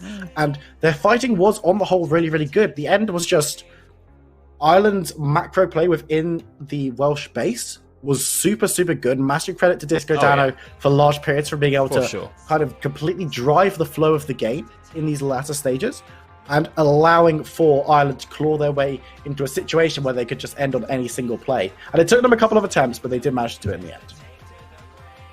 Yeah. I mean, it was pretty clean at the end, really, wasn't it? It was a pretty good time. Yeah, that was an amazing way to end up the night. Of course, massive thank you to EsportsWales and Esports Ireland for putting on this awesome event. EsportsWales especially for bringing us on to cast and having all the amazing talent we had for Rocket League and Overwatch as well. Of course, it's been myself, Viper, and Doctor, and we've had Patters and Jake behind the camera as well. I always say behind the camera, there's no camera. We're all at home. This is, you know, it's just computer monitors at this stage. But I got Harry, one here, but you know. Okay, well, they don't have cameras. I say behind. You're the worst. This is why no one else wants to work with you. So, well, you know, unironically true, but you know, I'd like to thank everyone for joining us, not only for League of Legends, but for all the action that we've had today. Thank you, of course, once again to the 2 organizations that brought us in, and hopefully we'll have another broadcast for you in the near future. But until then, thank you so much for watching, and good night.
I'm a broken home. I gave you all the bricks that I own and know. I'm letting go. I'm breaking these walls down, breaking these walls down. If you want adventure, then fly to home. But if you wanna travel, then go alone. Yeah, what's the point in us if I never know? Yeah, if you're gonna leave, I'ma let you go.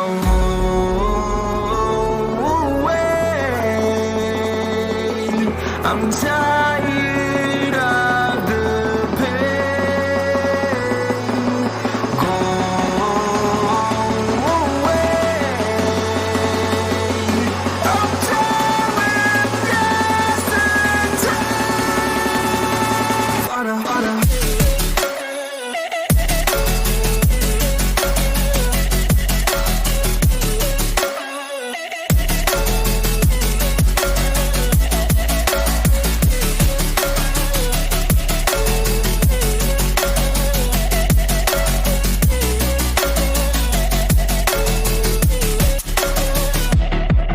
I fell where my demons dwell. My own little nightmare, I call it hell. Oh well, it's time to get back up.